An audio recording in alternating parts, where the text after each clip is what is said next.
Chapter 456. Fatty Dong yawned.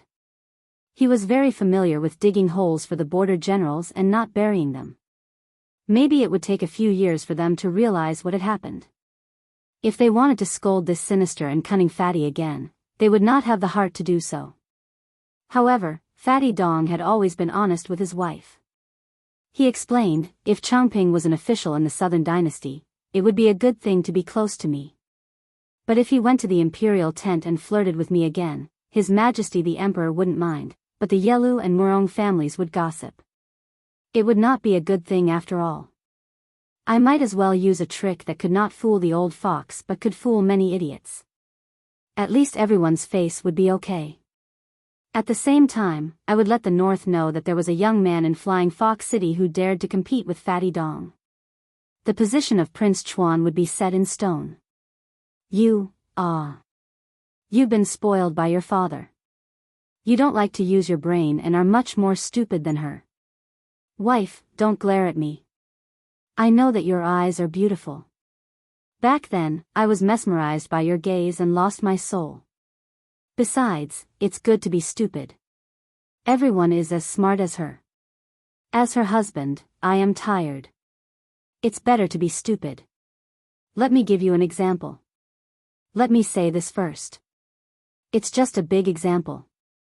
My husband and his brothers went to a brothel to drink wine. When he returned home, she smelled the wine and wanted him to kneel on a washboard. You, on the other hand, were happy with the rouge your husband bought. Tell me, which one do you think I like more? The woman smiled sweetly, but there was a murderous intent in her smile. Fatty Dong slapped his own mouth. Therefore, the good show that was originally planned to fight dozens of rounds with Tantai Zhongping turned into the future Prince Chuan of the Bell being knocked off his horse by the flower stuck in cow dung.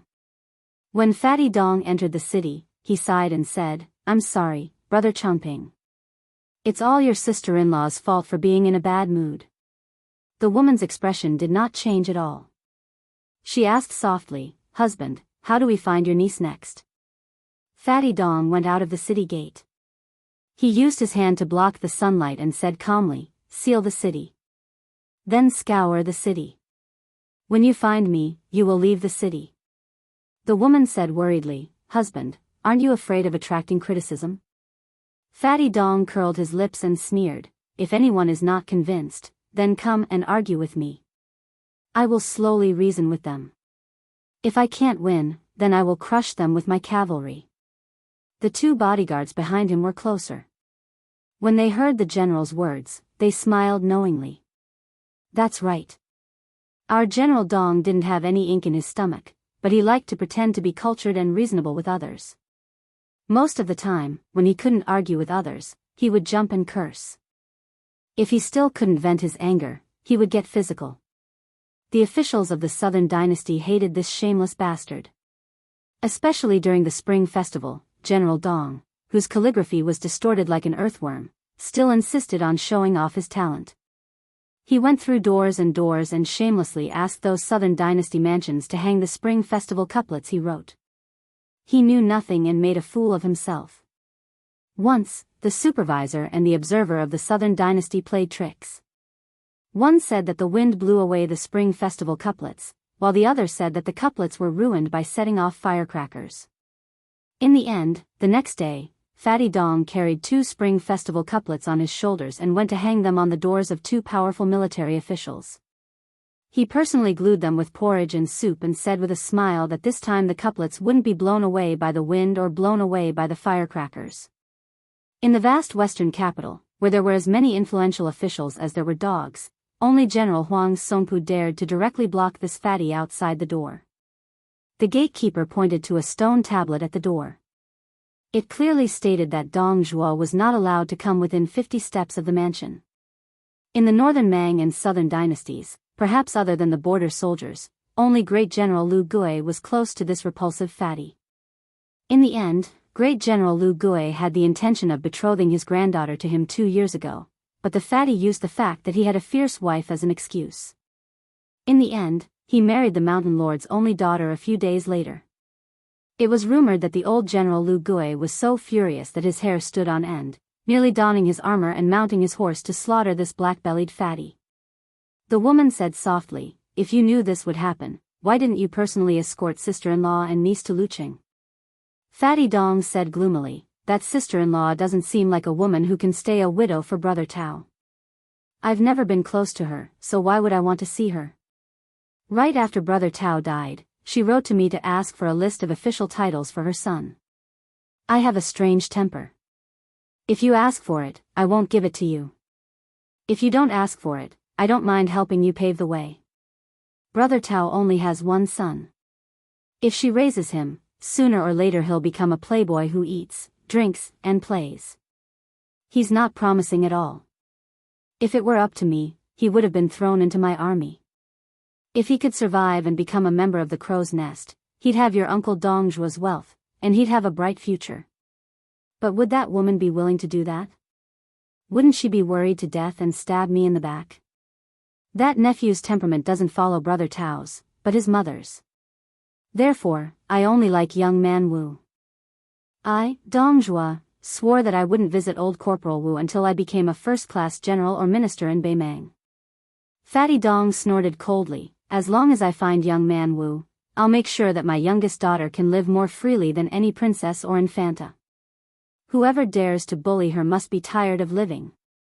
The woman rubbed her black hair and said softly, "From the news, it's a young man with a saber who's traveling in Dragon Waste State who kidnapped young man Wu. When you meet him, how are you going to deal with him?" Fatty Dong's expression eased a little, and he said with a smile, "I don't care who he is or what his identity is. As long as he doesn't let young man Wu down, as long as he dares to ask, I'll dare to pay him." The woman from Bubang Mountain said with a smile, "That's what I like about my husband." Fatty Dong laughed and said, "Wife, I like a lot of things about you." The woman, who was born to live at the top of Jianghu and enjoyed the scenery, was born to be indifferent to the world. Only to Fatty Dong, who was her nemesis, she threw a coquettish glance that only showed her true love. Fatty Dong squinted his eyes and looked at the city. He didn't like this flying fox city. It was too effeminate and annoying. When the cavalry entered the city, they didn't go straight to the mayor's mansion. Instead, they symbolically circled the city and passed by a restaurant in the northeast corner. The woman suddenly turned her head and looked at the window upstairs. Fatty Dong wondered, "What's the matter?" The woman thought for a while and shook her head. Fatty Dong thought that there was a playboy who coveted his wife and didn't take it seriously. If it was a normal day, he could beat him to death.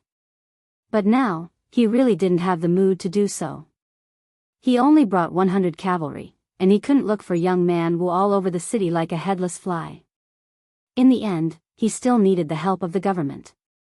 Dongzhuo exhaled a long breath and said softly, "Young man Wu, wait for Uncle Dong for a while. F***ck, that damn Win8 system, it made me lose 2,000 words of my manuscript. This one should have been 6,000 words. The next chapter will be at 2 or 3 in the morning." Chapter 457. The blind storyteller had to tell the story of the heir of Baoyang's travels 3 times a day. 3 times was already the limit of the old man's physical strength.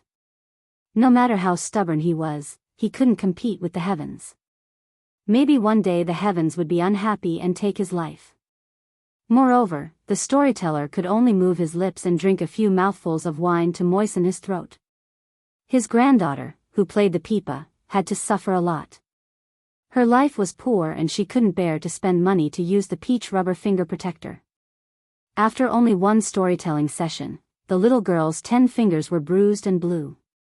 Now that she was resting, she was afraid that her grandfather would be worried, so she only dared to secretly rub the corners of her clothes to ease the pain in her fingers.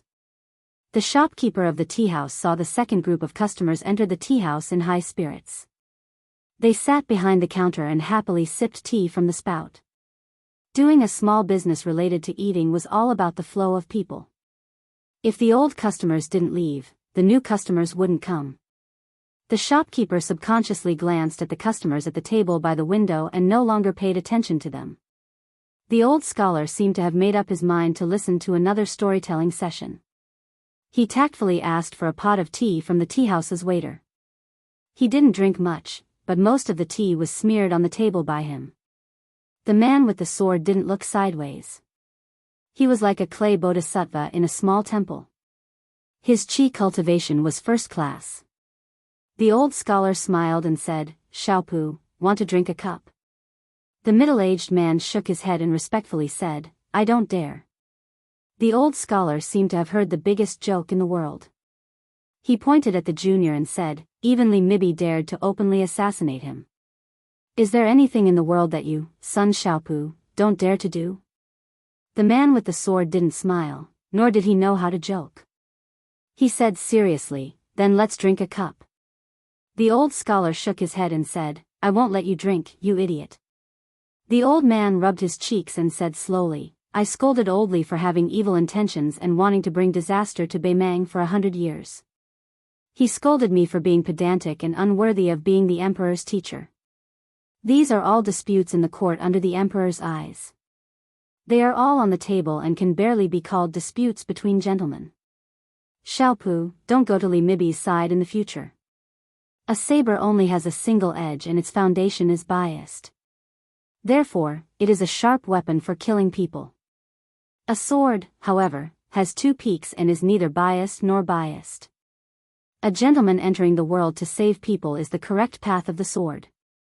In a dynasty, both sides complement each other. There is no lack of martial artists who wield sabers and swords who wield swords. You are the master of the sword mansion of the chess and sword music school after all. If you personally fight and kill, the school will lose its glory. You have to rely on the talented juniors to earn your reputation. You have to rely on the support of the few of you. Just as the storyteller said, Li Chungang is the number one in the way of the sword. In my opinion, this sword god's sheathed sword has thousands of sword wills in his heart even if he doesn't draw his sword. He is far more perfect than the two-sleeved green snake and the sword that opens the gate of heaven. Xiaopu, you should learn from him. The middle-aged man nodded. He was only convinced by one person in his life. The old man left Beimang alone and rushed to the south before the situation of the Central Plains was settled. After the unification of the spring and autumn period, he stayed in the foreign land where the smoke of war gradually dissipated for a full 20 years. The man with the sword was famous for his sword chi. Hong Jingyan, who was at the top of the martial arts ranking, was his closed-door disciple. The old scholar listened to the next two storytellers without missing a word, sometimes nodding and sometimes shaking his head. In any case, no one except for a rather dignified swordsman sitting at the same table would care about the life or death of an ordinary-looking, stinky scholar. During this period, two groups of ruffians from Flying Fox City came to make trouble. The first group was sent back by the tea house manager with money. The second group was much more vicious. The old storyteller, who was fiercely protecting his granddaughter holding the pipa, was punched in the face. As a result, the crowd was outraged. The customers paid for their tea and waited to hear a few good stories. You ruffians can be unreasonable, but don't hit the old man's face. If you hurt him, wouldn't you have wasted your copper coins to buy tea and listen to the storyteller? The ruffians said harshly. If they dared to boast about how heroic the heir of Bailiang was again, they would come back and give them a good beating. Then they swaggered away. At the end of the third storytelling session, a few handsome horses came to the outside of the tea house. A few disciples of the Flying Fox town jumped off the horses and rushed at the blind old man with 6 or 7 evil servants. A disciple of an official's family even pulled the little girl's hair with a ferocious smile and threatened to throw the little young barbarian into the lowest brothel to be a whore. The old scholar's face was as usual. People fight with people, and each depends on his own ability. Life and death are predestined. This old man wants to make a fuss about the fight between officials and people. Xiaopu. In an instant, the man with a sword on his back who heard the order did not unsheath his sword, but the sword chi was close. The old scholar did not look at the bloody scene. He stretched out his sleeve to wipe off the map of the border between the two dynasties that was densely covered like an ant's nest on the table.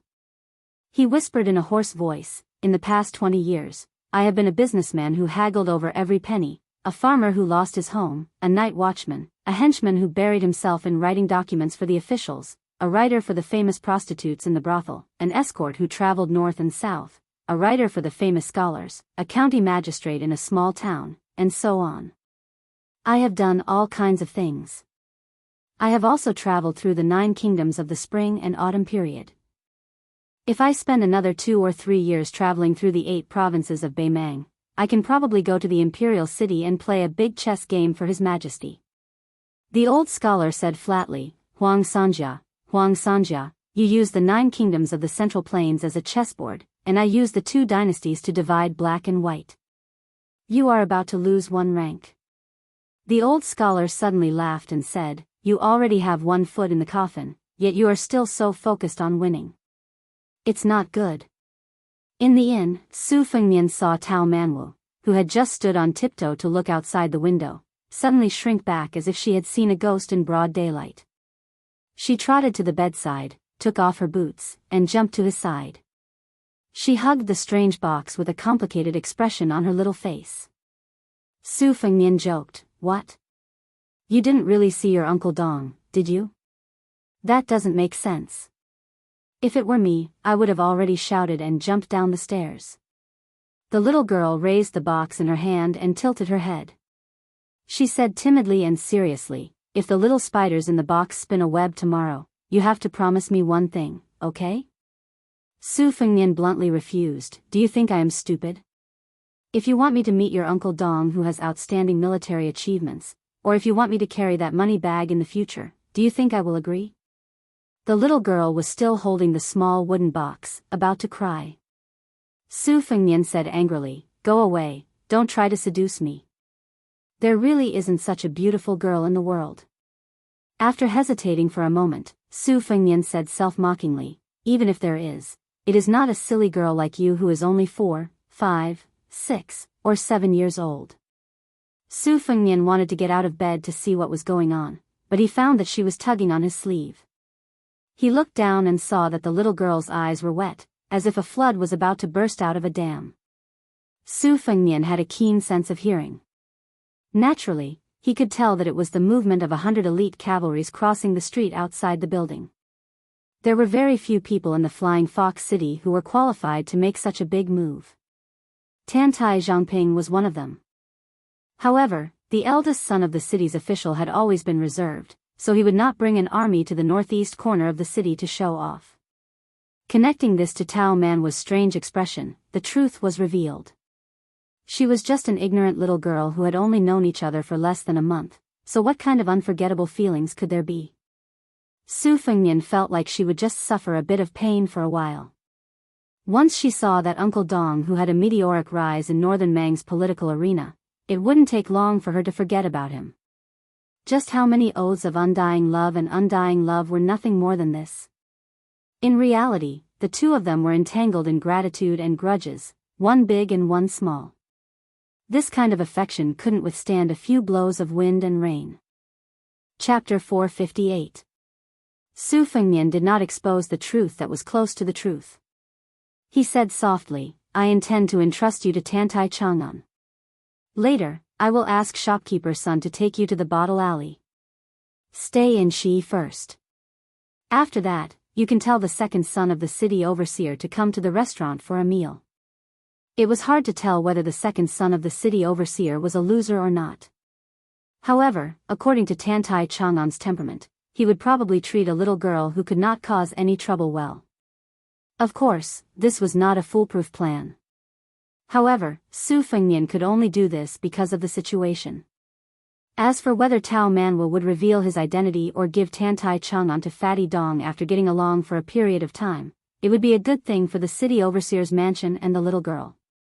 Su Fengnian was destined to go deep into the hinterland of Beimang alone and even to the distant northern region. It was impossible for him to take a little girl to the end of the world. It was not a fun thing to do. Maybe one day she would become a burden and be abandoned as an abandoned child. Finally, she would die under unknown weapons. No matter how Su Fengnian agreed with the hypocrisy of the world and how cruel and ruthless he was, he did not think it was a trivial matter to watch her die an unnatural death. The little girl turned her head and said angrily, No. I won't tell you if I go. I'll be a mute. Su Fengnian smiled and said, "It's up to you whether you go or not." The little girl nodded heavily. Su Fengnian flicked her forehead and said, "You will hate me one day. Then you will know how hard it is to part peacefully now." Tao Manwu picked up the porcelain pillow and wanted to hit the big bad guy. However, when he saw his eyes, he did not dare to do so. He was afraid that he would cry out loud. The little girl turned over and threw herself on the bed. First, she hugged the porcelain pillow and Qi Qiao under her body. Then, she hurriedly covered her body with the quilt and hid to sob secretly. "I hate you right now," she said in a soft and indistinct voice. She wanted to cry and scold him, and she was also sulking under the quilt. The little girl must be very tired. Su Fengnian waited for a while. Seeing that she did not stop, he sighed, took the quilt and threw it aside. Then he held her in his arms and put his chin on her head. He said softly, "Don't you want to see your Uncle Dong every day and want him to teach me a lesson? Why are you so shy when you see him? Now?" The little girl covered her face and her slender shoulders gently twitched. She said intermittently, "Uncle Dong is a good man. I won't let him beat you." Su Fengnian shook his head and said, "Fighting or not is a small matter." He did not continue. Since the fatty Dongjua had entered Flying Fox City with 100 cavalrymen, Su Fengnian would not only be afraid of him but also want to kill him. Killing Dongjua would have a more far-reaching impact than killing 10 Tao Qianji.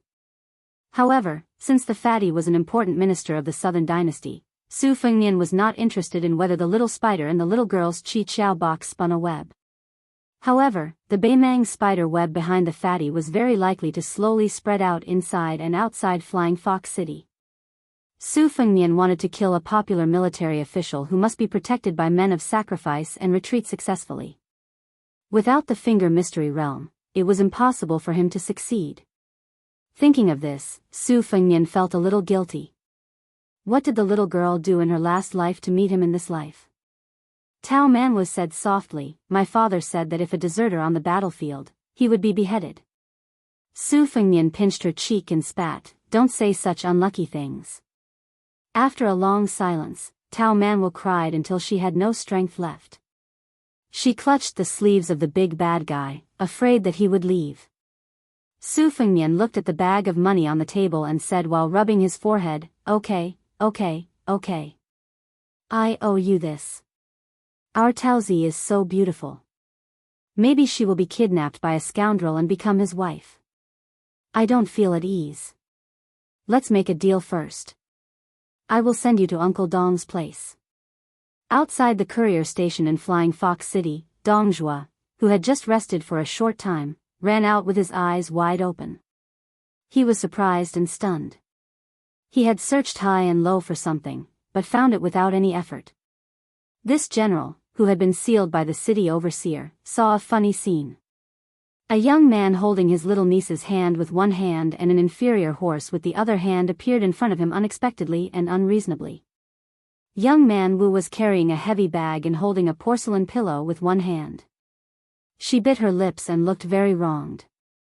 Dongjua's heart and liver were broken. Fortunately, young Man Wu was safe. Dongjua looked at him carefully. This fat fox who had been dealing with the old foxes in the military and political circles all year round had already cultivated a good sense of human nature. His eyes were like torches. He immediately felt jealous like a father who saw his daughter bring a damned son-in-law to his house. Damn it, his little daughter was not even 10 years old. How could this bastard kill her? The fairy who came out of the Bing Mountain squinted at the young man who she could not see clearly. He was empty-handed and had nothing on him. There was a long cloth bag tied near the saddle of the inferior horse, which should be a weapon similar to a broadsword.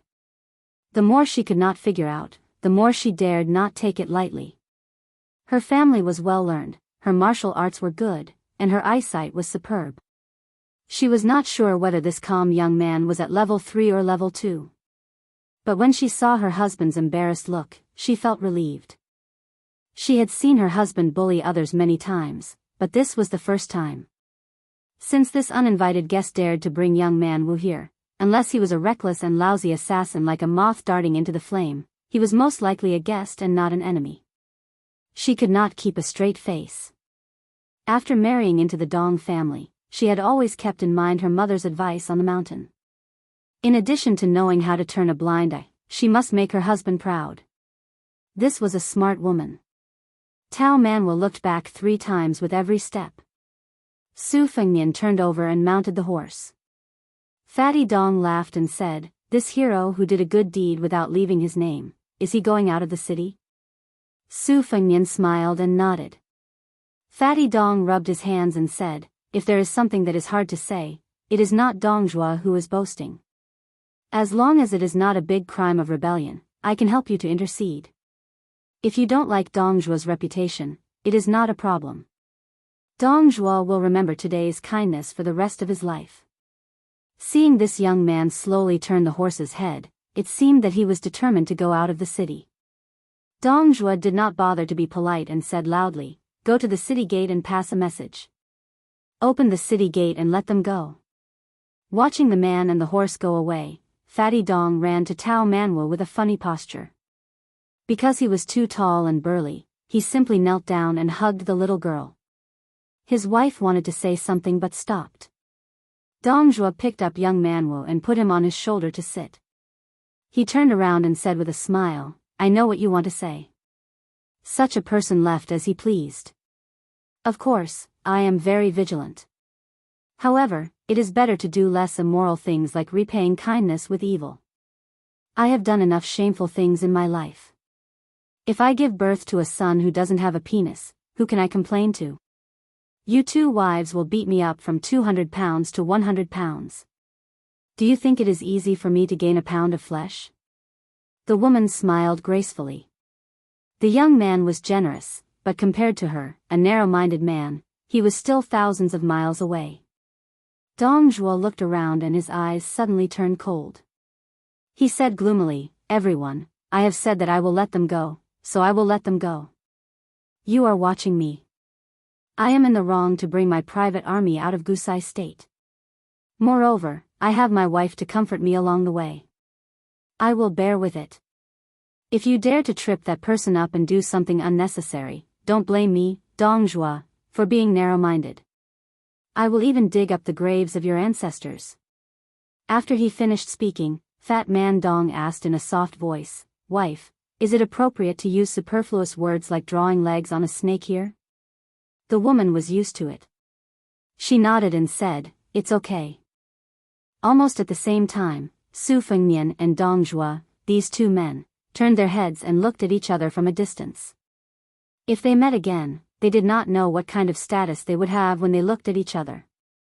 Announcing the first VIP subscription group in Snow, 1687165 group subscription screenshot. Chapter 459. When the people of Flying Fox City first heard that Dong Zhangping was going to seal the city, they wanted to cut off the fat man's flesh. However, the thunder was loud but the rain was small. Soon the city was reopened. The people thought that the eldest son of Tantai Zhangping must have gained the upper hand in the secret competition with Dong Zhangping. They didn't believe that Tantai Zhangping would be pushed back by a woman at the gate. Su Fengnian was not in a hurry to leave the city. Instead, he climbed the city wall and looked at the hanging sword pavilion from a distance. Because Tao Manuel was involved with Dongjua, his plan had been disrupted. It was not appropriate to leave the city in a hurry. However, if he stayed in the city, it would be easier for him to be caught. Su Shao wanted to find the old general of the Bailiang army by himself, so he had to put it aside for the time being. It was the lesser of 2 evils. He was mocking himself, but he still had some regrets. When Su Fengnian was about to turn around and walk down the city wall, a sloppy man who was sleeping soundly on the battlement murmured a few words. He then rolled sideways and was about to fall off the city wall. Fortunately, he fell into the wall, so Su Fengnian did not help him. The drunkard was not happy that he survived. Instead, he carefully stroked the wine gourd hanging on his waist. Only then did he raise his head and look around. When he saw Su Fengnian, he was indifferent. The drunkard with a full beard leaned against the wall and drank a mouthful of strong wine. He hummed a Baelyang song, "Take off his armor," leisurely. A tall but hunchbacked man in a servant's uniform trotted up the city wall with a flask of wine in his hand. When he saw Su Fengnian, he paused and silently filled his old, half-empty flask with new wine. The servant was a pitiful cross-eyed man. The half-drunk man took out a dagger inlaid with pearls and shaved his face. As he was busy, he glanced sideways at Su Fengnian. He pointed at the hanging sword pavilion and scolded, "Young man, what are you looking at? I brought 2 swords to Flying Fox City. One is hung in the pavilion, and the other is sold to the city lord's mansion for 1,000 taels of gold. What right do you have to look at me like I'm a drunkard?" The servant was a mute. Seeing his master's lips, he knew that he was about to get into trouble again.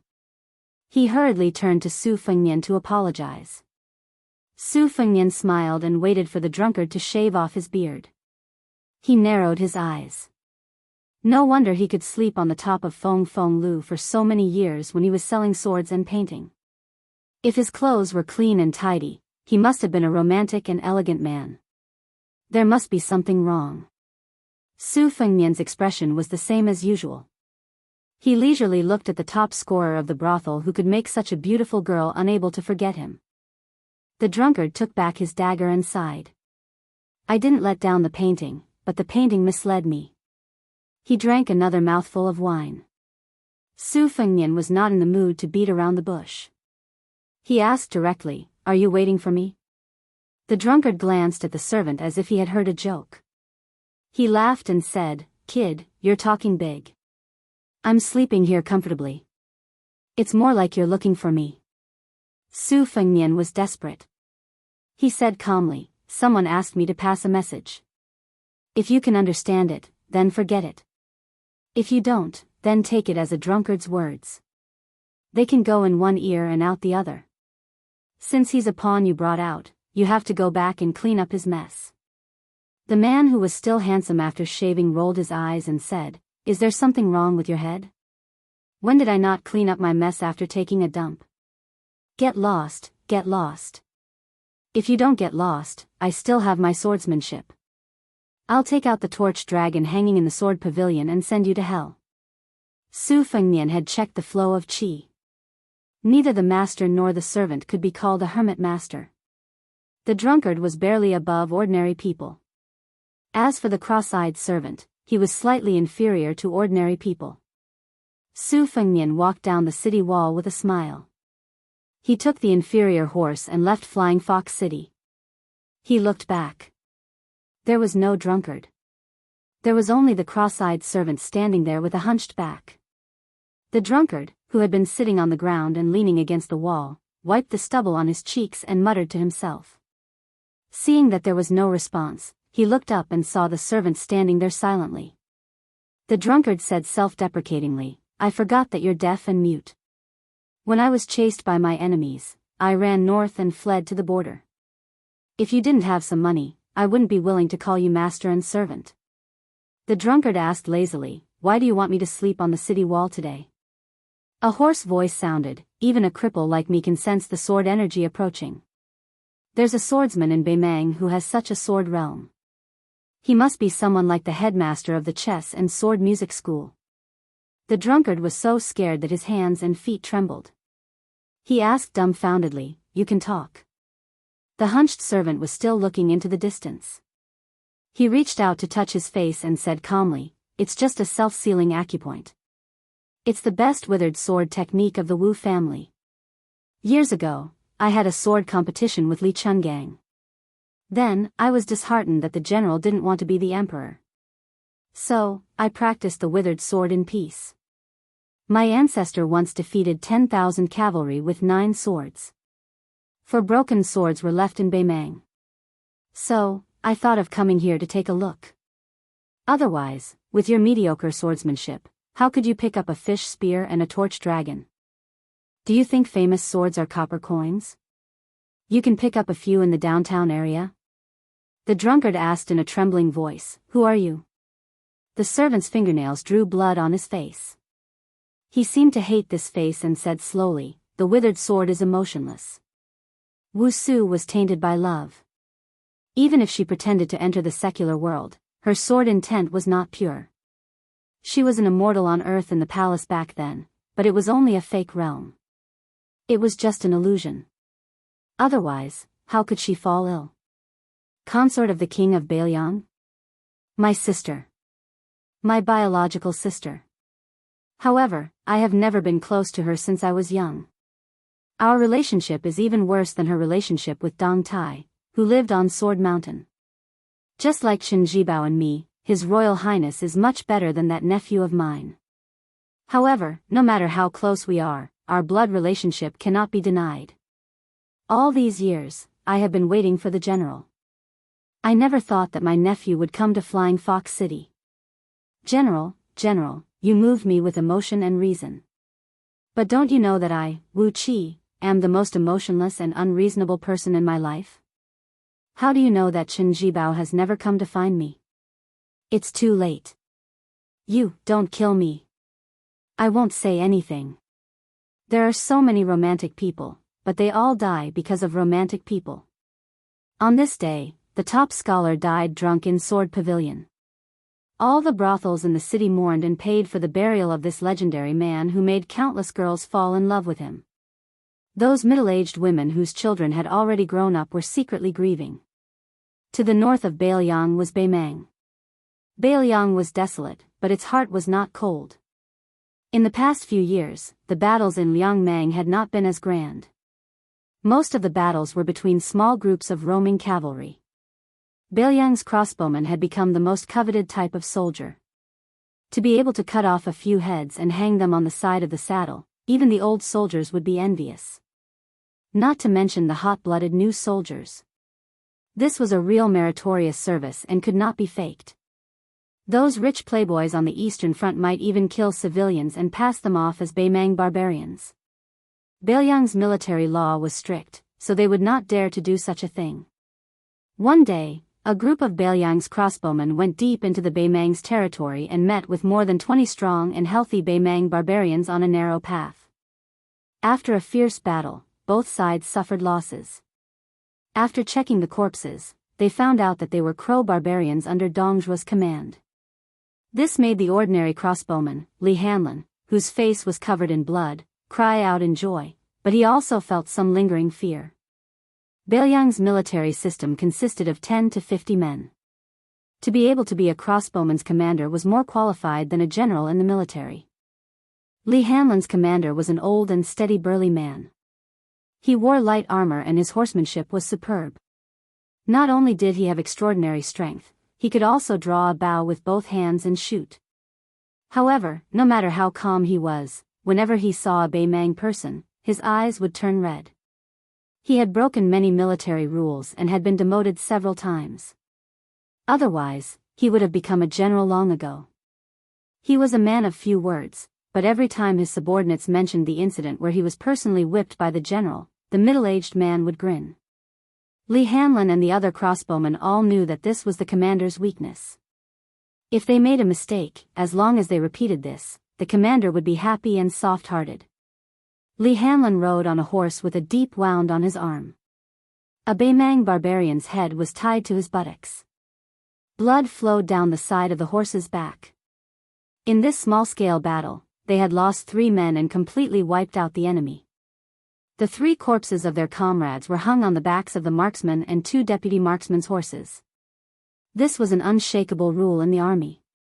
On the battlefield of Bailiang, the most important thing was to return the corpses of the dead.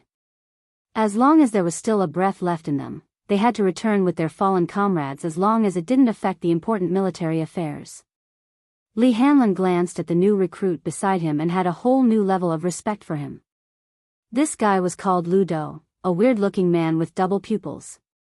Not long after he joined their ranks, he had 3 Baimang barbarians' heads hanging from his horse's back.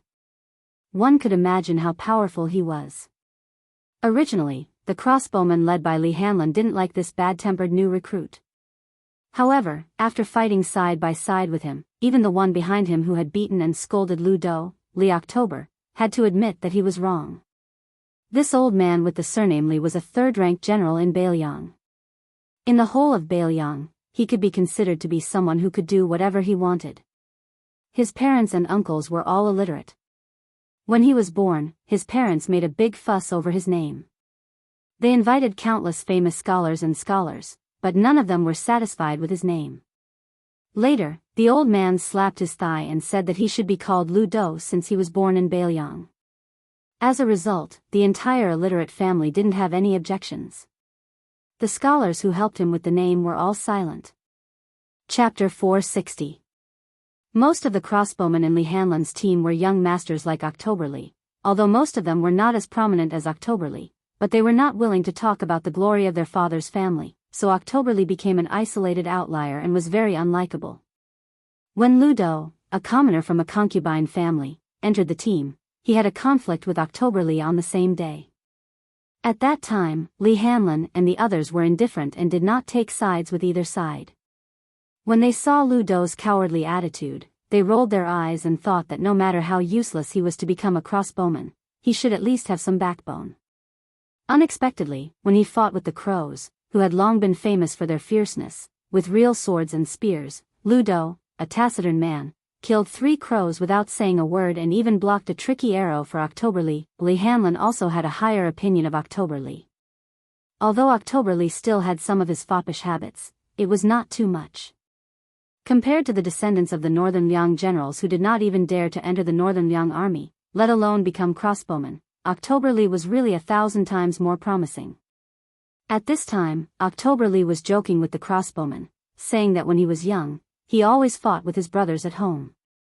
His father had heard from somewhere that there was strength in numbers and wanted him to break chopsticks. However, he was so strong that he broke more than 10 chopsticks in one go.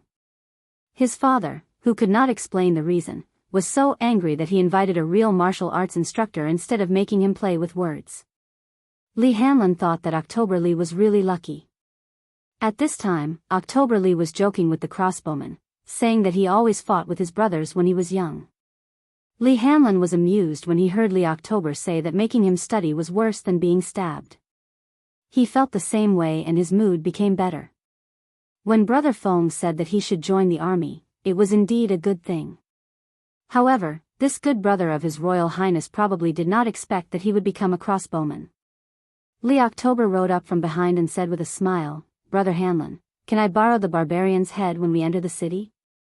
It's just so I can show off." Li Hanlan laughed and scolded, "Go borrow it from Lu Do. That brat cut off 3 heads and I only have 1. What will you do if I lend it to you?" Li October said helplessly, "I just lowered my head and apologized to him. I don't have the face to borrow from him. Besides, both of our surnames are Li. We were a family 500 years ago." Li Hanlan yelled, "Lu Do, Octoberly wants to borrow a barbarian's head from you to show off. Do you want to lend it to me?" Lu Do said calmly, "Not a single one." Octoberly had a bitter expression on his face. Even the bid leaders and deputy bid leaders burst into laughter. The corners of Lu Do's mouth twitched as he said indifferently, "I'll lend you too." Octoberly turned his horse around and wanted to hug this cold-faced but warm-hearted guy. "Lu Do, you'll be my brother after this. When we reach Lingzhou, I'll take you to visit all the brothels." Li Hanlan teased, "What's the big deal about visiting a brothel? Don't you have a younger sister who's always praised as a captivating beauty? Why don't you just acknowledge him as your brother-in-law? In the future, you can even borrow 200 barbarian heads, let alone 2. Octoberly said heroically, "Sure, Lu Do. Why don't we agree on this?" Lu Do rolled his eyes and said, "Get lost. With your shabby appearance, how good can your sister be?" Octoberly, who didn't look ugly at all, was instantly annoyed and caused another round of hearty laughter. The bid leader said, "A bunch of brats. You still have the energy to talk nonsense here. Don't you know how to vent your energy on the bellies of your women later? I see that your trip this time wasn't bad. When we return to the city, I'll shamelessly ask for a leave from General Zhao and let you guys enjoy yourselves. However, it'll only be for a day or 2 at most. If anyone dares to come to the camp late by even a moment, I'll personally whip you." Li Hanlin came to the bid leader's side and said softly, "Bid leader, I've already discussed with Hong Jin and the others. We'll each give a barbarian's head to the three brothers. As for the reward, it'll all be given to their families."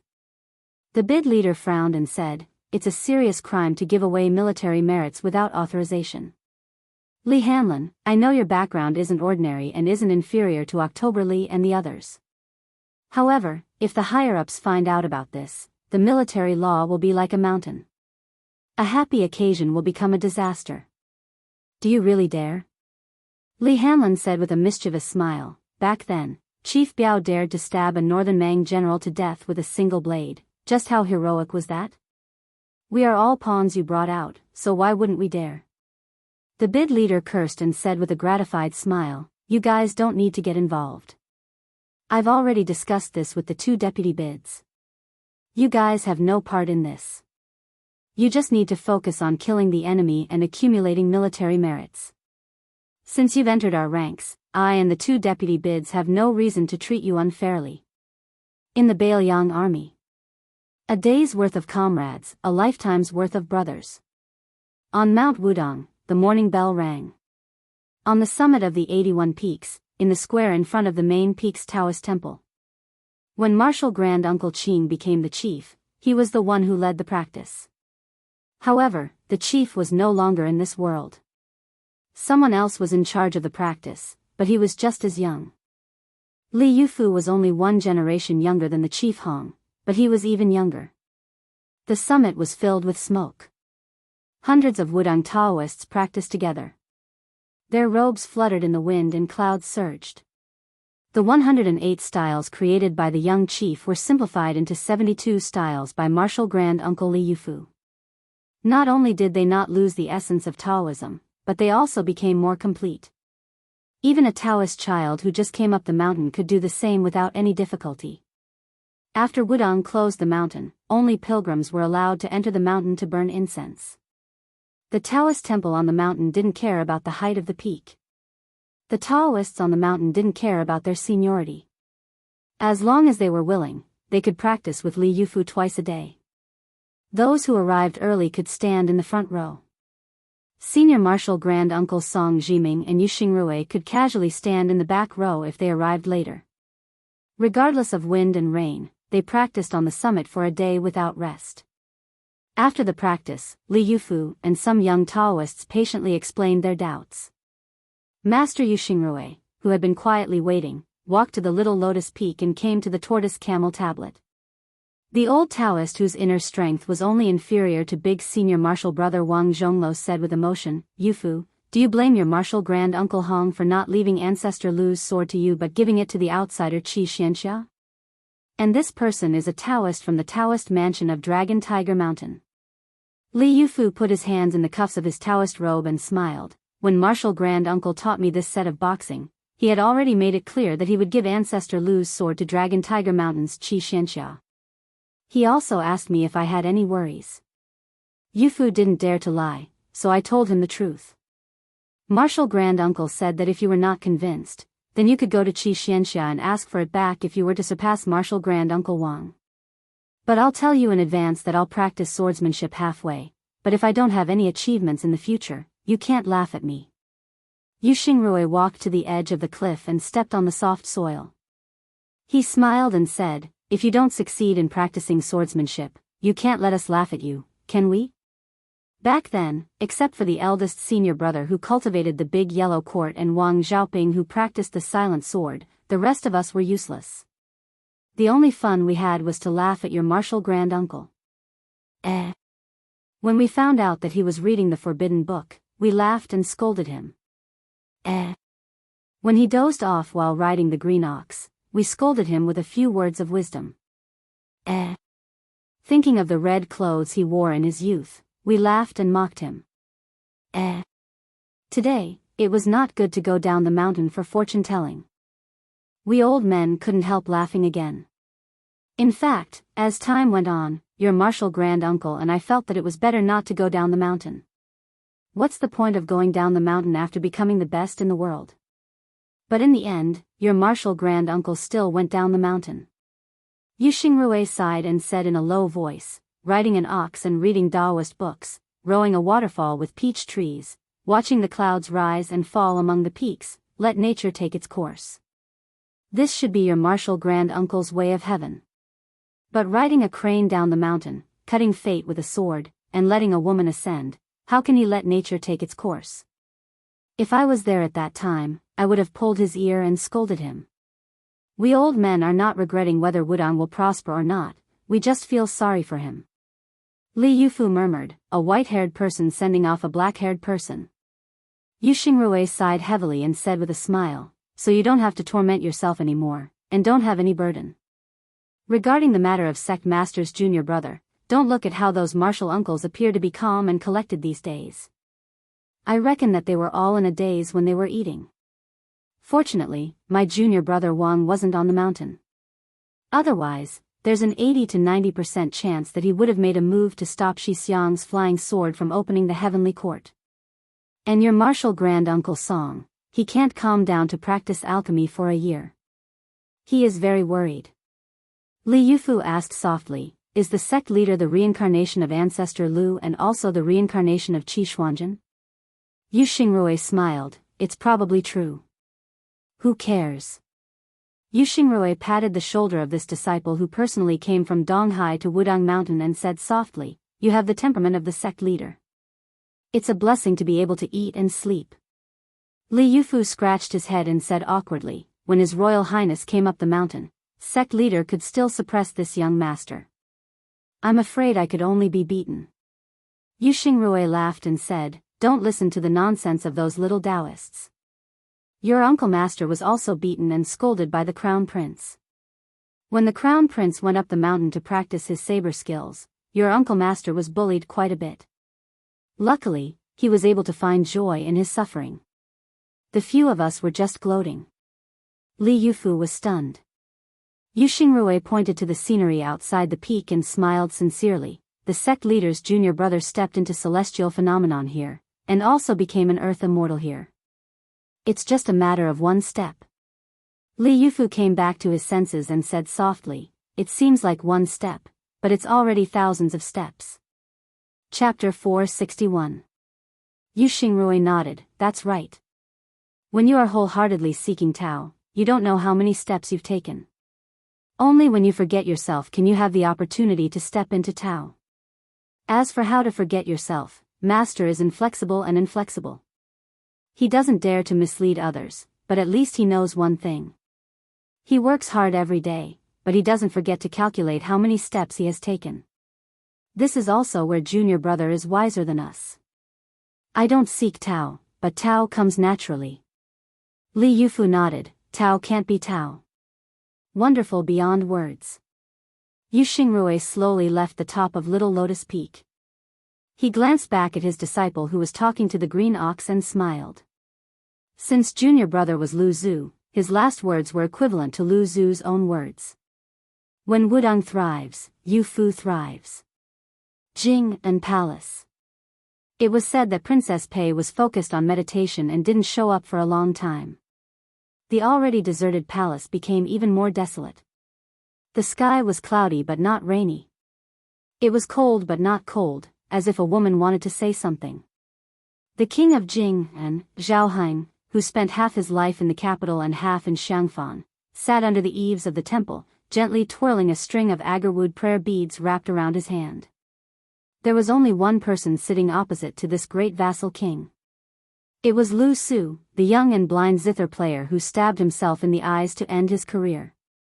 He came from a scholarly family and his father's generation were great scholars. However, because he wrote the history of West Chu with a straight pen, the younger generation took advantage of the loophole and was punished by the imperial court.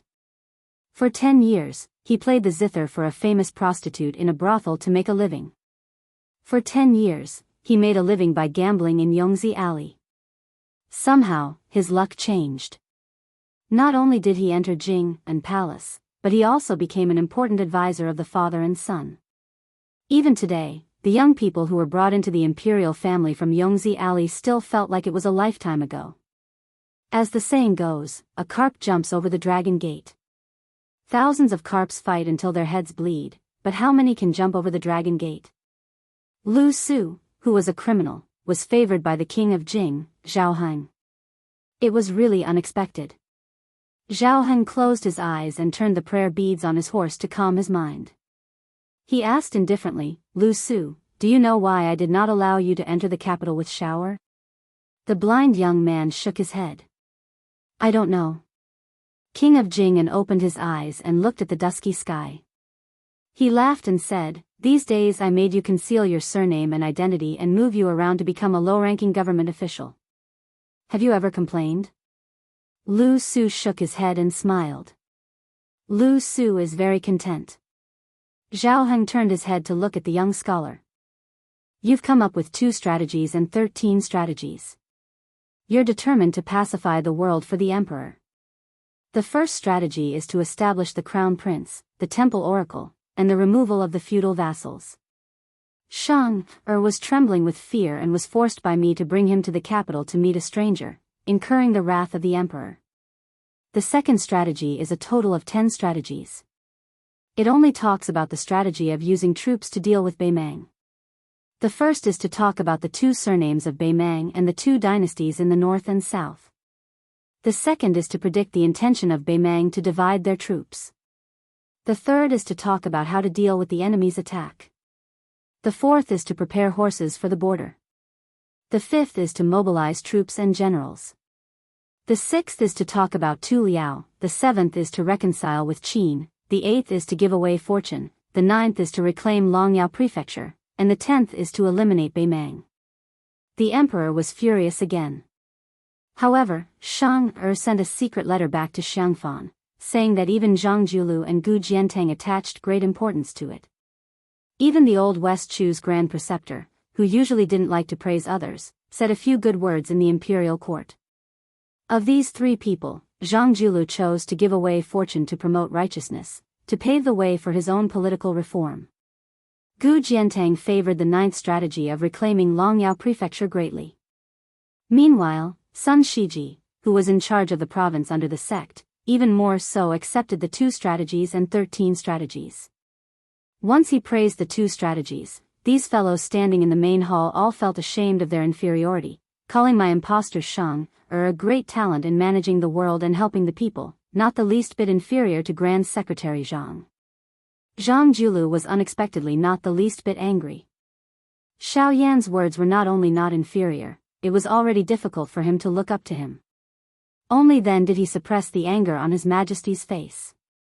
In reality, this king understands clearly that of these 2 strategies and 13 strategies, apart from the matter of appointing a crown prince, which violated his reverse scale and made him truly angry, the other 12 strategies, especially the strategy of removing vassals, simply hit the bottom of his heart. Towards this elder brother, this king truly understands him too well. The blind man quietly said, Lu Su's original intention was to wait a few more years, when the dust of the 7th war between the 2 dynasties had settled, before handing over these 2 strategies and 13 strategies. King of Jing and Zhao Heng stopped turning the prayer beads. Lu Su lowered his head a bit. Zhao Heng laughed and said, you are worthy of being called an intelligent person. This king has killed countless idiots.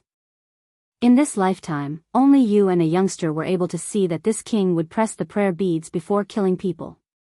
But don't worry, I can't bear to kill you. If I did, half of the Jing and palace would collapse.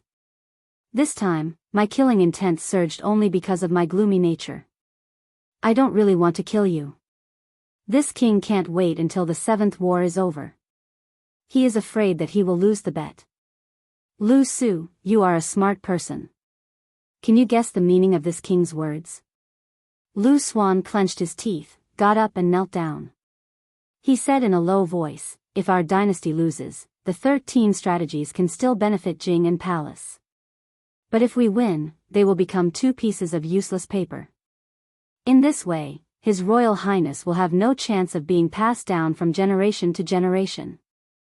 Zhao Heng laughed and said, get up and talk. Lu Su got up and sat down again. Zhao Heng said softly, this king has always been unlucky in gambling. Back then, in that big gamble, he lost the world. That's why he asked Xiao Ertsong to move to the capital. It's just a small gamble. People say that small bets are good for the mood. He thinks he can win. Lu Su suddenly broke out in a cold sweat. Zhao Heng continued to turn the prayer beads and said with a smile, "You thought of it?" "That's right. If this king doesn't die, or slowly dies of old age, this gamble, even if I, Zhao Heng, win, it will be useless. Xiao won't be able to become king of Jing'an. He will only be demoted by one rank and demoted to a duke." Lu Su knelt down again. Was it fun to indirectly kill a duke who had no illness and no disaster? How many lives did a mere aide like Lu Su have? Zhao Heng got up and said, "Don't kneel. This king only wants one person to kneel in front of him." "Who is that person?" "You and I both know it." "Of course, it won't be you." Prince Jingan personally helped the blind young man from the estate up. He smiled amiably and said, "Back then, that person relied on the scholar Sun Ping, who could be considered a peerless scholar, to achieve what he has today. With you, father and son, presumably, we won't be too far behind. Let's go. You've seen the splendor of Jing'an Palace. This king will take you to see some filthy things." Lu Su was brought by the king of Jing'an, Zhao Heng, to a secluded private house in the city. After getting out of the carriage, the king of Jing'an, who was the most proficient in both the pen and the sword, revealed an imperceptible bitter smile. Zhao Heng gently pushed the door open and entered. The small courtyard was filled with orchids. A woman was lazily leaning against the wooden railing under the eaves. She was graceful and refined. Zhao Heng said indifferently, "When ordinary people see this woman in the courtyard, they will most likely mistake her for Pei Nanwei."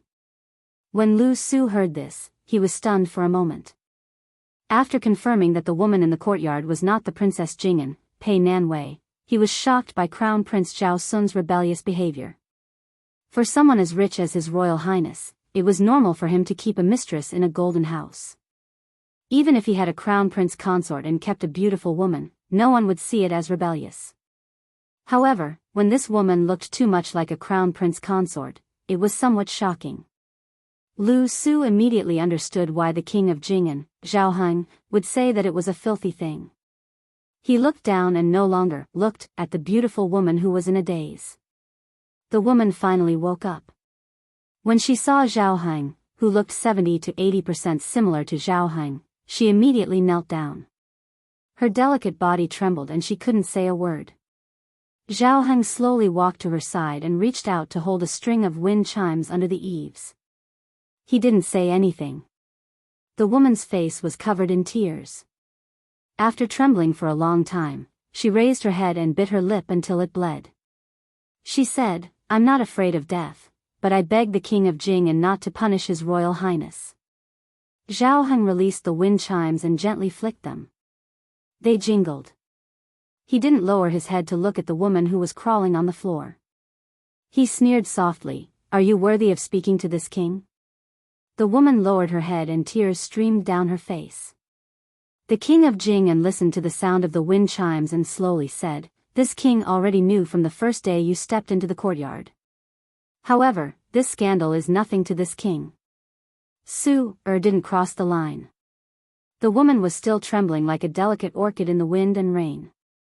Zhao Heng continued, "Now, for Su-er, you have to die. Are you willing?" The king of Jing'an and Lu Su walked out of the courtyard.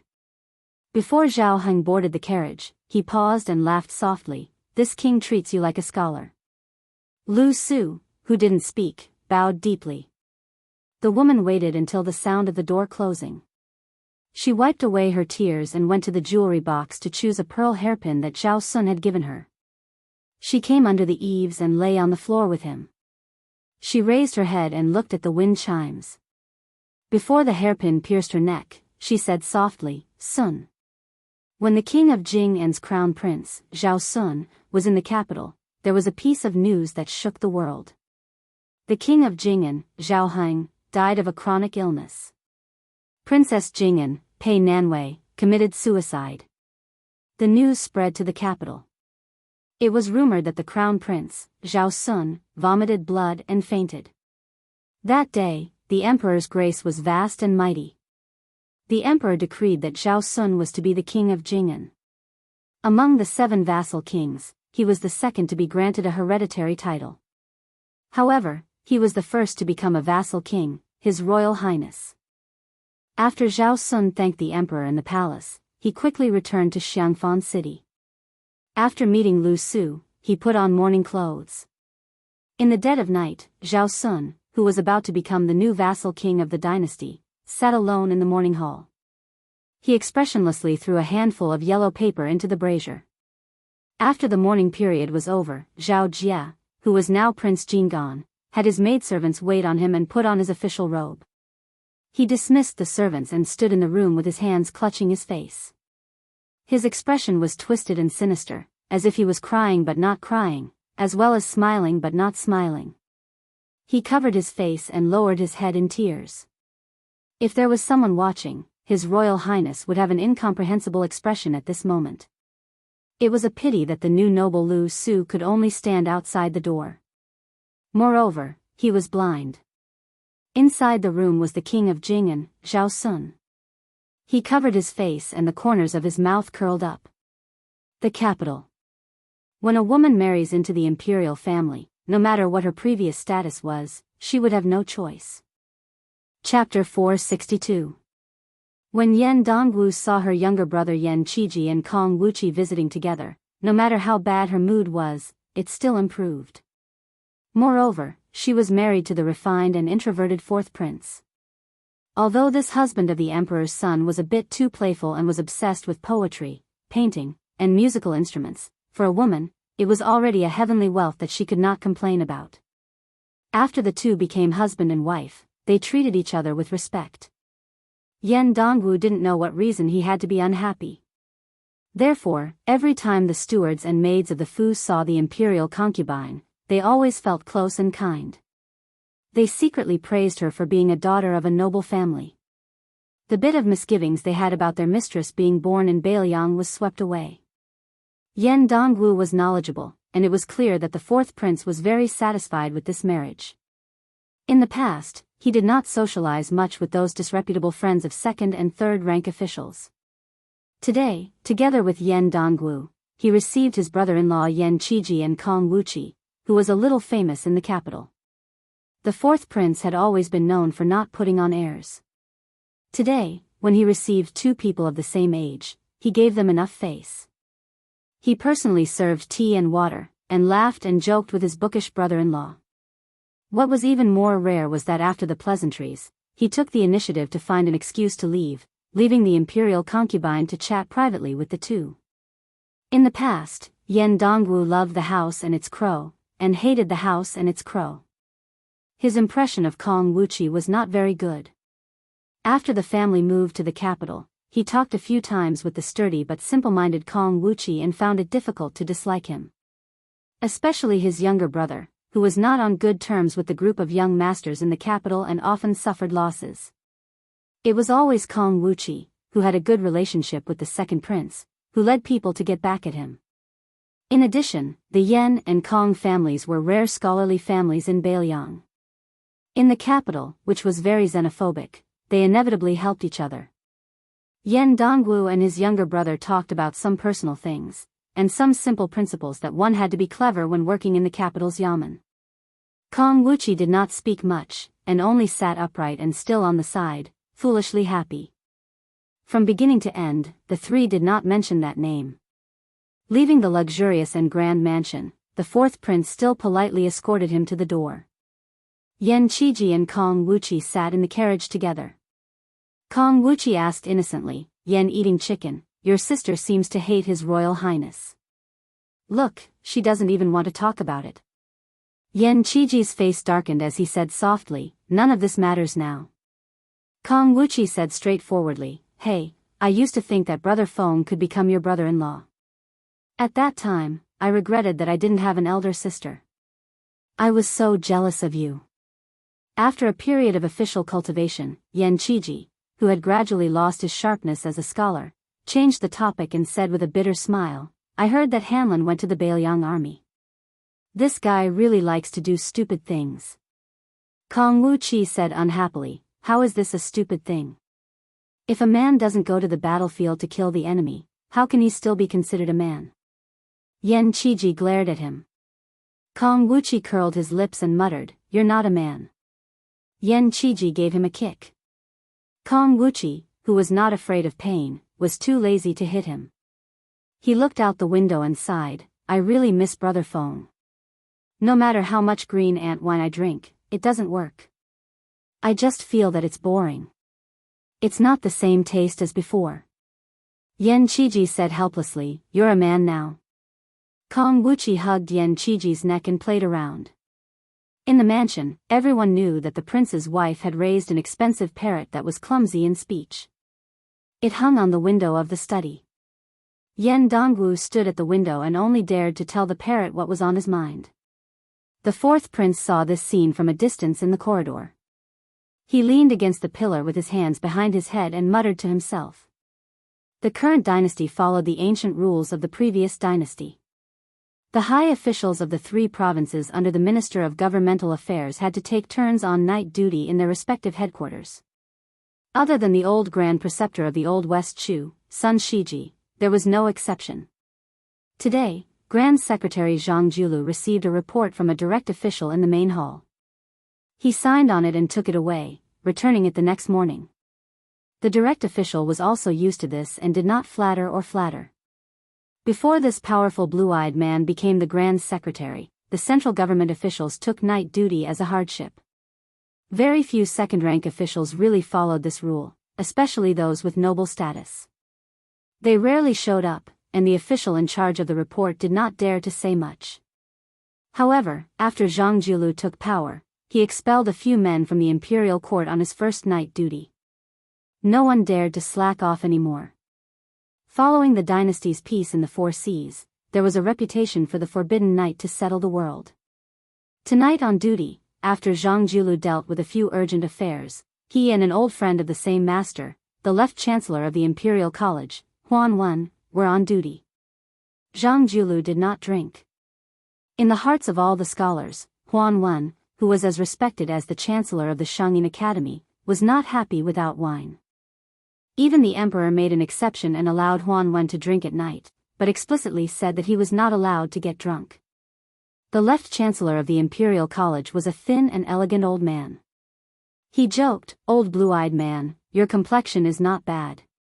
What, the 2 sketches and 13 strategies King of Jing'an and His Royal Highness Zhao Sun invited an expert to write on their behalf, are you really treating them as a world-saving medicine?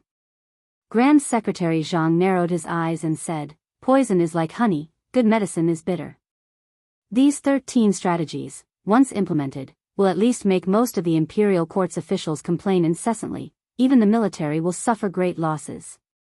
Tell me, how can I not be happy? Huan Wen reached out his hand and pointed at his old friend who was only under him, cursing, the first sketches is a strategy in the temple, even the Imperial College is insinuating that we are a bunch of useless scholars who don't know the hardships of the common people and only know how to study to death for scholarly achievements. I'm still fine, since my skin is thick, not scared of being spat on by others, but the newly appointed Chancellor Song you will definitely be angered badly. Zhang Julu sneered and said, that literary giant with good handwriting, fortunately, only went to your Imperial College. Now that I've met him, he can still be considered a smiling face. If he went to the Secretariat or the Minxia province, would still have a headache, unable to escape from becoming a political enemy of his. Huan Wen chuckled and said, this Song family father and son pair is a great literary giant who is going to dominate the literary world for 100 years. Old blue-eyed man, you should take it easy. If they hold a grudge against you, just wait for them to splash dirty water on you after you die. The blue-eyed purple-bearded Grand Secretary Zhang stooped down and reached out to warm himself by the fire, calmly saying, pen knife, pen knife, pen knife. A pen is a knife, killing people without spilling blood. In my opinion, he isn't inferior to great General Gu Jiantang. Huan Wen drank a small mouthful of wine, narrowing his eyes and lowering his voice, saying, the Green Party has already fallen apart, but the Gangnamdo Lu family brothers, one has become the Minister of Rights, the other has become the Assistant Minister of War, the atmosphere is gradually rising, aren't you nervous? Grand Secretary Zhang said indifferently, what's the point of being nervous about these things? I am only worried about things like drought, floods, locusts, and other things. Huan Wen shook his head, not saying anything. He only feared natural disasters, not man-made disasters. With the officials in power, what more could he ask for?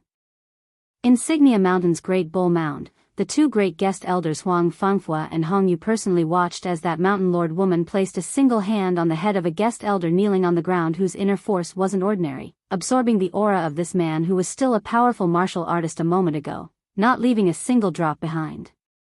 When she released her hand, that guest elder's body and blood essence didn't change, but his life force was already extinguished.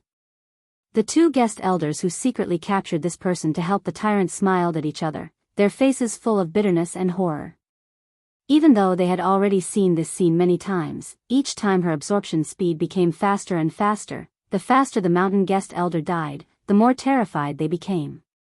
The woman who became Xianyuan family's master asked with a smile, Uncle Huang, Uncle Hong, what number is this? Huang Fangfua steadied his mind, doing his best to remain calm as he said, 39th. It was precisely Xianyuan Qingfeng who had brazenly ascended to this position during the Great Snow Plains upheaval. She bent down her slender waist, looking at that corpse that died with remaining grievances, her smile as innocent as a young girl's, saying with a smile, two uncles, please be at ease. No matter how vicious Qingfeng's heart is, I still won't act against you two, my father's good friends. Huang Fangfua said softly, my only wish is for Miss to reach the pinnacle of martial arts as soon as possible. Xianyuan Qingfeng retracted her gaze and stretched her body. Not only was her face glowing, but there were also wisps of purple qi lingering around her body. She said faintly, if my father were still alive, he would never say such words. Perhaps he would regard me, his own daughter, as a devil that could be killed, and would no longer be willing to release a jar of red osmanthus wine for me every year. Huang Fangfua didn't dare to say anything else. Hong Yu crossed his arms and began to close his eyes to rest. Xianyuan Qingfeng frowned and asked, if I'm not mistaken, Yuan Tingshan must have somehow obtained Xianyuan Pan's martial arts experience, and his blade technique realm skyrocketed. Otherwise, with his temperament, he would never compete with Gu Jiantang.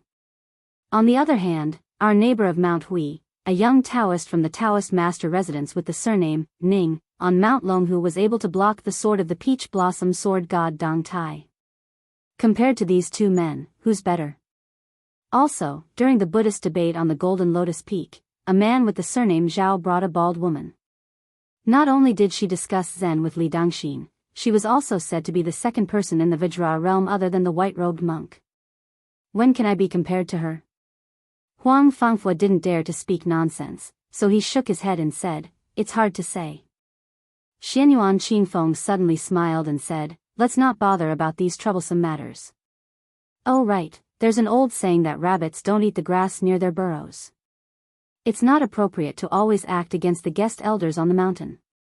I'll have to trouble the two uncles to go to the Jianghu and catch some martial artists. What do you think? Without waiting for Huang Fangfua to speak, Hong Piao opened his eyes and bowed, saying, I'm going down the mountain today. Xianyuan Qingfeng waved his hand, and the barefoot woman walked to the left side of the spacious main hall by the cliff. The mountain wind whistled, and her sleeves fluttered. She slowly walked back to her boudoir and put on yellow flowers in front of the mirror.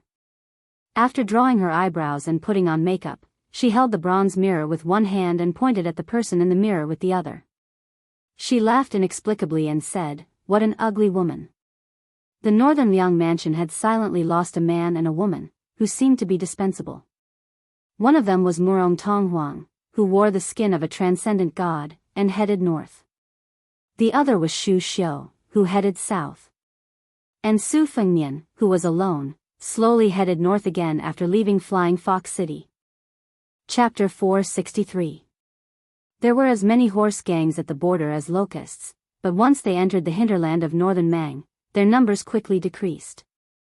Using wooden sword Wen Hua's words, His Highness the Crown Prince was very depressed at the moment. Only in the turmoil of war could people be forced into prostitution and become bandits. If the world was too peaceful, who would be willing to tie their heads to their belts and become bandits? This showed that Northern Mang's territory was far from the so-called poverty of the people as described by scholars and celebrities. After seeing that Flying Fox City was as prosperous as the South, Su Fengnian became even more worried. Even if he was subtly influenced by the evil habits of the people left behind by the spring and autumn period, how many years would it take to soften a Northern Mang that was as valiant as a strong man into a weak woman like the Southern Tang? 30 years, 50 years, 100 years? How could Bailiang afford to wait? Su Fengnian rode his horse to the north, studying the swimming fish style on the 7th page of the knife manual. Because he could not understand the essence, he did not look at the 8th page. Other than the 12 sword cultivation methods, he occasionally rode his sword to kill snakes and scorpions. He repeatedly practiced the sword chi rolling dragon wall, which seemed to have the same effect as the rolling knife skill. Under the cool moonlight hundreds of miles away, he howled and cursed without any scruples. He cursed the old emperor, Zhang Julu, Gu Jiantang, and countless emperors, generals, and ministers, and also missed many people and many things. Unfortunately, there was no little girl Tao Manwu to help him relax his frowning brows. On this day, the scorching sun was still scorching hot. If not for the great yellow court, even breathing would be like drinking scalding hot tea. Walking in the desert, the water sack would dry up. This seemed to be a type of ascetic cultivation. Su Fengnian was reluctant to ride an inferior horse that was not suitable for the hot weather, so he followed old Huang's example and led the horse. His ears twitching, Su Fengnian walked to the top of a yellow sand slope and looked into the distance. He could vaguely see blurry figures under the scorching sun. 2 people were galloping over. Probably because they saw Su Fengnian, they suddenly changed their course and galloped over. Su Fengnian smiled. He finally bumped into horse thieves. This had nothing to do with his eyesight. It was just that these 2 young horse thieves were too obvious. Their upper bodies were bare, and they wore hemp breeches, revealing their lame dragon and tiger tattoos. They were only short of tattooing the word bandit on their faces. When they saw Su Fengnian, their eyes lit up. These 2 did not seem to be in a hurry to kill him and rob him. They whispered to each other. Su Fengnian's ears were sharp. After he heard what they said, he laughed involuntarily. They were not robbing him, but robbing him. It seemed that the leader of the horse thieves was a female hero who was somewhat in love. She let the horse thieves under her command snatch a handsome man with soft skin and tender flesh, and it would be best if he could read and write, to be her wife. The 2 horse thieves obviously did not think much of him. They muttered that he had thin arms and legs and would not be able to withstand a few blows from the chief. Although he was quite fair, if such a pretty boy stood together with the chief, wouldn't they become the black and white evils? If the chief took him out to drink with the other chiefs, it would be too embarrassing. The 2 horse thieves saw Su Fengnian was scared silly, but the horse thieves did not move. They became more and more speechless. Was this pretty boy a fool? In the past, when nomadic grassland herdsmen met by chance to raise livestock, even if they were not scared out of their wits, they were very vigilant when they saw them. However, this boy in front of them was foolishly holding the horse without moving. One of the horse thieves with a black tiger tattoo could not stand it anymore. He rode up the slope, pointed at the pretty boy with a horsewhip, and scolded in a rough voice, "Are you in a hurry to be reincarnated?" Su Fengnian turned a blind eye to the horsewhip pointing at him. He smiled and said, "I want to buy some water with you 2 brothers." The tiger-tattooed horse thief was stunned for a moment and lashed out with his horsewhip. Su Fengnian held the horsewhip and pulled down the horse thief who had hurt him. He kicked out with more dexterity than brute force. The horse thief's back hit the horse's back. Together with the horse, they flew out of the yellow sand slope. The tattooed horse thief was stunned. Su Fengnian took down the shriveled water sack and floated down to the bottom of the slope. He did not look at the struggling horse thief. The horse thief's horse was a good horse. He jumped up and shook the dust off his mane. Su Fengnian took the horse thief's water sack and put it into his own water sack. He then took a straw hat and did not argue with the 2 horse thieves. He whistled and slowly went away with the horse. When Su Fengnian was far away, the tiger-tattooed horse thief, who had been crying for his parents, quickly sat up and rubbed his chest. In fact, it was only a slight pain and nothing serious. He said to the tiger-tattooed horse thief with a lingering fear, "I met a tough nail." The other horse thief clicked his tongue and said, "The pretty boy is actually hiding his strength. The boss will definitely like him." The tiger-tattooed horse thief quickly got on his horse and said, "Let's go and talk to the boss." Su Fengnian led his horse and traveled alone in the wilderness. According to the Bailiang Palace's geography book, he would be able to see the grassland in a few days' time. He believed that there would be a chance to meet the herdsman who lived by the water and grass. He was fine with it, but the poor horse beside him was a little tired because he often walked in the desert. He thought that when they reached the grassland, it would be best if his old friend could blend in with the wild horses. So he took off the saddle and reins and let it go. After resting for the night, Su Fengnian sat cross-legged, lit a bonfire, and looked at the low starry sky. The poor horse also bent its knees and rested, rubbing its neck against him. Su Fengnian patted the horse's neck, picked up a piece of soil and put it into his mouth to chew. The moisture was much better. It was time to get close to the grassland.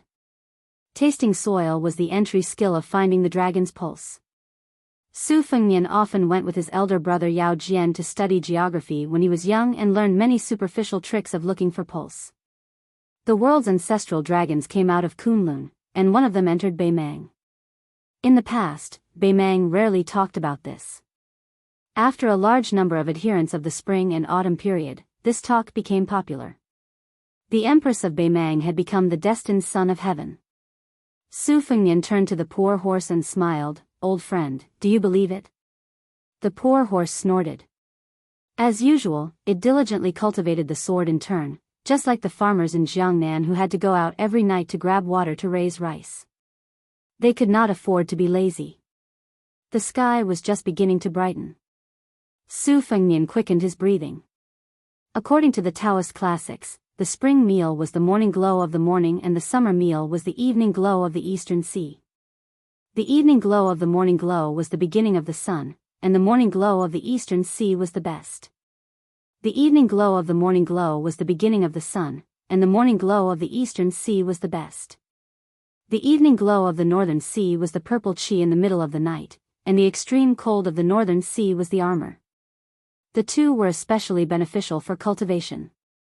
That Taoist orthodoxy lived up to expectations and became the state religion of Beimang. The current leader, Immortal Qilin, became a Taoist saint. Together with the abbot of the two Zen temples, they were known as the two saints of the north and south.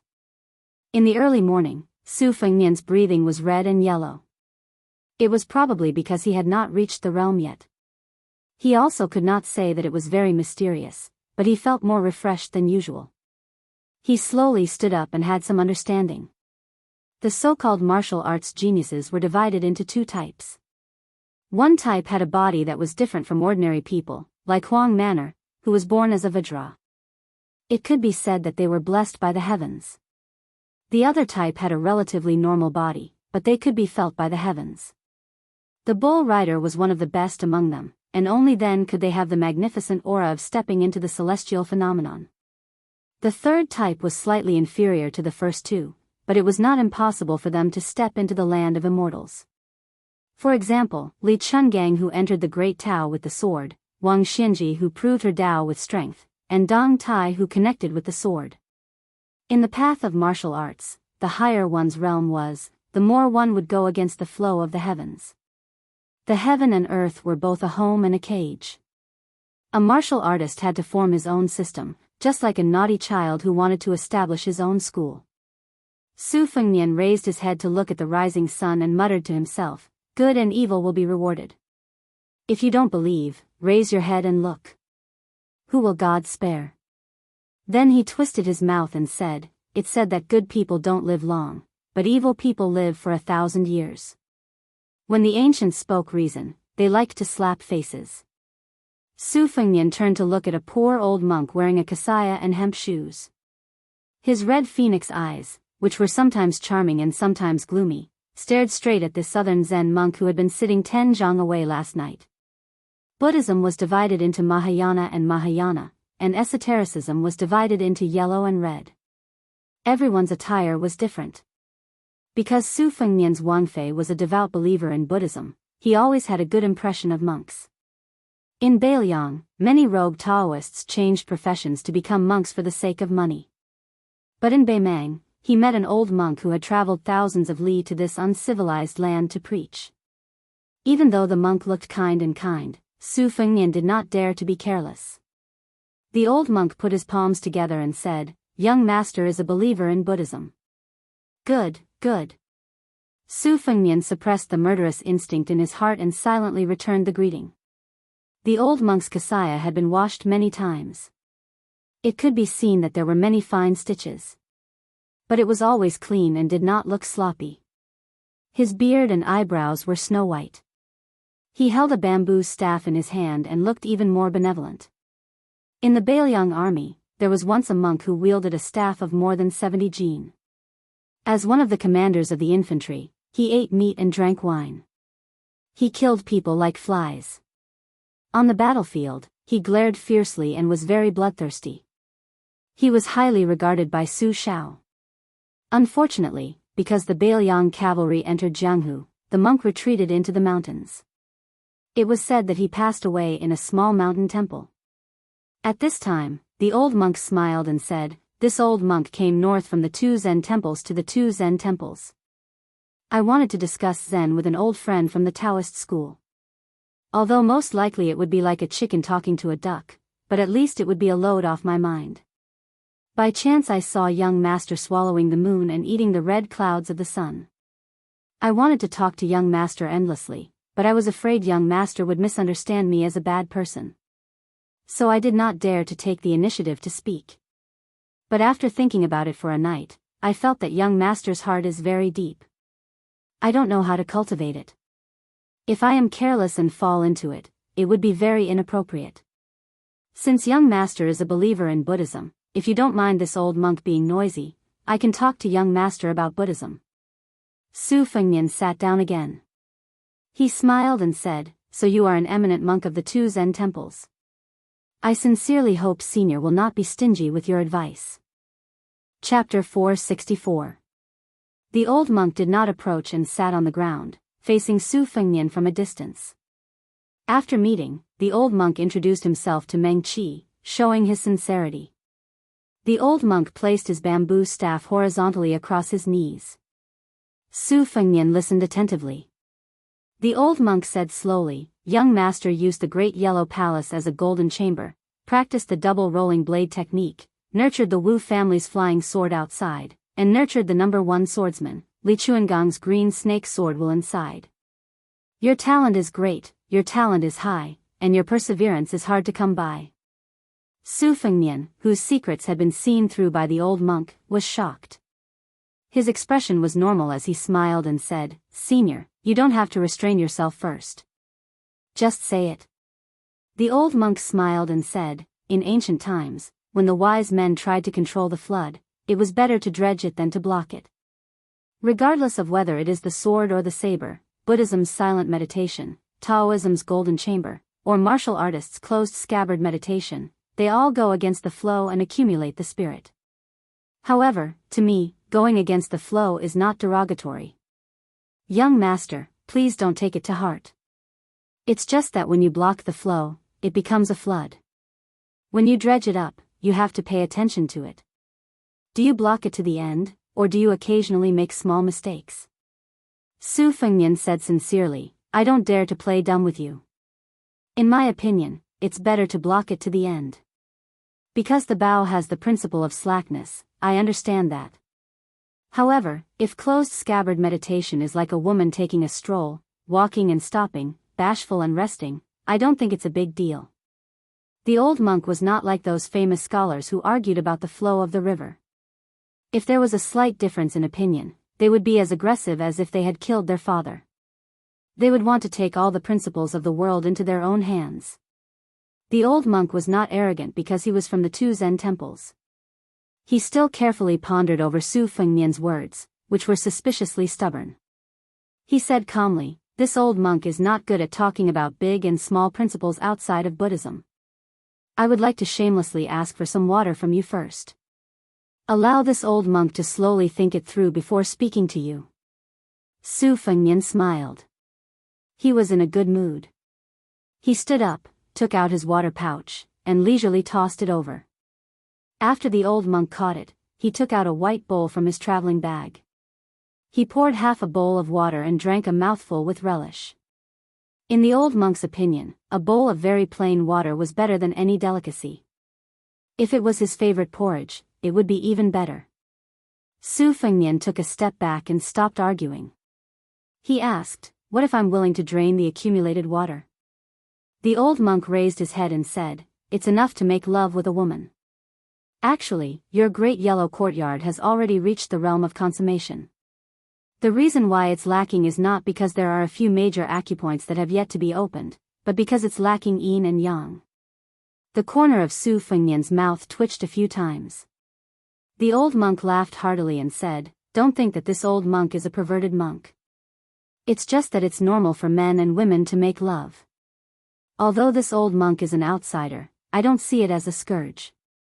Moreover, when I was young, I often couldn't sleep well at night. I was often beaten and scolded by my master." The old monk restrained his smile and said solemnly, "It's a good thing that you use the world's injustices to nourish your will. There's righteousness in the world. Although it doesn't repel murderous aura, it's mixed with evil aura and resentment. It's strong but not pure.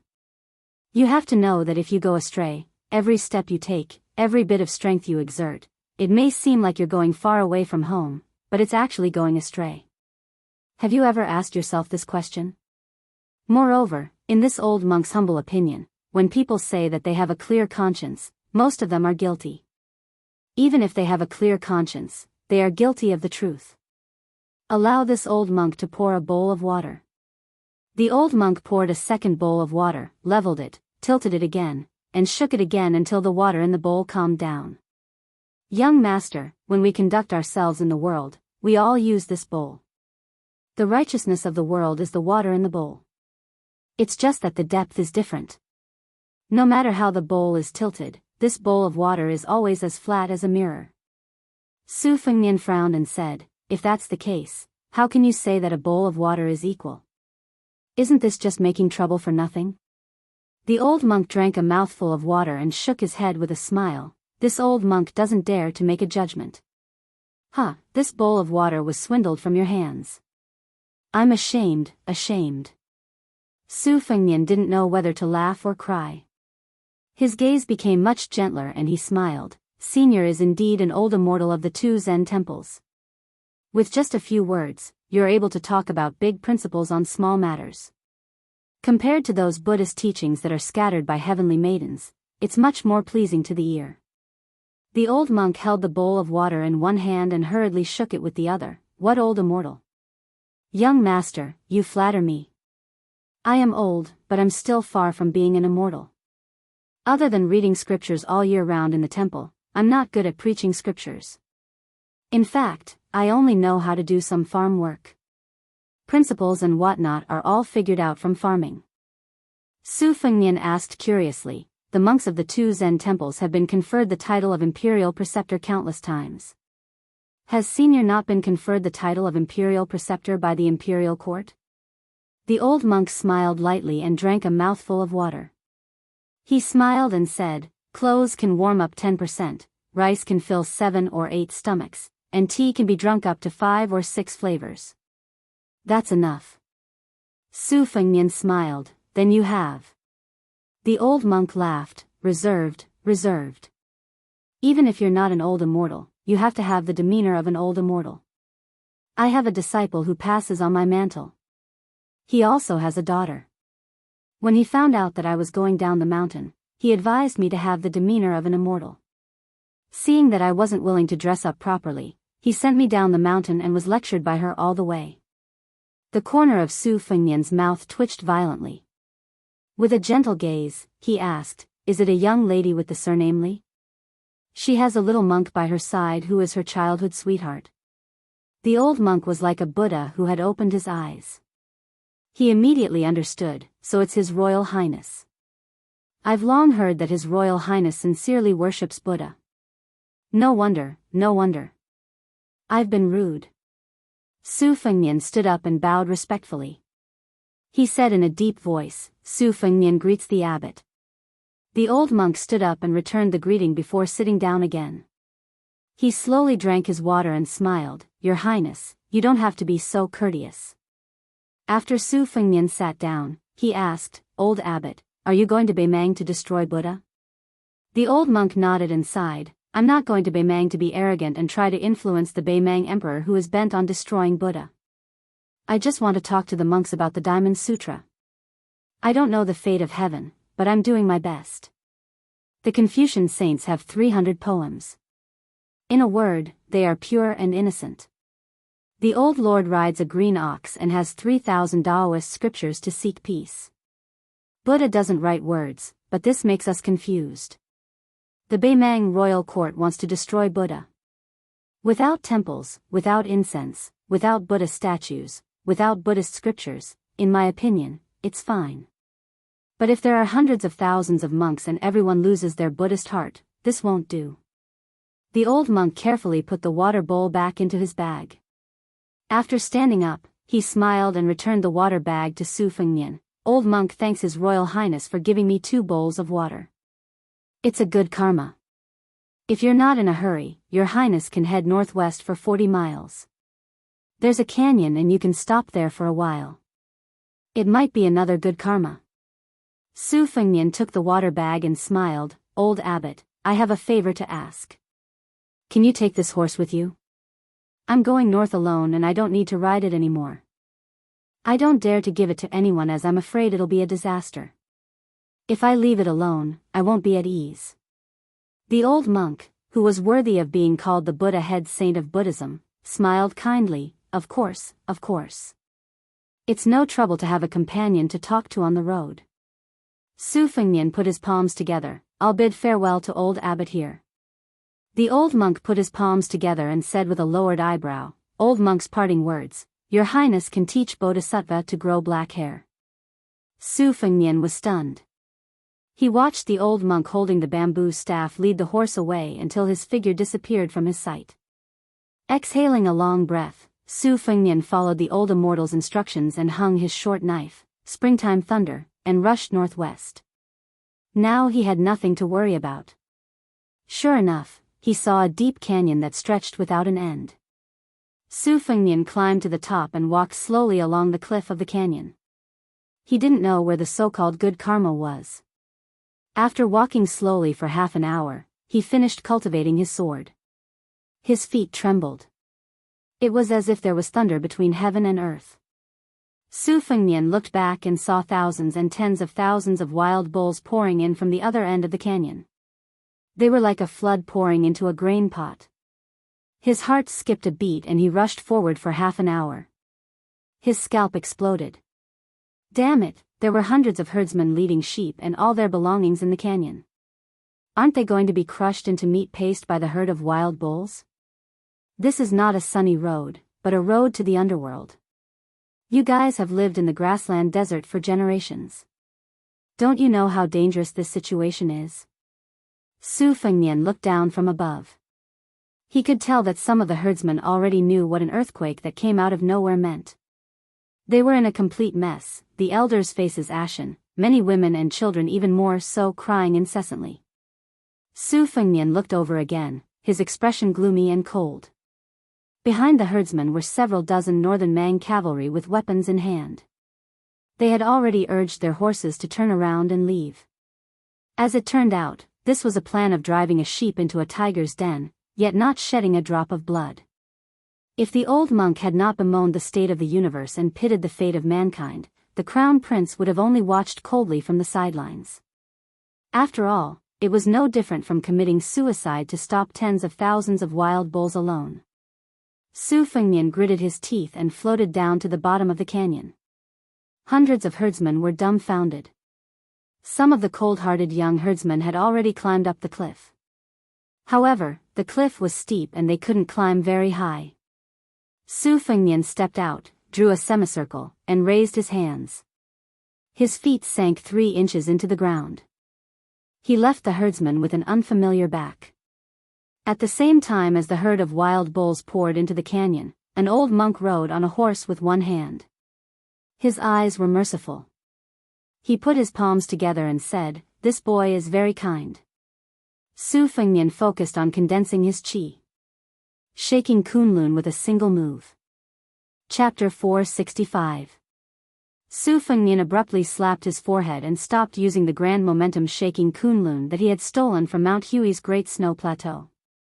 Then, he swept backward, not caring whether the herdsmen understood the Gusai Zhou language or not, telling them to retreat first. Su Fengnian took the lead and carried a nomadic child under his armpit.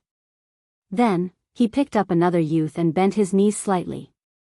Like an arrow, he shot off the cliff. After bouncing several times, he landed on the mountaintop.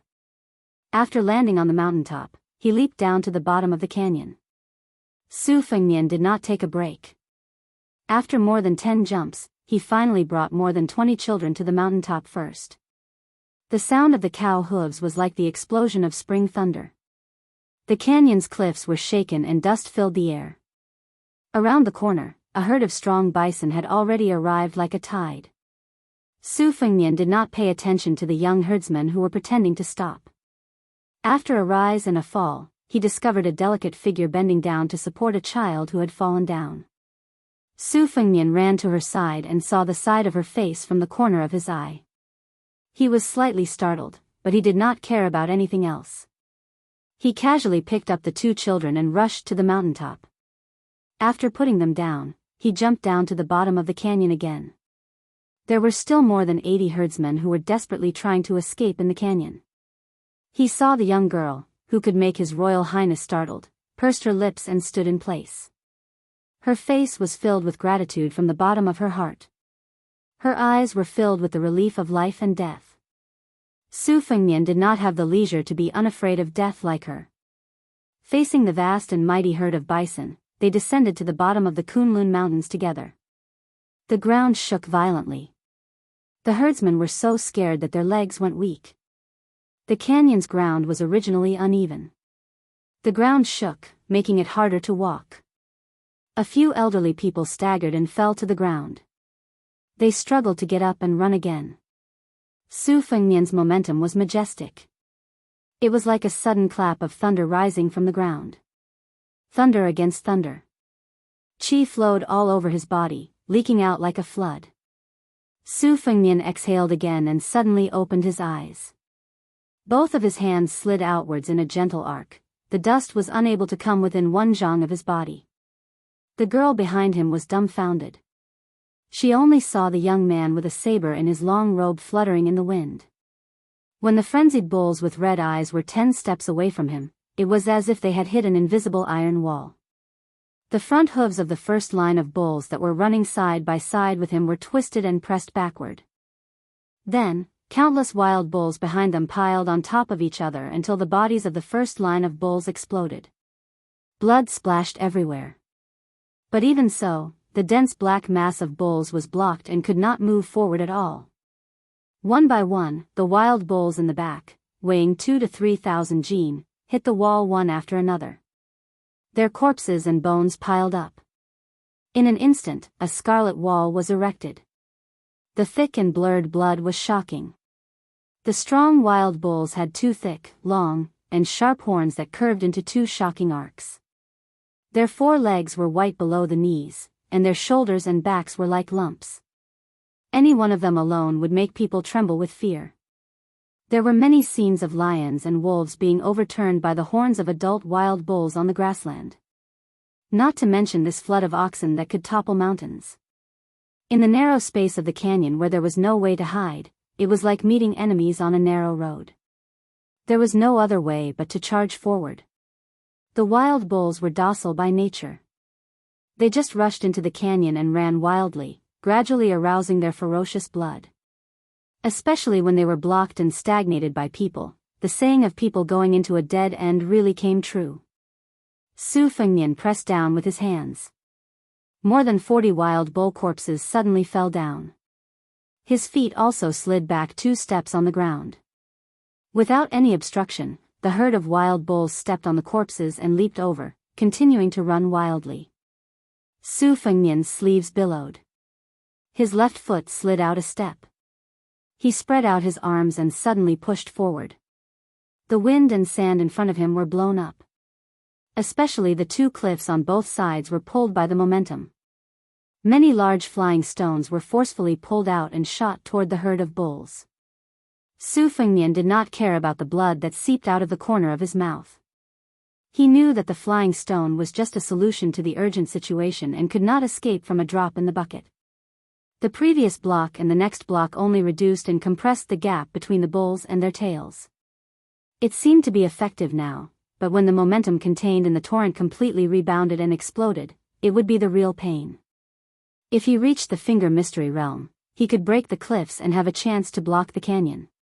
He reckoned that the body of an ordinary Vajra realm martial artist wouldn't be able to withstand the impact of the waves. Unfortunately, Su Fengnian, who was a step away from the Vajra realm, took a few steps back. He quickly took a breath midway and didn't even have time to spit out blood. His long robe moved without wind as he shook Kunlun again. If he could block one step, he would block one step. Again and again, the cycle of the big yellow court grew. Chapter 466.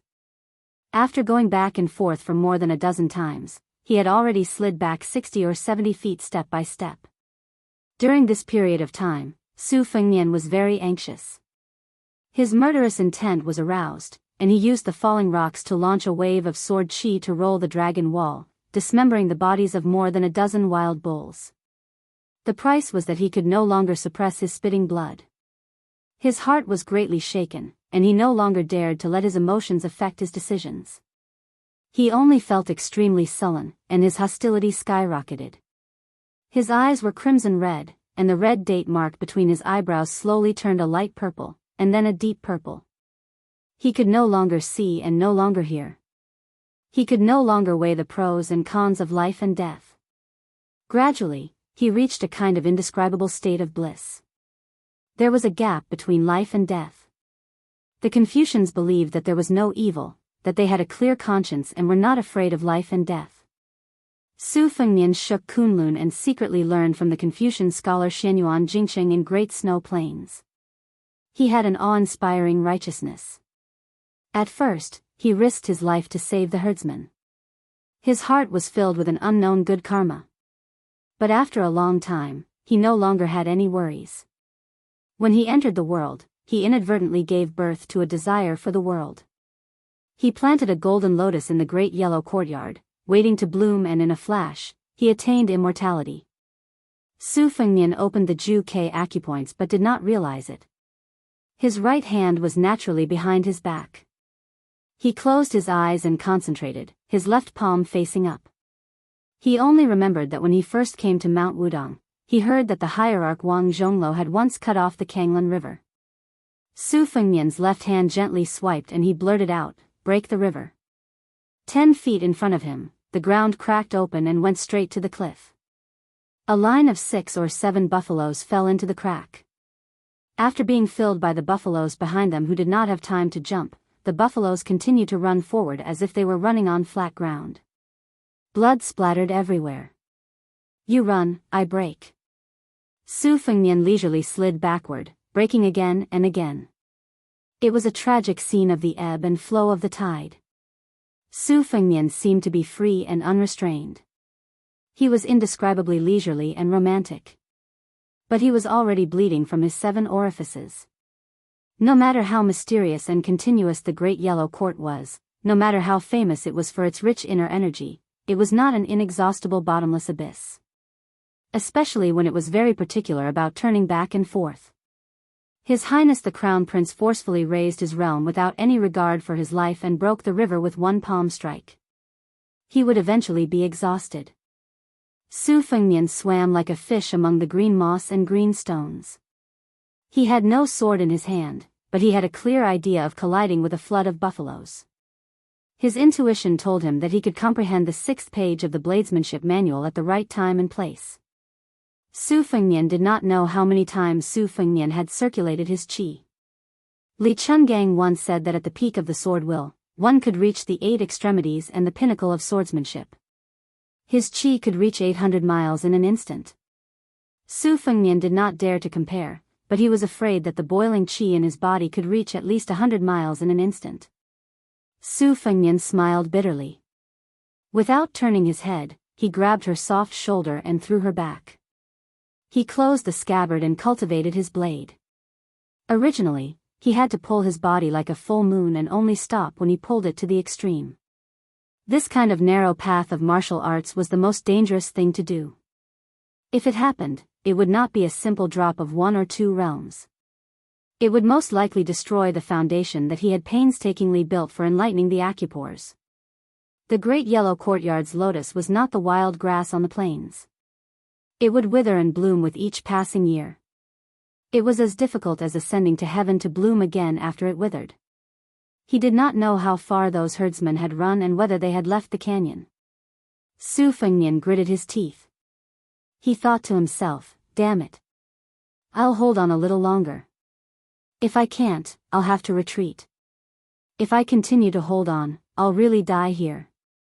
I'm afraid of death, but I'm not willing to give up. Su Fengnian allowed the bison to rush over. They were already very close. He still completed a big circulation and could clearly see the ferocious and terrifying eyes of the bison in the front row. The bison lowered their heads at the same time, wanting to stab this guy to death with their horns. Su Fengnian's clothes shrank and bulged again. The bulging was much stronger than before. He held a circle in front of his chest with both hands.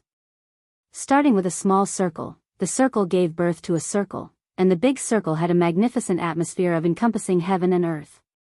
The dust in the canyon flew up like a round mirror. Su Fengnian moved back almost inch by inch. The herd of bison also moved forward inch by inch unbelievably. Su Fengnian had told himself that he would only hold on for a little longer. Unknowingly, he had held on for a long time. At the top of the mountain, an old monk in a plain kasaya stood with his feet off the ground. He held a bamboo Buddhist staff and walked like an immortal. Seeing this scene, he was slightly moved. He sighed softly and said, "When you forget yourself, you don't care about life and death. You're full of courage. When you wake up, you know that you shouldn't do something, but you still don't forget to do it. You know the nature of the root bone. A little selfishness is not enough to cover a good heart." The old monk rushed to the bottom of the canyon and swooped down like an eagle. He grabbed Su Fengnian with one hand and stepped on the void with the tip of his feet. He floated in the air and floated toward the young herdsman. He said softly, "Your Highness, please save people and allow me to stop the herd of bison." When Su Fengnian subconsciously hugged the young girl's waist, the old monk said softly, "Up." A man and a woman floated to the top of the mountain. The old monk's feet finally landed on the ground. He turned around and stabbed the Buddhist staff into the ground. If he wasn't wearing a kasaya, he would give people the impression that he was an old monk who looked like an old man in the countryside.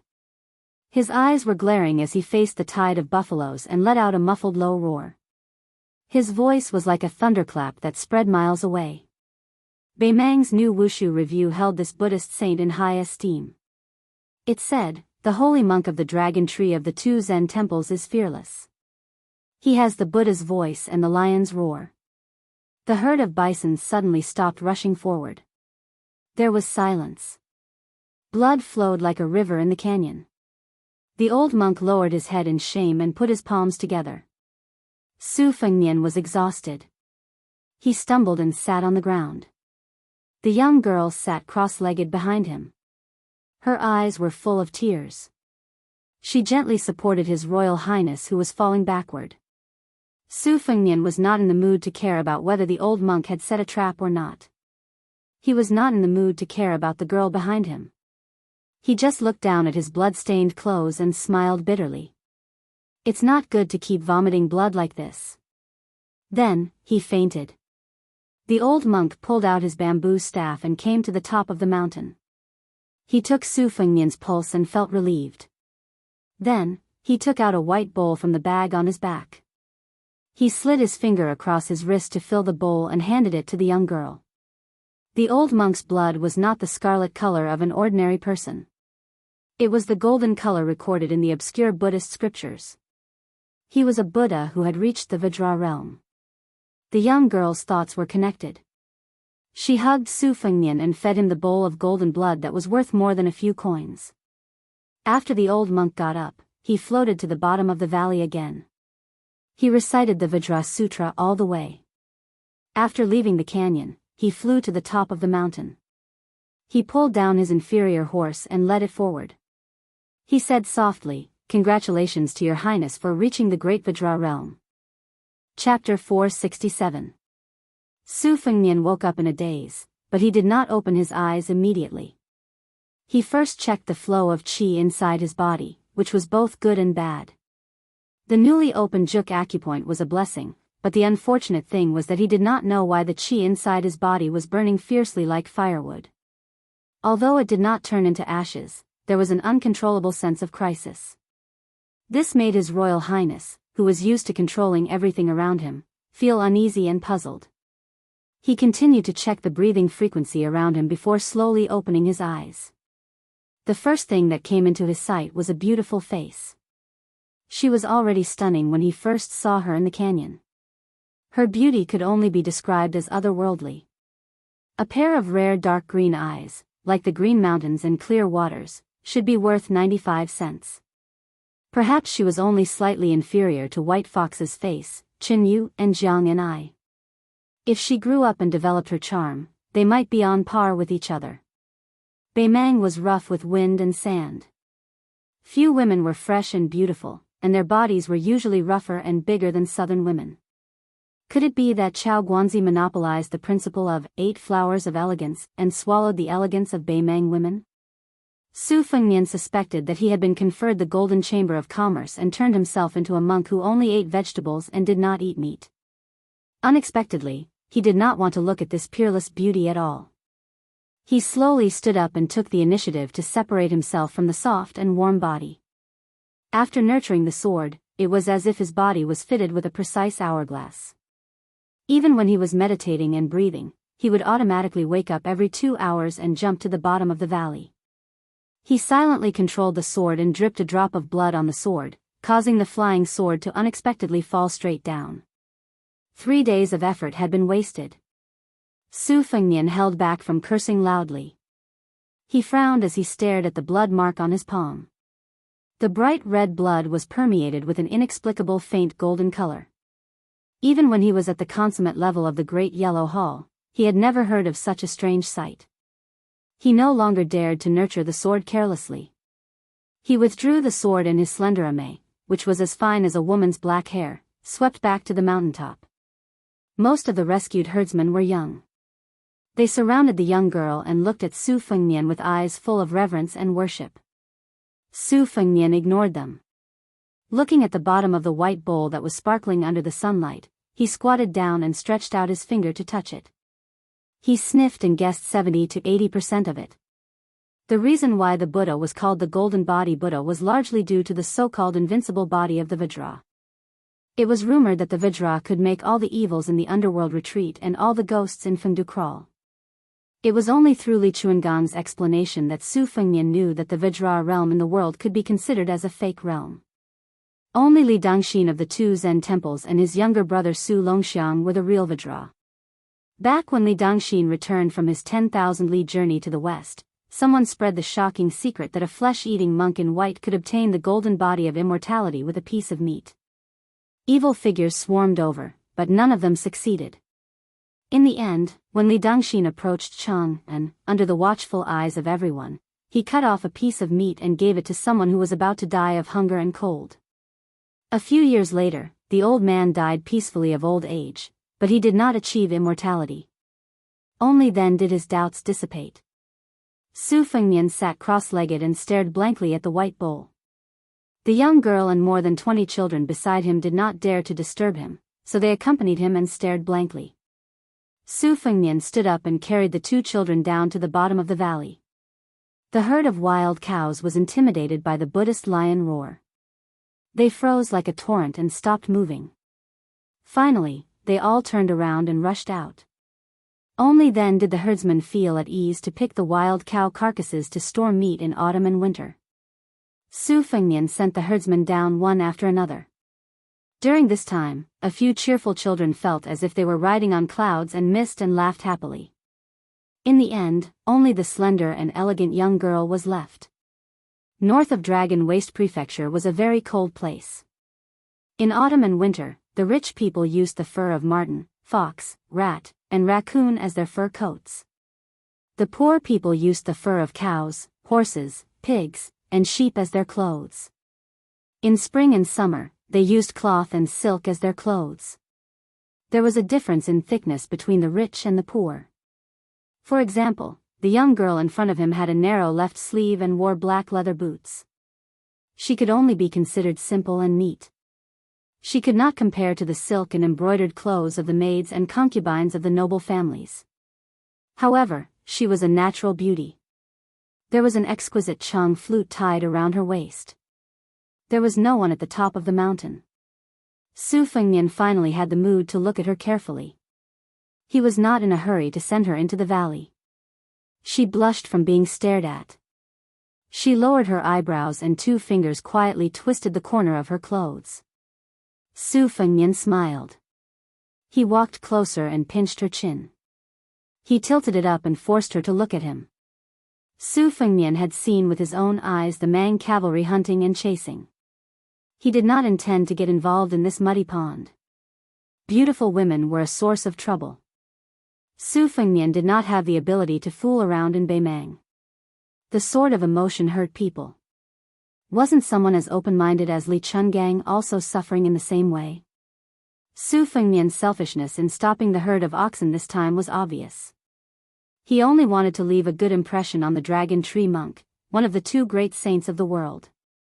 If he expected His Royal Highness to help the Buddha to the west and save this group of herdsmen from the abyss of suffering, he really did not have this kind of compassion. Moreover, if they were involved with him, who could have a good ending? Su Fengnian picked her up and jumped down. He landed lightly on the ground. After letting her go, he did not say anything. He ignored the grateful herdsmen who were kneeling down and praying. His chi was continuous like the Kunlun dragon's vein. In a flash, he chased after the herd of oxen. After turning the corner, he slowed down and planned to turn back. He thought of a way to practice the swimming fish style on the 6th page of the knife manual. The Beimang cavalry had not seen the herd of oxen for a long time. Sensing that the situation was out of their expectations, they brandished their swords and rushed into the valley. Su Fengnian's hearing was amazing. He frowned slightly and stuck to the dark cliff like a gecko. He originally wanted to chase after the herd of oxen on the top of the mountain. He caught a glimpse of the last rider turning around the corner of the valley. Then he heard a sneer that all men understood. Su Fengnian walked along the ridge of the cliff and saw more than 30 riders circling around the girl at the bottom of the valley. Those who were skilled in horsemanship leaned their bodies and reached out to touch the girl's clothes. Su Fengnian cursed as he fell back into the valley. The arrogant cavalry did not notice that someone had appeared out of nowhere behind him. Su Fengnian was also too lazy to talk nonsense. He floated forward, one hand grabbing onto the tail of a warhorse. The warhorse that was galloping in circles felt a wave of pain and raised both of its hooves, neighing in pain. The fierce cavalry turned around in surprise, brimming with killing intent. A saber slashed towards this reckless fellow. Su Fengnian gripped his saber and dragged the cavalry off his horse. He kicked this sturdy warrior away, and his body smashed into the cliff, instantly turning into a pile of meat paste. Su Fengnian was shocked. When did he reach such a state? The rest of the cavalry were startled. A brave man urged his horse forward. Su Fengnian did not move at all. When the horse crashed into him, he pressed one hand on the horse's head. The horse's head exploded into the ground and died on the spot. The back half of the horse's body flipped over. Su Fengnian slapped it away with one hand.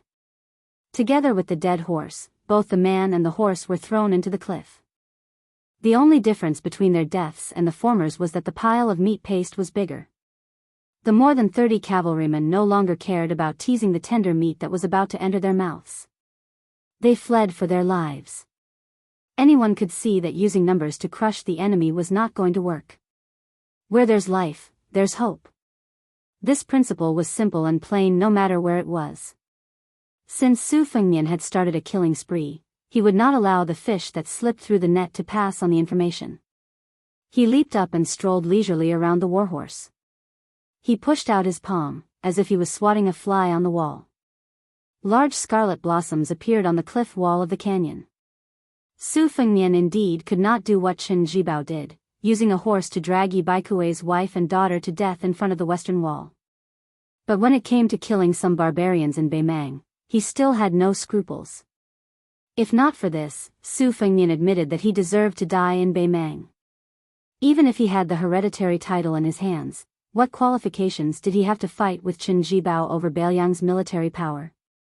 Snatching soldiers, snatching food, snatching people's prestige, and snatching the hearts of the army, all of these things had to be done with hands stained with blood, not with talking about benevolence, righteousness, and morality. Spring and autumn were not righteous wars. How many massacres were there? How many cities were massacred? How many people ate the food cooked by their fathers and mothers? Scholars, aristocrats, powerful officials, and military men, one after another, entered the scene. Even if they died, most of them could be considered to have left a mark or two in the history books. But too many people in the chaotic world who only wanted to be well-fed and well-clothed dogs died. Even their descendants, who were supposed to burn incense during the Qingming festival, died along with them. How could he command Beiliang's 300,000 cavalrymen with the benevolence of a woman? Once the empire's north gate was opened wide and Beimang drove straight down, the first to suffer would be Beiliang's millions of households. Those loyal officials of the Liang dynasty who had always been a burden to Beiliang were probably very happy to see this happen, even though they were grieving on the surface. Su Fengnian's face was gloomy. After taking care of more than 30 Beimang cavalrymen, he slowly walked toward the girl. She was the only girl among the herdsmen who saw him block the herd of bulls with her own eyes. At that time, she believed that he was the greatest hero in the world, like an immortal descending to earth. But when she saw him killing people, not just bulls, especially when she saw him slowly walking toward her, she subconsciously looked away and took 2 steps back. Su Fengnian sneered and rushed to the top of the mountain. He had done his duty and no longer cared about the herdsmen's lives. He chased after the powerful herd of bulls. The girl suddenly realized what she had done. She was so regretful that she wanted to die. She fell to the ground in a daze, her eyes empty. Su Fengnian came to the top of the mountain at the end of the valley and stopped to look into the distance. Saving one person, killing 10,000 people, killing one person, saving 10,000 people. Which was more important? Even though Su Fengnian believed in Buddhism, he didn't understand and didn't want to know. He remembered that when he was young, his second sister Su Weisheng was confused about whether the white horse was a horse or not.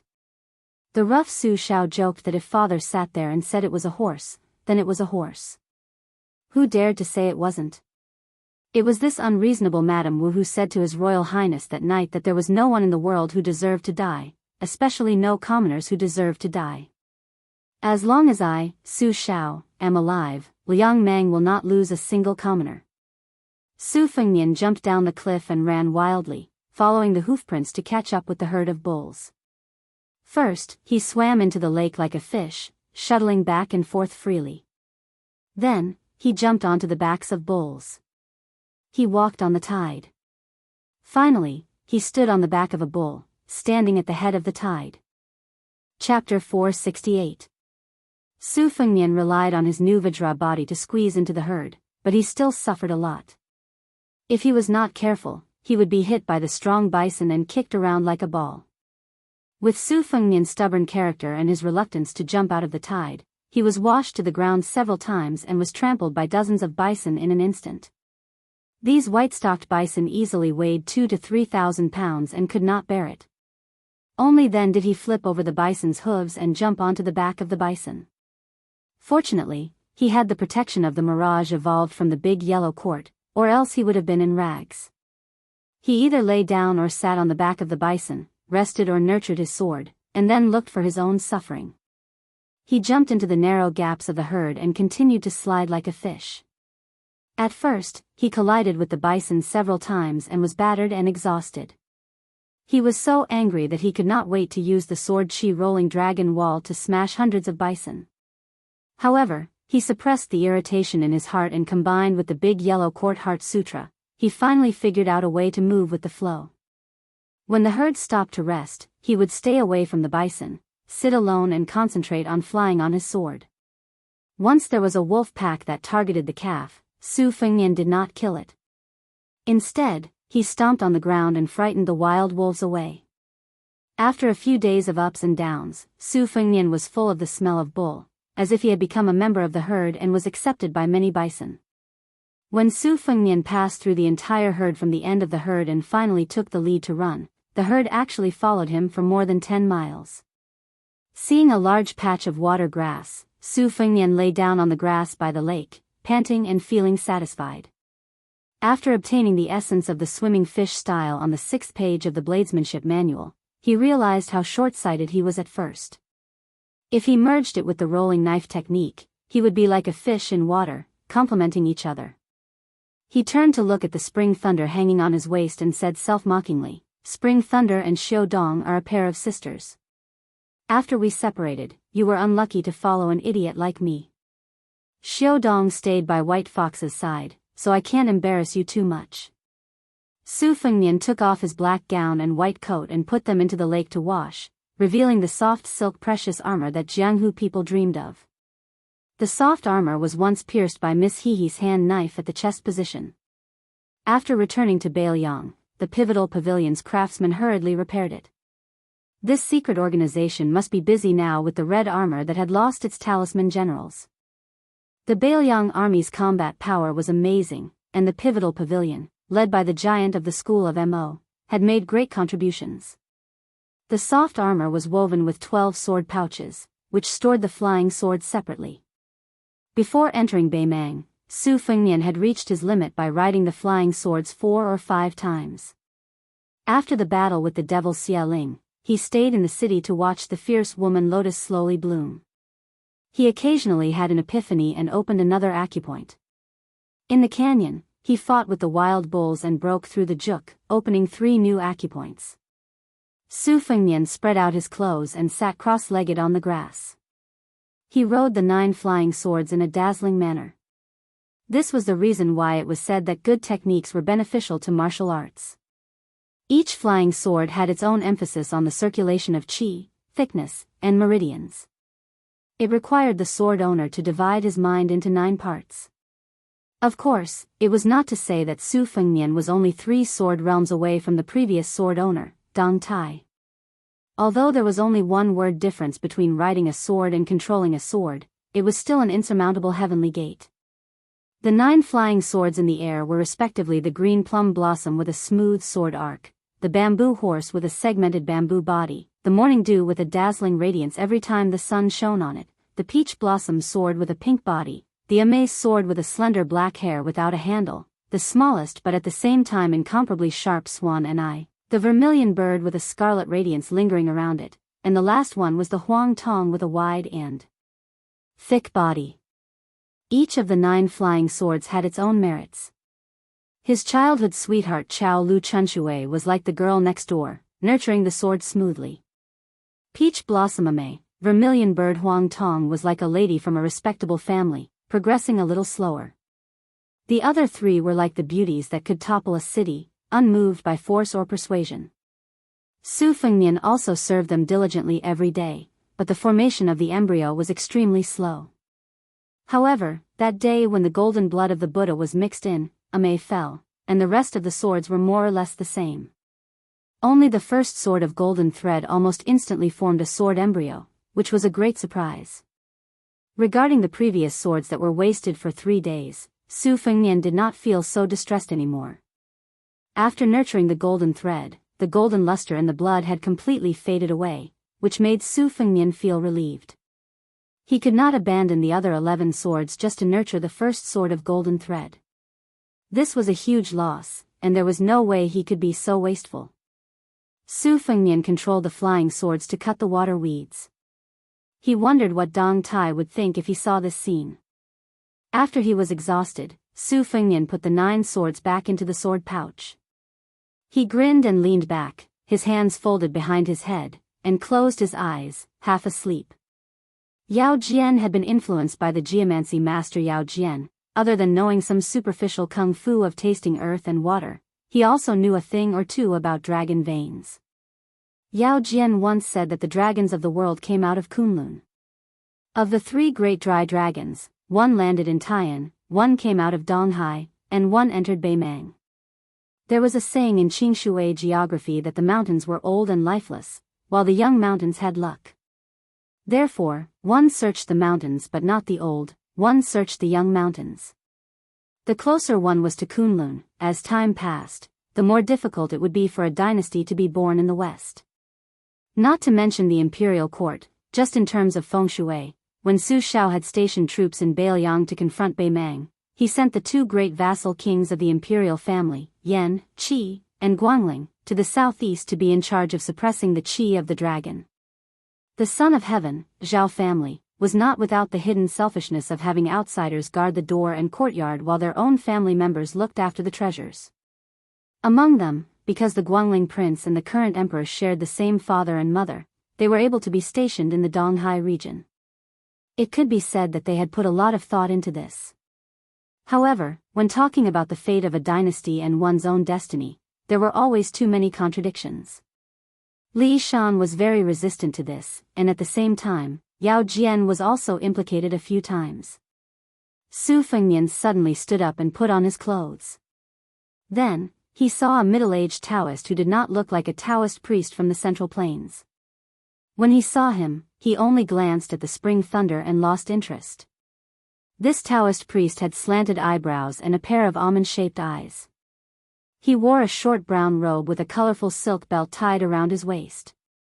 On his back, he carried an ancient bronze sword with pine patterns. His appearance was elegant, and he had the demeanor of an immortal. He asked in a southern Beimang accent, "Have you seen an old monk with a bamboo staff?" Su Fengnian calmly shook his head and said, "Master Taoist, I have not seen him." Chapter 469. The Taoist narrowed his eyes and continued to ask, "You seem to have mastered the superior Taoist breathing technique. May I ask which Taoist Jinren taught you?" Su Fengnian, who had already concealed his qi, pretended to be angry and said, "No comment." The middle-aged Taoist smiled, but his smile was cold. "Oh?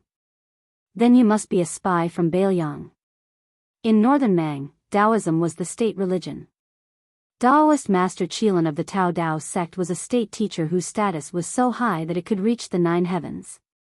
The great Taoist master had 6 outstanding disciples, and he was also regarded by northern Mang as an immortal who had attained the Tao and could move the clouds and summon the rain. Before the empress ascended the throne in Beimang, Taoism was not prominent and Buddhism was prosperous. Since Taoist Qilin was given the title of national teacher, he was called the Emperor's Yellow Paper Imperial Edict. 316 people bowed to him together. Because of this, Buddhism gradually became silent. Taoist temples of all sizes in Beimang's imperial city sprung up like bamboo shoots after a rain. Hundreds of Taoists from Tao Te sect rose to the heavens. Most of them had a meteoric rise and were treated as distinguished guests by high-ranking officials and nobles. Su Fengnian was surprised. "Are you an immortal from Tao Te sect? I often heard about the miracles of Tao Te sect's Taoist Qilin in Gusai state. Are they all fake?" The Taoist with a sword on his back sneered, "Buddhism emphasizes the equality of all living things. When have they ever treated everyone equally? I know that I have no hope of attaining Tao. What I do in the dynasty is to kill evil with one sword." Su Fengnian seemed to be forced by the situation and had no choice but to lower his head. He said helplessly, "I did see an old monk heading north. He even asked me for half a bag of water to drink." The old monk said that he came from 2 Zen temples and was going to Qilin Temple to discuss Buddhism with the national teacher. The almond-eyed Taoist heard every word and snorted coldly before drifting away. Su Fengnian waited until the figure of the Taoist disappeared and confirmed that there was no doubt that he did not turn back to hide. Only then did he let the qi in his body rise spontaneously, contracting and expanding. The surface of the small lake beside him suddenly broke and ripples suddenly appeared. Su Fengnian had been like a fish swimming in a herd of cows for the past few days. He knew that he had reached the initial stage of Vajra realm and was not surprised. Below the second level, one's realm was judged by the amount of armor breaking. It was already a great fortune for martial artists in the world to reach the second level. It was enough to be called an outstanding martial artist. They were scattered all over the world and were regarded as unattainable masters by ordinary people. However, only after entering the first level, did they know that the past was only a small part of the picture. After the picture of 1,000 miles was spread out, it was a truly beautiful scene. Just like how Su Fengnian was riding a flying sword now, he wasn't only able to see where the flying sword ended up, he was also able to vaguely see the trajectory of the flying sword. Su Fengnian guessed that once he reached the profound finger realm, he would be able to predict the trajectory of the flying sword in the next moment. As for the lawful embodiment of heaven and earth of the first-grade celestial phenomenon realm, Su Fengnian had no way to predict the profoundness of it. Su Fengnian looked at the lake that was gradually calming down and muttered to himself, food should be eaten one bite at a time. A woman's clothes should be taken off one piece at a time. What Wen Hua said is always very reasonable. Since he had comprehended the swimming fish style, Su Fengnian did not disturb the herd of cows. He rested for a day and a night by the lake. While the iron was hot, he struck the iron while it was hot to control the golden thread alone. The great Tao was ethereal and difficult to find. Even the sages had to say that it was impossible to float on the sea on a boat. Swordsmanship was the same. The Wu family's sword tomb was unconventional and sought the Tao with skills. They did not pursue the abstruse artistic conception of breathing qi into swords. Instead, they diligently climbed to the peak of swordsmanship and swordsmanship. Raising swords was one of the unique side doors. Su Fengnian had profited from a disaster outside the martial emperor's city and obtained the 12 flying swords. He raised 12 swords at the same time like a madman and never got tired of it. It could not be regarded as a reckless waste of God's gifts and worthy of the new sword god uncle's kindness of giving him the swords. As for when he could ride the sword and take the head, Su Fengnian had nothing to do and was secretly happy for a while. He did not dare to have extravagant hopes of accomplishing it in one go. The old abbot, the holy monk Longshu, praised him for his extraordinary talent. Su Fengnian did not belittle himself nor did he dare to be arrogant.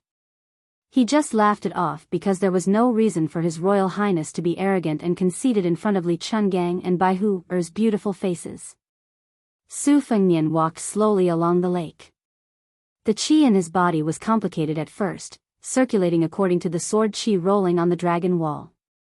When he first entered Vajra, he returned to simplicity and began to circulate the qi in his body like a swimming fish. He did not know how long he had walked, but suddenly he heard the melodious sound of a chang flute. Looking up, he saw a group of herdsmen building black and white tents and large and small yurts in the distance. Every time the snow and ice melted, the herdsmen of the grassland would drive their carts and ox carts to find new pastures for their livestock. It was currently April and August, and the weather was warm and the water was lush. It was the golden season for herding. However, the life of a herdsman without a fixed residence was not as free as one might imagine. When the tribes of the grassland of Beimang migrated, they had to follow the rules set by the Shirdi and set up camp in the grassland. Although the grassland was large, the grazing land was almost completely encircled by the Shirdi. These Shirdi were the noblest and most powerful, occupying vast areas. Only a few herdsmen who had saved the lives of the descendants of the Beimang kings had the right to freely set up camp. Generally speaking, even if the grass was dry, the Shirdi would not allow the herdsmen of the neighboring tribes to enter their territory to seek refuge and protect their livestock. Therefore, the grassland was perennially embroiled in internal strife. Even though the grassland was also part of the royal family, there would still be a lot of bloodshed. It was only after the Empress of Beimang ascended the throne and worked hard to suppress the Shirdi of Yelu and Murong that the situation improved slightly. Su Fengnian followed the melodious sound of the chang flute and saw a graceful figure playing the flute in front of the lake. She puffed up her cheeks and took a breath before playing the flute solo. It was melancholy. Su Fengnian was proficient in music, but he did not know much about the chang flute. There were a few high-quality Chang flutes made from Shishu Min bamboo in the manor. In Wudong Garden, only the head maidservant, Sweet Potato, was proficient in this. Su Fengnian stopped and listened for a long time. He felt a little melancholy. These past few nights when it was quiet, he did miss the scene of him sleeping peacefully on Sweet Potato's thigh. The elasticity of those beautiful legs, tsk. Su Fengnian hurriedly swallowed a mouthful of saliva and silently recited the mantra to clear his mind. He did not know that it would have been better if he had not recited it. If he deliberately wanted to have a pure and innocent state of mind, the qi in his body would overturn rivers and seas. Once he stepped into Vajra, the title of Golden Chamber of the Great Yellow Court would be dispensable.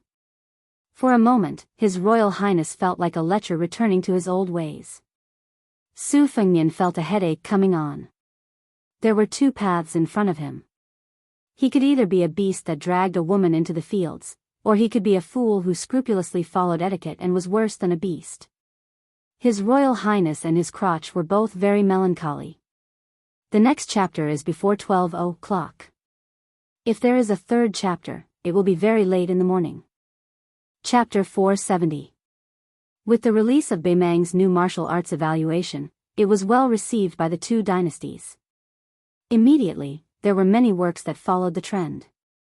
The top 10 literary heroes in the world, the top 10 swordsman heroines, were too many to count. This was not considered too strange. There were also many restaurants that put up one of the top 10 famous dishes in the world, and many cloth shops that put up one of the top 10 silk fabrics. People didn't know whether to laugh or cry. Beimang had an evaluation of the top 10 famous courtesans of the current dynasty. Compared to the elegant and reserved women in the south, they were much more explicit and erotic. The most famous courtesan of Feng Feng Lu in Flying Fox City was famous for her small mouth. It was said that her nimble little tongue could make cherries knot. Her ultimate skill was the beauty playing the jade flute. In addition, there were also some evaluations of the Yinyang pot, which made the scholars of the Central Plains feel even more ashamed. As for what they were thinking and whether they coveted the various wonderful uses described in the text, it was unknown. At this time, the beauty's thin lips were sucking on the flute.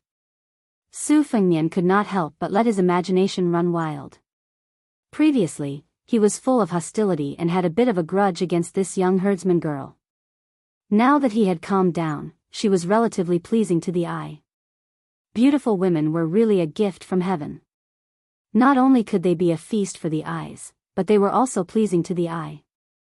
However, Su Fengnian was picky and harsh.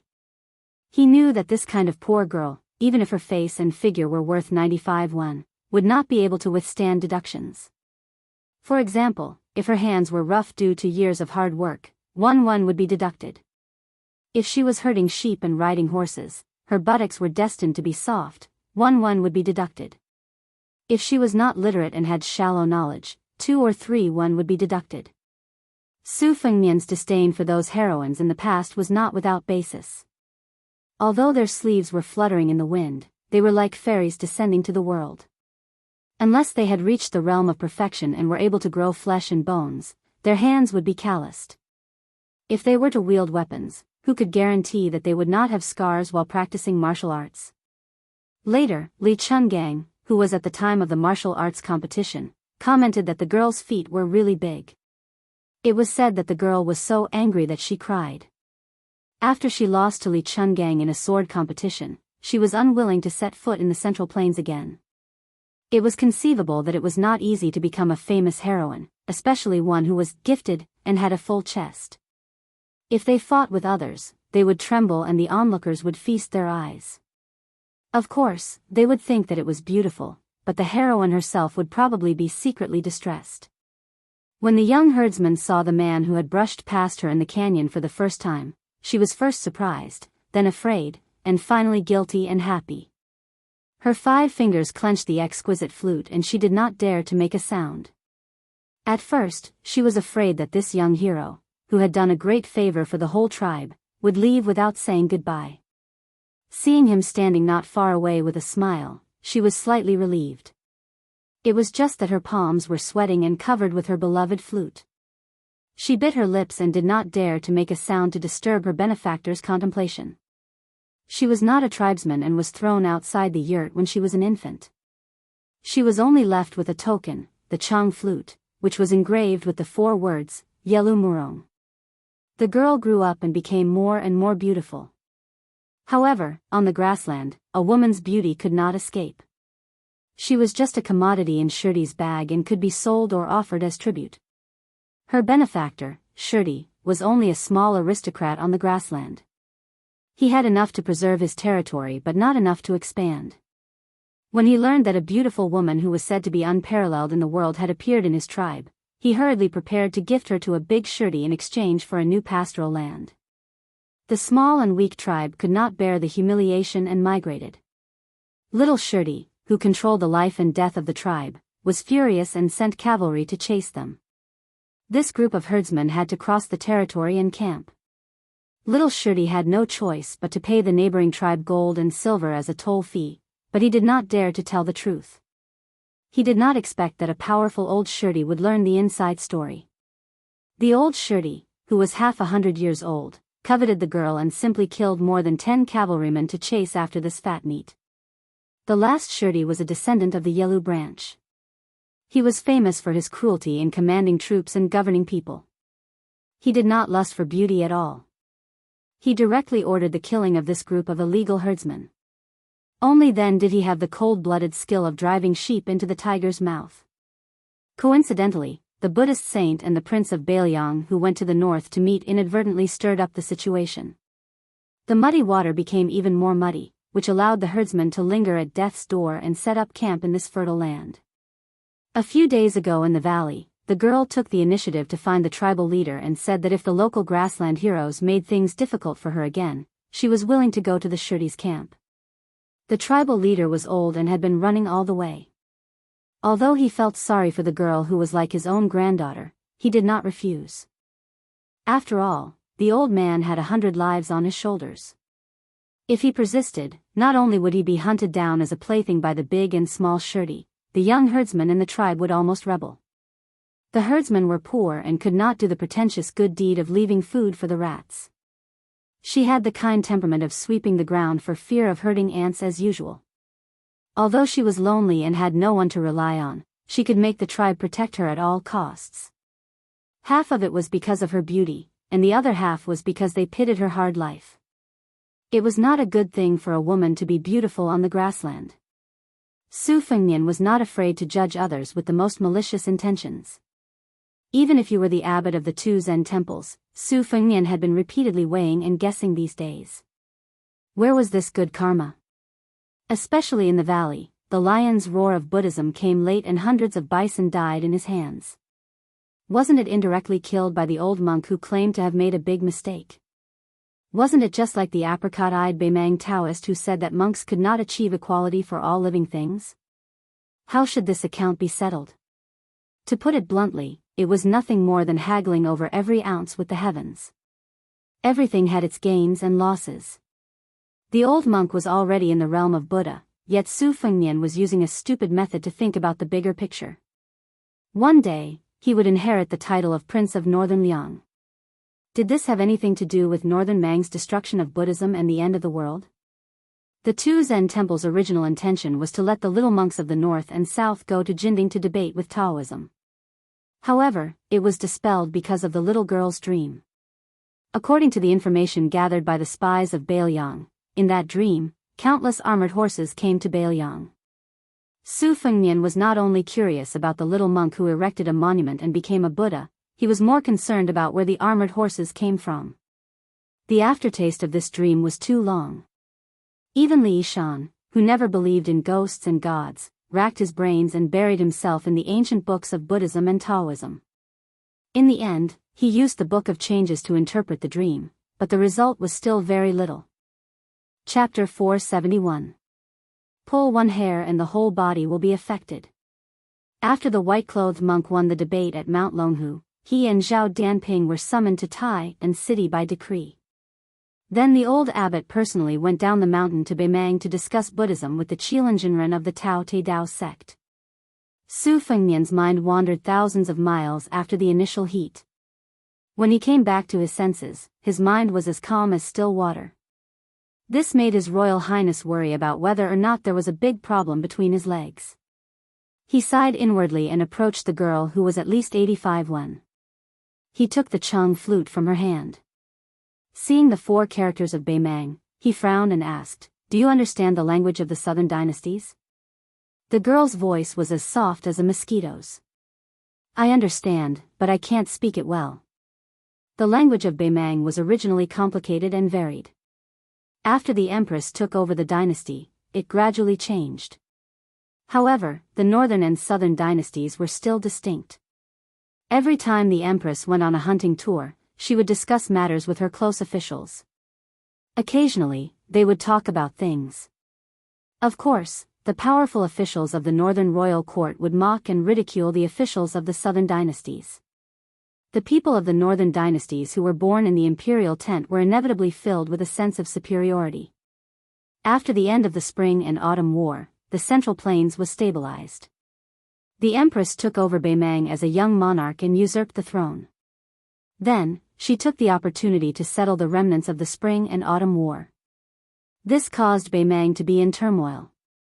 The Liang dynasty and the Liang dynasty fought 6 times. The Liang dynasty won 2 times in name, but the true meaning of victory was only 1 time.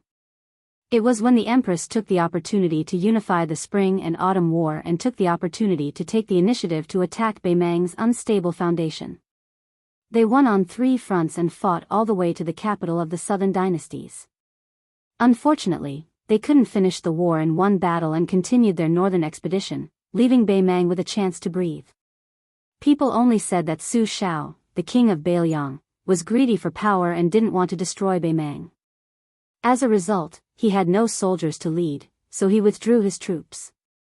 In reality, both sides were preparing to sign an alliance. Only Su Shao didn't hesitate to use his head as a guarantee and privately went to the emperor. He said that as long as the emperor gave him a secret edict, he could only lead the Beiliang army and enter the north alone. Even if he had to sacrifice 200,000 soldiers, he would make Beimang lose its title. At the time, the old Grand Secretary stood by the monarch's side and only laughed coldly. The next day, Su Shao was the first to withdraw his troops back to Beiliang to express the Liang dynasty's sincerity. This could be considered Su Shao's second time being a scapegoat after the Spring and Autumn War and his rise to the Jianghu. Many old soldiers who had been through hundreds of battles silently withdrew from the Beiliang army at this time. In the 5 battles between the 2 countries, the Liang dynasty lost more than they won. The 4th time was the most crushing defeat, almost exhausting all of the elite border troops the previous emperor had accumulated. The eastern front north of Great Peace City was cleared of the wilderness, and it was even more forbidden to raise troops and attack without permission. It was only now that General Gu Jiantang had resigned from his post as the Minister of War and was personally overseeing the 2 Liao provinces, in addition to the Grand Secretary Zhang Jiulu's support, which was said by the scholars to have spent half of the dynasty's wealth, that the declining situation took a slight turn for the better. Su Fengnian directly asked, "Who are your parents?" She shook her head and said, "I am an orphan, adopted by the clan when I was young." Su Fengnian was most familiar with the dirty tricks of the imperial family. He asked with a smile, "Have you never thought that you might be a golden branch or jade leaf with the surname Yelu or Murong?" The young girl's eyes widened and her mouth dropped open. Clearly, she had never thought about this matter. Su Fengnian inadvertently saw the pink tongue behind her white teeth and felt hot again. However, he didn't feel the least bit ashamed of his inferiority in front of a beauty. He only lowered his eyebrows slightly and glanced down at his waist, silently praising, "Good brother, you are very capable." After working hard to cultivate the Great Yellow Courtyard, there shouldn't be any irreversible side effects. Otherwise, His Royal Highness would really use a piece of tofu to knock himself to death. Without any worries, Su Fengnian was in a good mood and threw some of the troublesome problems to the back of his mind. He remembered that in the past, he had spent a lot of money to buy countless poems. When they reached his second sister, only one line, "Tomorrow worries will come tomorrow worries," entered her eyes and made His Royal Highness so happy that he had the servant send another 700 taels of silver to that poor scholar, 100 taels per word. Later, He heard that this scholar had passed the imperial examination and had some fame in the capital. He was one of the few honest people who didn't want to wallow in the mire and curse His Royal Highness with the scholars. It was probably because of this that he had waited on the cold bench for several years before he was replaced by a county clerk in a barren mountain and turbulent river. Su Fengnian sat by the lake and beckoned her to sit down. Smelling the unique fragrance of a woman, His Royal Highness, who hadn't even seen a female mosquito after leaving Flying Fox City, felt as if a lifetime had passed. The wild bulls were vast and mighty. Su Fengnian was wholeheartedly studying the swimming fish style and the knife manual. How could he care about distinguishing between male and female? Besides, even if he could distinguish between the two, what else could he do? Su Fengnian wasn't even afraid of the devil Xieling, but this thought scared him so much that he trembled.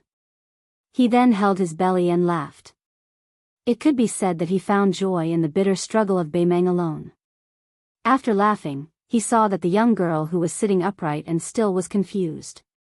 No matter how thick-skinned Su Fengnian was, he wouldn't be so brazen as to mention this. He lowered his head and stroked the Chang flute. The two dark purple bamboo pipes were side by side with gold and silver threads intertwined. The holes of the pipes were smooth and round. Even after many years of playing and stroking, there wasn't the slightest bit of wear and tear. It could be seen that it was a precious Chang flute of top quality. Su Fengnian could be considered an expert in calligraphy.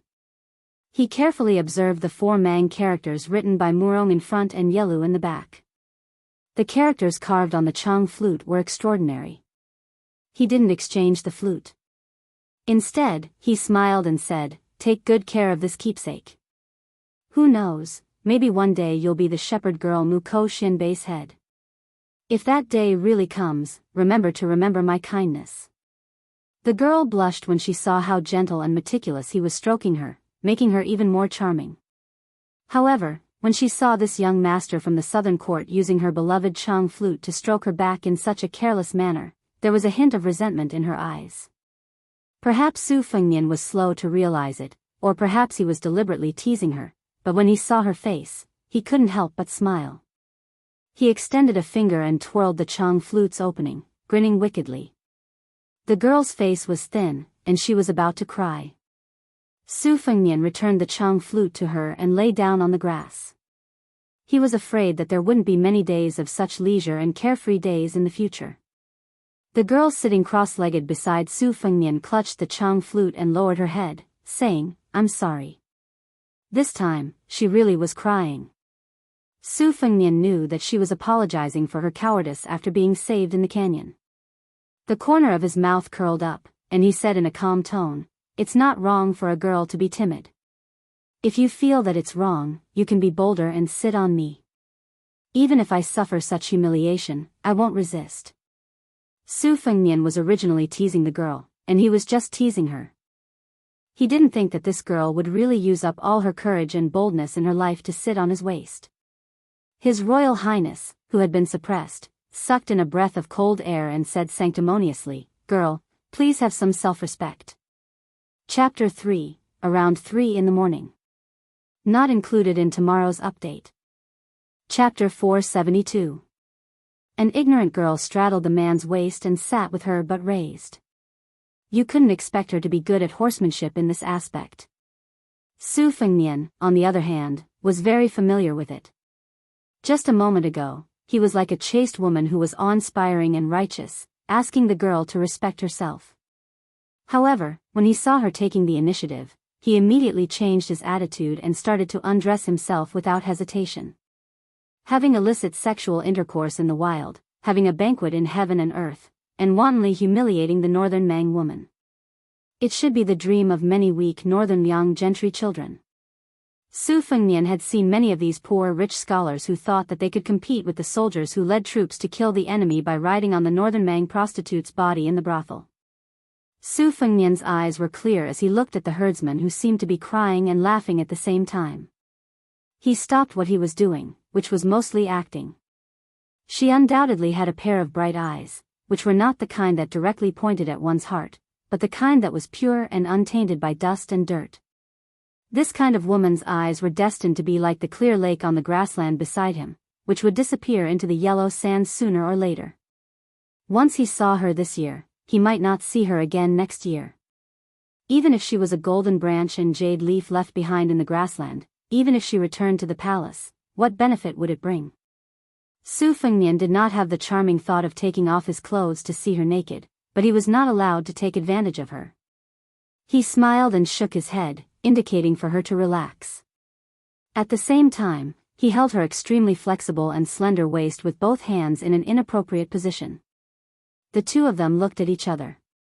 The so-called killing a beauty with a sword under the waist was probably the true portrayal of Su Fengnian at this moment. No matter how innocent and naive the girl was, she matured early.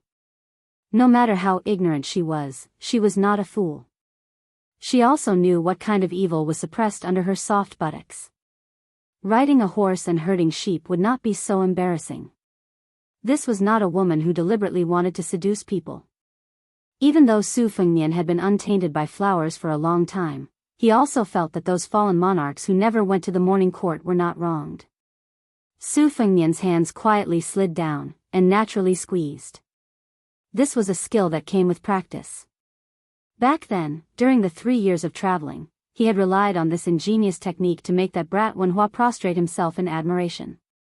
Unfortunately, this brat's comprehension ability was worlds apart from His Highness the Crown Prince's, and he could not maintain a righteous expression as a moral person. Unfortunately, he had a lecherous face that deserved a beating. Every time he mustered up the courage to go to the downtown area to take advantage of women, Su Fengnian would inevitably have to step in to save the situation. If Wenhua cooperated, saliva would immediately flow from the corner of his mouth, and then he would say that he was an idiot brother in the family. Girls with weak temperaments would be soft-hearted and let him off, but those who were more shrewish would be punched and kicked, implicating Su Fengnian as a fish in the moat. Among the latter, Xianyuan Qingfeng was the most relentless, leading his vicious servants to chase after them for several streets. The young girl did not say anything and only stared at him with her eyes wide open. In his life, other than a girl's crying, Su Fengnian could not stand this kind of pure gaze. He could only withdraw his hands in embarrassment and laugh as he scolded, "You're the only one who's allowed to ride a horse, but I'm not allowed to flatter you?" The young girl, who was not used to puns, thought carefully. When she had figured out the meaning, she clumsily revealed a slightly late bashfulness. Su Fengnian saw her charmingly naive appearance and could not bear to do it. He sat up and held her in his arms, lightly smelling the fragrance of her fine black hair and feeling the delicate trembling of her virgin body. He sighed and slowly released her. Beimang's customs were bold and unrestrained. Not only were there illegal activities permitted by the law, but there was also the custom of kidnapping a bride, as well as the remarriage of a woman whose sister had passed away and whose mother had become a widow's sister-in-law. These were all excellent reasons for the scholars of the Central Plains to criticize the barbarians of Beimang. Su Fengnian picked her up and put her down beside him. Heng Chunlei sat on his lap and stared at the lake, lost in thought. A 16-year-old beauty's body was so soft that it was as if a hero had entered the grave. Perhaps if it were any other man who had suffered internal injuries from holding himself back, he would have already taken advantage of her reluctance and enjoyed the pleasure of having sex with her. After he had eaten his fill, he would not recognize her and would touch his crotch to laugh at the common people. However, His Royal Highness, who had begun to feel melancholy again, turned his head and laughed. "If only you were Pei Nanwei or Yu Yuwei." There was no woman in the world who liked to be compared with other women. Although the girl was ignorant about love, she could still hear the weight of the words. She did not dare to show her grievance and only turned her head away. Su Fengnian stood up and made a plan in his mind. He wanted to see if he could help this group of fleeing herdsmen settle down. If he had the chance to return safely in the future, he would take her back to Bailiang Palace. Not to mention whether she would be a vase or eaten, it would be good for the eyes. Later on, when he evaluated the top 10 beauties and spent some money, she would definitely be on the list. If word got out, it would be a happy thing to make those scholars envious. If he ate her now, would he take her to the north? If he ate her but did not take her back, Su Fengnian did not want to hear that she had become the exclusive property of some vigilant person in his tent. His Royal Highness, who had been taken advantage of by Xu Xiu countless times, had also learned some superficial disguising techniques. The finished product could only be considered a shoddy product, but it could still be considered a cover-up. However, was she willing? The herdsmen of the tribe could not reveal the secret. Especially some young and strong men who had left their homes and harbored resentment. They might even use a few bags of silver to win the favor of Xian Shirley for the sake of wealth and future. The human heart was unpredictable. Even if he had saved the entire tribe, Su Fengnian did not feel that he could sit back and relax. He did not want them to be his puppet. Su Fengnian thought about it and decided to stay in this ill-fated herdsman's tribe for a few days. He asked, "What is your name?" She said softly, "Huyen Guanyin." Su Fengnian knew that many people in Beimang respected and believed in Buddhism. Many people liked to use Bodhisattva, Maitreya, and Manjushri as their names. It was not rare or strange. If it was in the spring and autumn period and the Central Plains, the name was too big and would be regarded as ominous. However, in Beimang, it was very common to use such names as small characters. Even the women's clothing was deeply affected. In the winter, they painted their faces with yellow material, which appeared golden. It was called Buddhist makeup, which could only be washed away in the warm spring. When the emissaries of the Liang dynasty first saw the women in Beimang, most of their faces were yellow. They thought it was because of the illness caused by the miasma. Chapter 473. Su Fengnian asked her to take it to the tribal camp. Huyen was a first-class family name on the grasslands, similar to the Tuoba family, second only to the Yelu and Murong royal families. It was bestowed by the Mang lord who was well-versed in the culture of the Central Plains 100 years ago. Presumably, this tribe's city was a descendant of the Huyen family. However, the family name was prestigious, but it didn't mean that anyone with the surname Huyen was a noble. Beimang had a strict hierarchy, not inferior to the Liang dynasty at all. People were divided into 4 classes. Originally, there were only 2 classes, the native of Beimang and the remnant of the spring and autumn period. They were fiercely opposed and had countless disputes. The chess and sword music school's Taiping order proposed to divide the people into 2 classes, both below the remnant of the spring and autumn period. In fact, they were all sinners or stubborn people who were forcibly brought into Beimang territory by force. Their numbers were relatively small, but even so, the remnant of the spring and autumn period were all grateful. It was their nature not to worry about scarcity, but to worry about inequality. Not only that, but they had also become a person above others. Of course, the people were divided into 4 classes. The small group of nobles who stood at the top of each class, regardless of wealth or status, were far beyond the reach of ordinary people. Su Fengnian muttered to himself, "Tuoba, Huyen Guanyin, these names are quite interesting. Are there Yelu Maitreya and Murong Puxian?" She said softly, "Yes." Su Fengnian rolled his eyes and flicked his finger on her forehead.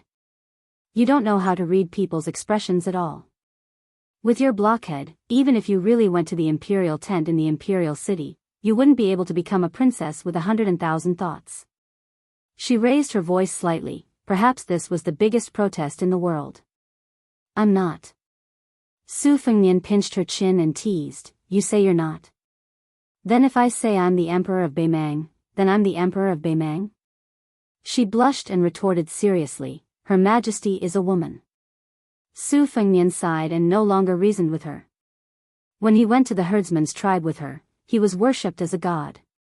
Su Fengnian went up and down in the canyon like an immortal, saving more than 20 people, and then he stopped the herd of cows. With the help of a Buddha-like old monk, everyone, regardless of age, knelt on the ground devoutly. The old patriarch even shed tears as if the grievances of migrating thousands of miles had been swept away. Beimang's people were simple and honest, unlike the famous people of the Liang dynasty who believed in Huang Lao in prosperous times and escaped to Buddhism in troubled times. Anyway, they did whatever they could to protect themselves. In the tribe, only Huyen Guanyin knew the language of the southern dynasties, so she passed the message. When they found out that the young Bodhisattva was going to stay in the tribe for a few days, they were all very happy. The young children and girls were even more excited. Besides Huyen Guanyin, there were also a few girls who were rescued by Su Fengnian and hoped that the handsome bodhisattva who was not like a herdsman could stay in their yurt. The grassland household registration was based on a yurt. When Beimang was first established as the emperor's palace was just a yurt. Even the previous emperor had to stay with his confidants and close officials every time he went hunting. Therefore, the Liang dynasty secretly criticized that when the empress of Beimang was still the empress, she had an affair with several powerful officials while the emperor was sleeping soundly.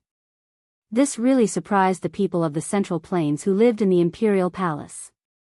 The tribe leader was called Huyan Anbao. He personally welcomed Su Fengnian into the spacious black and white yurt. Other than the simple and honest son and daughter-in-law, the old man also had a granddaughter and a granddaughter. The granddaughter was once brought up the mountain by Su Fengnian and was extremely happy. The grandson was the child who was always held by Huyan Guanyin at the bottom of the canyon. He stared at Su Fengnian's eyes as if he was looking at a deity, full of reverence and worship. When Su Fengnian entered the yurt, the child and his sister stood outside the yurt together and looked at the young deity's elegant demeanor through the gap. They only felt that every movement of the young deity was extremely beautiful. They reckoned that when Su Fengnian burped and farted, the two siblings would think that it was a great knowledge. Beimang revered martial arts and was good at horseback archery. They especially revered powerful martial artists who had outstanding strength and strong fists. Tuoba stepped on the bones of his fellow tribesmen to become the empress's servant. Revenge had never changed in Beimang for thousands of years. The Dangxiang tribe especially focused on revenge. If they didn't take revenge, they would inevitably be disheveled and dirty. They wouldn't get close to women and wouldn't eat meat. Only after killing their enemies could they return to normal. After both sides reconciled, they would need to fill the skull wine cup with human blood and the blood of 3 animals. Both sides swore that if they took revenge, they would take the lives of 6 animals. When Tuoba gradually became the god of war and had outstanding military achievements, the 16 tribes of the Dangxiang tribe were convinced. They proposed to the number 1 person in Beimang to reconcile. Tuoba ignored them and the leaders of the 16 tribes committed suicide together. Later on, when the empress appeared, Tuoba only agreed verbally. Not only did the Dangxiang tribe not see it as a great shame, they even took it as an honor. Without exception, the valiant and strong young men joined Tuoba's personal army. It could be seen that Beimang had a strong spirit of martial arts. Sitting in the tent, after listening to Huyan Guanyin's narration, they found out that her tribe's migration wasn't done blindly. Huyan Anbao's father, who died on the way, was a staunch believer in evil spirits. He was a well-known fortune-teller who was good at using wormwood to burn sheep scapula. Back then, it was this old man who took in the baby girl in swaddling clothes. At the end of winter, it was this old fortune-teller who used the cursed sheep to request the tribe to migrate to the southeast. Su Fengnian was skeptical of this kind of fortune-telling witchcraft. When he heard it, he didn't take it to heart. When he found out that Huyan Guanyin lived in the adjacent tent, he glanced at her. It was just a small gesture out of habit, but it made the young girl blush like a peach blossom. The old tribal leader saw it but didn't say anything. He just smiled and felt gratified. The little girl was alone and had no one to rely on. In the end, she still needed to marry a man with broad shoulders to truly settle down. The old man had complete faith in this young master Su who claimed to be from Gusai Prefecture. At the bottom of a narrow valley, a man could stop 10,000 bulls. It was a miracle that he didn't even dare to think about. The old man still remembered the legend of 9 swords breaking 10,000 cavalry that had been circulating in the grassland for 100 years. Although it was a magnificent feat of the Wu family swordsmen from the Central Plains, he felt that the young bodhisattva sitting in the same tent was comparable to those 9 swordsmen. After Su Fengnian drank a big bowl of wine and ate big chunks of meat, he walked out of the tent with his head lowered. Huyan Guanyin followed behind him. Su Fengnian slowly walked up a small hill. Other than the young girl, there was also the old tribal leader's grandson sneakily following from afar. He seemed to be called Abaoji by his nickname. Su Fengnian looked at the setting sun and suddenly narrowed his eyes. A yellow eagle that was originally hovering leisurely cried incessantly. It swept across the sky and swayed as it fell.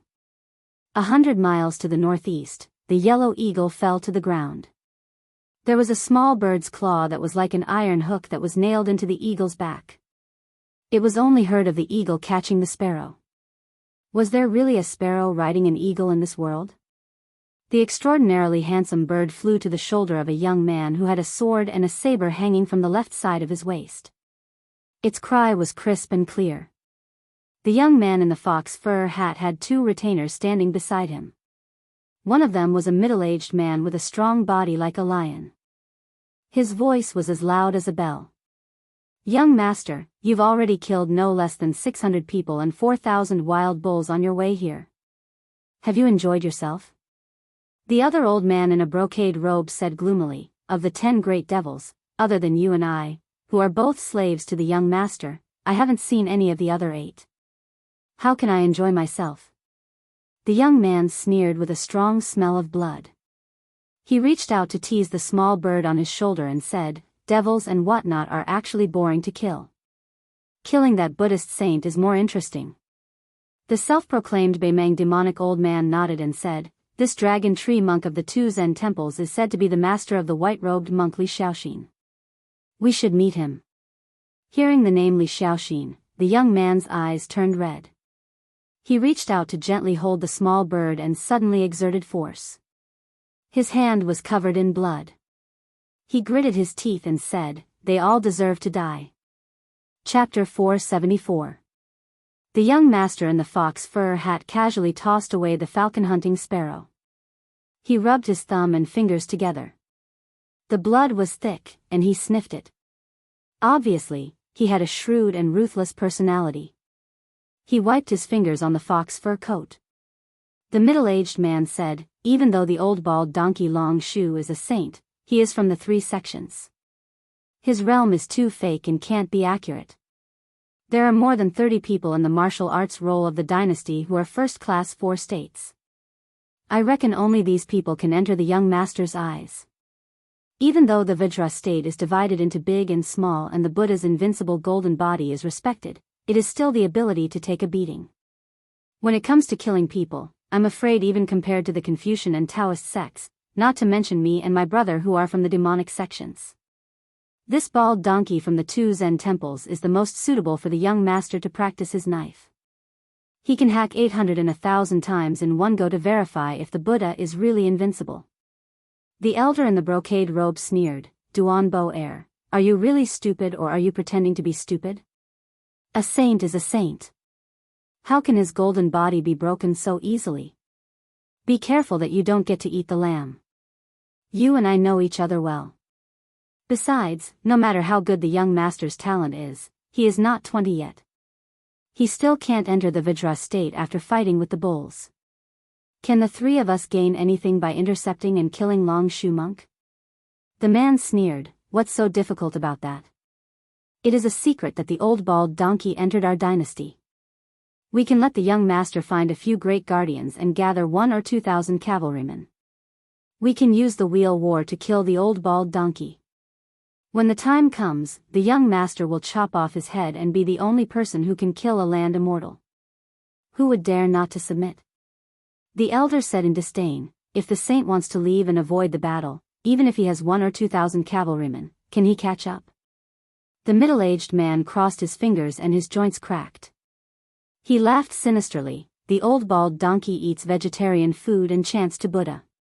When the time comes, we will threaten him with the lives of a few hundred herdsmen. If he dares to escape, we will kill 1 for each step. Let's see how far he can run." Hundreds of people died because of his cowardice. If this news spreads out, the old bald donkey Long Shu is no more than a holy monk. How can he still have the face to talk about Dharma with our imperial preceptor, Immortal Qilin? The old man in the brocade robe with the surname Tuoba had a feminine aura like a water snake, which made people feel uncomfortable just by looking at him.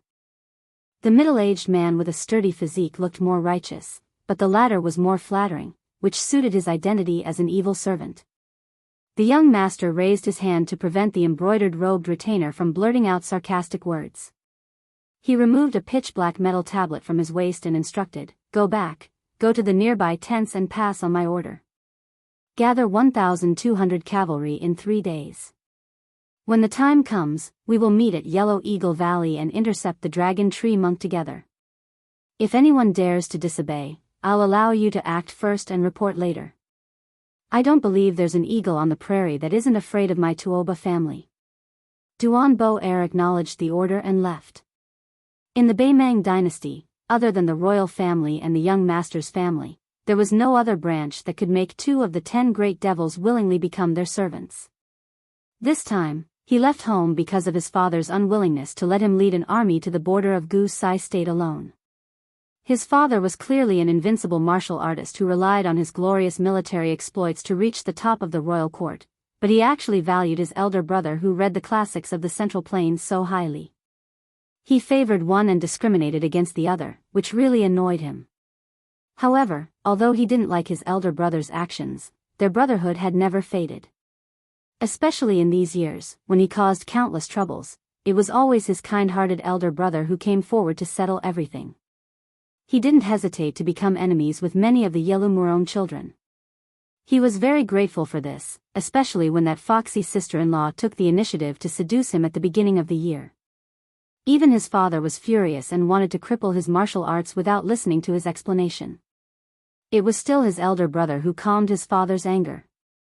After that, the brothers had a heart-to-heart talk and pulled the woman who was nominally his sister-in-law to him. He laughed and said that he was sick and would sooner or later die because of him. Looking at his elder brother's gentleness and the woman's shame, even with his father's innate ruthlessness and cold-bloodedness, he couldn't help but feel moved. He remembered that when he was young, before his father's military exploits, the 2 brothers relied on each other for survival. Indeed, the elder brother was like a father and never let him be bullied by the tribe.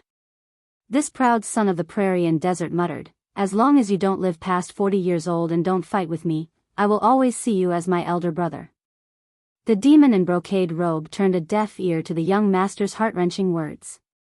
The young man touched the hilt of his knife and asked, "Who is the recent Shinti?"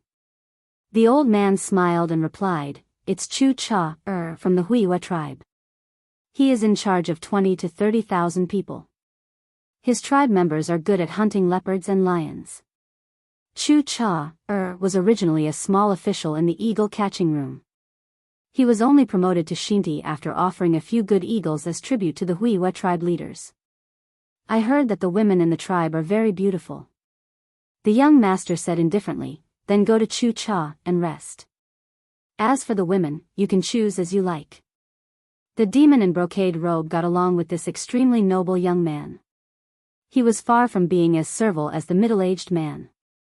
He laughed and said, "I know that the young master has high standards and doesn't care for these vulgar things. It would be impolite for me to refuse." The young man dismissed it with a smile. To him, there were only a few women in Baimang. For example, the national pipa player of the current dynasty, who was known for her slender hands and excellent drumming skills, the princess who was rumored to have an affair with Chen Jibao of Bailiang, the princess of the Murong family of the Golden Toad state who liked to keep male companions, and a woman who was a zither player among the top 10 demons. Other than these, there were not many women who could arouse his interest. He suddenly asked, "I heard that the 10th demon, Xia Ling, is dead?" Chapter 475. The old man said calmly, "Xia Ling fought Luo Yang when he was at his peak. Luckily, he didn't die, but he should have been seriously injured. I guess it's not strange for him to be killed when he fell from Xianji to Jin Gang. The top 10 list of diabolism is not like the martial list. It's based on fame and cannot convince the public. The top 3 were still alright, but when the old servant and Duan Bo-er returned, the remaining 7 were a mess. For example, the Dragon King beside Princess Hong Yen was only ranked 9th, but he had a 60% chance of winning against the 5th-ranked female zither player.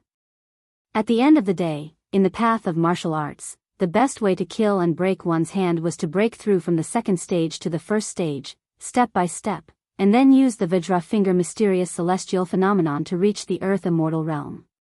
There were a few youngsters who appeared to be extraordinarily talented, yet they were immediately astonished by their brilliance, and were rumored to have extraordinary achievements in the future. However, in this old servant's opinion, they were not even worth mentioning. Therefore, even though Hong Jingyan was fierce, his future achievements would most likely be far inferior to Luo Yang, the number one figure of the devil path. This old servant has surveyed the Jianghu of the northern Ming and Liang dynasties. In the past 100 years, there were only 5 such figures. Dragon and Tiger, Qi Xianzhu, and Wu Dang's Hong Shixiang could be considered the same person. The last 4 people are all very careful. Little master, don't think that Yelu Dongchuang and Murong Shuilong are at a higher level than you. You are the only one who has the chance to be on the same level as the other 5. I am looking forward to it, so I don't want to die. Haha. The demon in the brocade robe laughed eerily, like an evil spirit walking in the night. The young man stretched and said slowly, after hearing what you said, I want to kill again. The sun was setting in the west. In the herdsman's camp, the sun was setting. The heat was fading away, and the wind was blowing. It was peaceful and peaceful. The herdsmen of the grassland mainly ate meat and dairy products. The meat came from cows, horses, and alpacas that died naturally, as well as wolves, foxes, deer, and rabbits that were hunted. If the cows or horses died, they would be cut into strips and hung under the sun to dry in a ventilated place. Their internal organs would be made into sausages and eaten raw. Freshly slaughtered mutton was a rare feast. Thin slices of mutton were soaked in salt water and sliced with a sharp knife. Su Fengnian was squatting at the side, watching how the herdsmen milked the horses. The method was peculiar. First, they nailed 2 wooden stakes into the ground, then pulled up a long rope and tied the mare to the young horse for a period of time. The mare would gradually run to the young horse's side. It was unusually quiet, and the milking process was much smoother. If the horse's milk was fresh, it would be very sweet and not inferior to cow's milk. Su Fengnian watched as Huyen Guanyin and the granddaughter of the old patriarch milked the horses skillfully. After the milk was poured into the large leather pouch, it was handed over to the young men in the tribe to stir and beat. It was said that after the horse's milk was fermented, the residue at the bottom of the leather pouch would be used to feed the livestock slaves. The pure part on top would be enjoyed by the superior herdsmen in the tribe. Some of the best horses' milk would even be offered as a tribute to Shirdi. Su Fengnian squatted beside a child named Abaoji.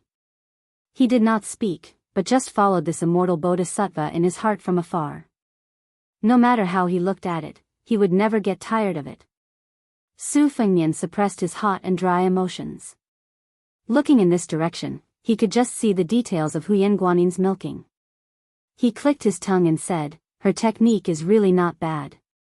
During the official dinner that followed, the patriarch Huyen Anbao not only served a whole roasted lamb to this living bodhisattva who was the benefactor of the entire tribe, he also took out his precious collection of tiger bone wine and yellow rice wine. The staple food was a meticulously brewed soup made from barley and mutton. This was almost all of the tribe's wealth. Su Fengnian wolfed down the food and especially did not refuse anyone who offered him a toast. This made the dozen or so forthright herdsmen who represented their respective camps to have a better impression of him. Most of them drank to their heart's content and were dead drunk. The old patriarch was no exception. On the contrary, Su Fengnian had the cultivation of the great yellow quart and the disposition of a large volume of alcohol. After the banquet ended, he walked out of the tent that was filled with the smell of wine and meat. The herdsmen were more in awe of this young man with profound martial arts than they were close to him, so they did not dare to disturb him. Su Fengnian came to the lakeside to raise the Huangtong sword embryo. After the flying sword entered his sleeve, he saw Huyen Guanin leading the evasive Baoji over. The young girl gathered her courage and said, Baoji wishes to be your disciple and learn martial arts from you. Su Fengnian shook his head and said, that's impossible. Although the child did not understand the language of the southern dynasties, he could still clearly see the bodhisattva shaking his head. The young girl hesitated for a moment and said softly, I beg you to teach him 1 or 2 fist techniques. Any fist technique will do. Su Fengnian laughed and said, am I very close to you? Do I owe you money? Huyen Guanin bit her lips, her gaze desolate. Su Fengnian ignored her. He broke off a leaf of water grass and flicked it with his finger, tearing open the surface of the lake. However, it did not move forward in a straight line. Instead, it twisted and slithered like a fish snake. Baoji was dumbfounded. This was much more powerful than the martial arts masters in his clan. This was not Su Fengnian's intention to show off in front of them. It was just a casual move. On the 6th page of the knife manual, the opening shoe style seemed to be wide, but it was actually complicated and obscure. On the 7th page, the swimming fish style was still a skillful move. Compared to the sword chi rolling dragon wall, it lacked sharpness but was more rounded. On the latest page, the 8th page was called the black hair knot. It was like a mass of tangles. Su Fengnian did not know where to start. Since he had nothing to do, he could only entertain himself and treat it as practice makes perfect. He kept breaking off leaves and tearing open the surface of the lake. The rich in martial arts and the poor in literature. Apart from the family background, martial arts ultimately required hard work and unremitting practice. This was also the biggest obstacle. Otherwise, the rich aristocratic families, who were richer than the nobles, did not lack secret manuals, weapons, and expensive medicines to strengthen the body. Logically speaking, they should have produced many masters. However, in fact, the majority were still powerful martial artists who came from ordinary families. Whether it was Li Chungang or Old Huang, they all came from the poor streets. This was probably the root of why the martial arts world was far more lively than the literary world. Other than the fair ranking of the 10 people in the Beimang martial arts roll, what was more attractive was that all the martial arts masters in the 2 dynasties and 2 Jianghu who had reached the first Pin realm were captured in one fell swoop. There were a total of 32 people. Even if there were some left out, it was still an unprecedented feat. Su Fengnian knew that among the first Pin masters in the Beimang martial arts roll, there were several young martial arts masters of similar age. Among them, Yilu Dongbed and Murong Longshui were both members of the royal family. The former was a military upstart in the palace tent and was in harmony with Dongjua. The latter was a woman, but unfortunately, she was as fat as a pig and looked worrisome. On the Beiliang side, Chen Jibao and Yuan Zuozong were both on the roll. The former was even regarded as the new generation of spear immortal. Su Fengnian narrowed his eyes and thought of the situation where the Tsing Yi almost killed the White Yi. Then he thought of her dimples. The next chapter is before 12 o'clock. The third chapter is estimated to be around 4 o'clock in the morning. Chapter 476. A burst of light footsteps broke the tranquility of the lakeside. Abaoji's sister trotted over and whispered something to Huyen Guanyin. Su Fengnian, who had studied the Mang language, knew that the Yu were about to give birth, and Huyen Guanyin should be an expert in delivering lambs. They went to the sheep pen together and quietly watched her deliver the lambs in an orderly manner. After the job was done, she stroked a lock of hair on her temples and smiled. Because of the migration, most of the sheep in the tribe were thin and weak. It was not easy for them to survive the harsh winter. Therefore, delivering lambs became the most important thing after they set up camp. Abaoji, who was strong, could not hold himself back. He chased around the sheep pen, and finally, like a hungry tiger pouncing on a sheep, he caught a small lamb, grabbed it by its hind legs, stood up, picked it up, and danced around wildly. He was so domineering that even Su Fengnian was stunned. The little guy's sister reprimanded him with her hands on her hips. If she could not reason with him, she would pull his ear. After the little guy let go, the sister went to catch another lamb. During the process, she was kicked countless times and was covered in mud and dung. It was not until Huyen Guanyin, who was free, gently persuaded her that she let go of the poor lambs in the pen. Baoji was unwilling to take a bath. Even Huyen Guanyin could not persuade him otherwise. Su Fengnian grabbed the naughty little brat by the collar and threw him into the water when they reached the lakeside. The little brat was not angry. He just swam in the lake happily. For the next 2 days, Su Fengnian coldly observed the tedious work of this small tribe. Regardless of whether they were male or female, old or young, their division of labor was clear. They were not allowed to be lazy. Herding livestock, milking cows, digging wells, shearing fur, tanning leather, gathering dung, and weaving hemp. As long as they had enough strength, they would never be able to finish their work. Su Fengnian did not interfere and only silently calculated the land cost of a herdsman or a control flux warrior. After conversing with Huyen Guanyin, he learned that in the previous generation, there had been a few members of the Beimang Imperial Court's Xia Shui army who had been exempted from many miscellaneous taxes.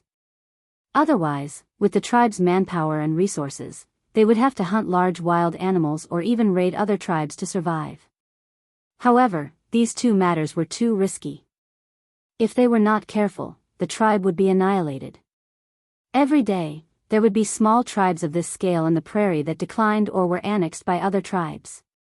They migrated here and luckily managed to occupy a piece of the lake. They could only hope that the local government would be lenient and that the neighboring tribes were weak.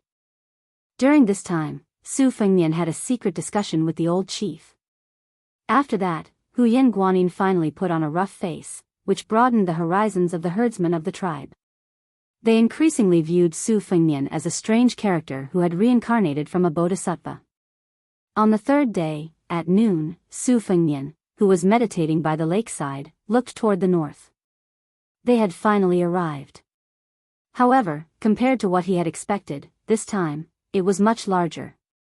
The owner of this pasture, Tidi Chu Cha, was sitting high on a tall horse. This Tidi Chu Cha, was in the prime of his life. He had a robust body and was dressed in wolf-skin clothing. The hair near his ears and in front of his forehead was shaved, and 2 braids were tied behind his ears. A large falcon was perched on his shoulder.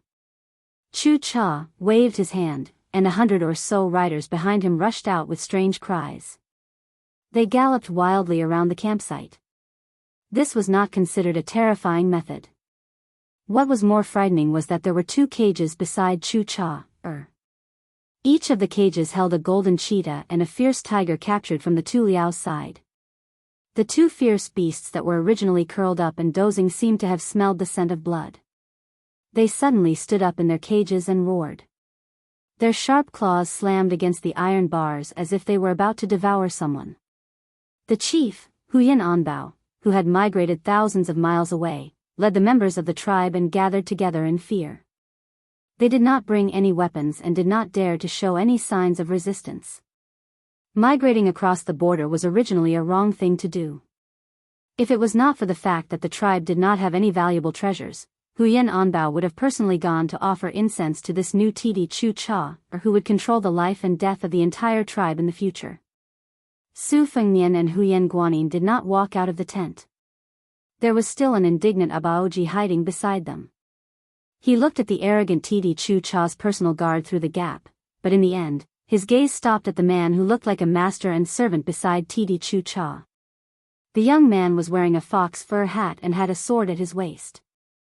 Unlike the knights, he sat cross-legged on the back of a horse and looked at them with a cold expression. The old man in the brocade robe had restrained his spirit. Although Su Fengnian had restrained his prying gaze at the first moment, perhaps because Huyen Guanyin had revealed some clues, the old man felt that something was amiss. He looked straight at them with a cold gaze. The cavalryman narrowed the encirclement, completely not giving Huyen Anbao a chance to get close to Tidi Chu Cha. Every autumn, when the empress personally came to the Beimang Palace for a large-scale hunt, it was the same. However, it was even more spectacular. Just chasing the prey from the periphery required tens of thousands of soldiers and took 2 months. The soldiers were orderly and advanced slowly. The Imperial Xia Shui army was in charge of supervising the troops. The formation followed the established route strictly.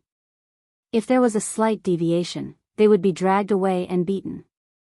If the prey escaped the encirclement during this period, the decurion would be beheaded on the spot, the centurion would be stripped of his official position, and the chiliarch would be demoted by 1 rank. When the hunting circle finally narrowed to a distance of 2 to 3 square meters between the soldiers, ropes were tied together and blankets were covered. At this time, there were countless wild beasts in the circle.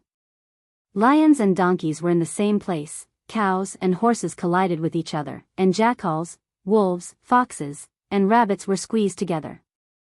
What followed next was a feast of slaughter where the rank of nobility would decrease in order to enter. Chu-Cha gently shook her shoulders, and the great falcon flapped its wings and flew into the sky. Then, this TD Chu-Cha smiled cruelly and clapped her hands. When the cavalrymen opened a gap in the hunting circle, a few spiky beast slaves who were not fully clothed immediately opened the cage and let out the restless howling tigers and leopards.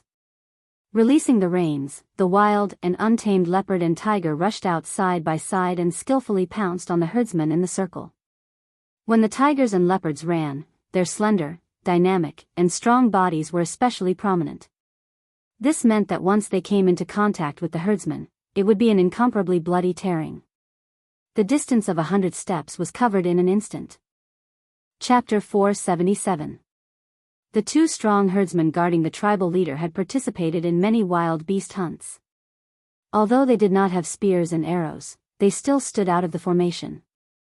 They first took big steps and then ran wildly to confront the lions and tigers that came out of the cages. The tigers and leopards that he had carefully raised were not ordinary prey. Their wildness was far stronger than when they were first caught. Only when they went out to hunt, they were imprisoned in cages. The rest of the time, they were kept in cages. When they killed all the livestock, when they changed cages, when they punished the shepherds who violated the rules in the tribe, they were thrown into cages. Even those horned experts with amazing strength could not withstand a few rounds of killing and biting of the tigers and leopards. For many years, only one person survived, and after that, one of his arms was bitten off. Almost at the same time, two herdsmen were pounced on by the agile tigers and leopards. Their necks were bitten and their intestines were cut open. The two beasts lowered their heads and gnawed at each other. When the limbs of the herdsmen stopped twitching, the tigers and leopards raised their heads at the same time and looked at the frightened herdsmen in the cages. Inside the tent, Abaoji saw the tragic situation and his face was full of tears. He was about to rush out and fight for his life when Su Fengnian held his head and threw him back into the tent. He then lifted the cotton blanket that was used as a curtain and rushed out. Su Fengnian did not expect this Shirdi to be so ruthless. Generally speaking, although herdsmen who crossed the border could be sentenced to death, it was true that human lives were worthless in the grassland and desert. However, it was different from Beimang's attention to the number of young men who could control horses and fight in the tribe. The grassland women's remarriage was more relaxed than the Central Plains people's etiquette, justice, integrity and shame. Every time there was a war, Beimang would spare no effort to abduct the people at the border of Liang dynasty to settle in the north. It was all because in the final analysis, the strength of the big and small Shirdi was measured by the number of horses and heads. Generally speaking, when a tribe raised a flag to betray the tribe and chose to migrate, as long as the tribe had enough strength and was not afraid to be the enemy of the previous Shirdi, most of them would be willing to accept them. Huyen Guanin's tribe was thousands of miles away and the original Shirdi was destined to be out of reach. For any Shirdi who did not lack water and grass, it was a fortune. It was nothing more than spending some money to bribe the superior official who was in charge of the nomadic household registration. It was equivalent to having more than 30 more tent tax sources. Su Fengnian did not expect that the Shirdi who came after hearing the news and met with the herdsmen would want to use blood to establish their power. The handsome young man with the sword and saber at his waist raised his eyebrows. The old man in the brocade robe was about to speak when the young man shook his chin, indicating that there was no need to pay attention to him. Su Fengnian tiptoed and jumped over the cavalry's head. When he landed, he happened to be in front of the old patriarch. The fierce tiger opened its bloody mouth. Su Fengnian did not care about the tiger's claws that were blocked by the big yellow court mirage. He grabbed the upper and lower jaws of the tiger with both hands and gently tore it in half. He threw it in front of him. Splitting tigers and leopards was nothing more than this. The only remaining leopard suddenly stopped. It was obvious that it felt a huge sense of danger and did not dare to rush forward rashly. Chu-Cha was furious and snorted coldly. The beast tamers and slaves began to shout and command the leopard to kill. The leopard with shiny fur finally could not hold back its restlessness. It rushed in a straight line and turned when it was 10 steps away. It jumped 5 steps to the side and pounced to the right side of the prey. Su Fengnian had comprehended the river-splitting technique from the canyon. He did not move his hands nor did he use his saber, but the prey's body was cut in half in the air. This time it was Chu Cha, and the cavalry's turn to be dumbfounded. The eyes of the young man in the fox fur coat brightened and the corner of his mouth twitched. It was really a surprise. The reason why the Shirtai led the troops to kill this tribe of 100 was because of the instructions of the powerful young master Tuoba. On the grasslands, perhaps there were powerful Shirtai who did not give face to the Yelu and Murong descendants, but there was absolutely no one who dared to disobey his orders. In the desert, his father's words were almost equivalent to Her Majesty's imperial edict. If it was in the Beimang army, it would be even better. The key was that the Empress had never felt that her merit was too high. She did not have the slightest suspicion of this military god who came from the Dangxiang tribe and trusted him to the utmost. Therefore, in the Northern Palace, even if you were a relative of the emperor or a prince, when you met the two sons of the military god, you would have to lower your head. This young man called Young Tuoba had personally killed 600 people along the way. When did any of the Shirtai go to the Empress and say anything? There was no lack of Shirtai who personally led the horses and sent him out of the border. Young Tuoba was still holding his chin. He tilted his head and smiled. Which state of the southern dynasties are you from? Why don't you be my adopted son? You will be able to enjoy glory, splendor, and wealth in this lifetime. Beimang had the custom of accepting adopted sons. It was similar to the Liang dynasty's adopted sons, but their status was usually only slightly higher than that of a servant. Of course, the adopted sons of powerful families could also bully men and seize women by flaunting the might of the emperor. Especially those big families in the Beimang palace who could wear Xinbei jade belts, the adopted sons had prominent power and countless privileges. The young man smiled and casually said, "I know that you lowly people have some useless backbone. If you don't agree, after killing all these shepherds, I'll make you my first target. I'll bury you in the yellow sand, peel off your scalp, and water you with mercury." Su Fengnian didn't want to talk nonsense with him. He just said calmly, "Speak properly." The young man sitting cross-legged on the horse was stunned for a moment before he burst into laughter. He raised his hand to wipe away the tears from his eyes as he stared at the man with the saber in the hunting circle. Instead, he asked the brocade-robed devil beside him, "When will he arrive?" The old man's eyes were shining. He laughed and said, "In 15 minutes. It's rare for a delicious food to come to your door. Young master, are you not going to personally take action this time?" The young man curled his lips and said, "I'm in a good mood today. I'm still considering whether to accept him as my adopted son or peel his skin and expose him to the sun." The old man stepped out of the line and asked, "Then I will play with him for a while?" Young Tuoba, who didn't feel that there were many people in Beimang that he was afraid of, nodded lightly. Su Fengnian's Huangting Palace was like a flood. His figure flashed like a rainbow and pressed one hand on the forehead of the young man with the wolf hat. He pushed the young man off the horse and slid on the ground for a distance of 15 meters. Chapter 478. When Su Fengnian pressed down on the cross-legged young man wearing the fox fur coat on the horse with one hand, he was determined to blow up the head in an instant. However, the master and servant had underestimated Su Fengnian, who was traveling the grasslands. He also did not expect this rich child to have such a strong internal energy. Although it seemed that he was thrown off the horse and even thrown 50 or 60 feet away, in fact, his palm was bounced away as soon as it touched the young man's forehead. The brocade-robed old man left the horse's back and attacked Su Fengnian's head with both palms. Su Fengnian was not willing to do such a shady business of exchanging a life for a life. He could only watch helplessly as the great opportunity to capture the ringleader slipped from his hands. After throwing off the young man wearing the fox fur coat, he quickly moved to the side and pulled away from the brocade-robed retainer. The young man sitting on the ground had his wolf hat slanted. He grinned, revealing a mouthful of white teeth. He gently reached out to touch his burning forehead. He didn't hurry to get up and clicked his tongue in wonder. His body's chi flowed like dragons and snakes, concealing a profound principle. It wasn't wrong that Su Fengnian couldn't kill him in one strike. The Tuoba family dominated Beimang by tempering the body. Their foundation of martial arts was incomparably firm. This young man was brought by his father to the ice plains in the extreme north when he was young.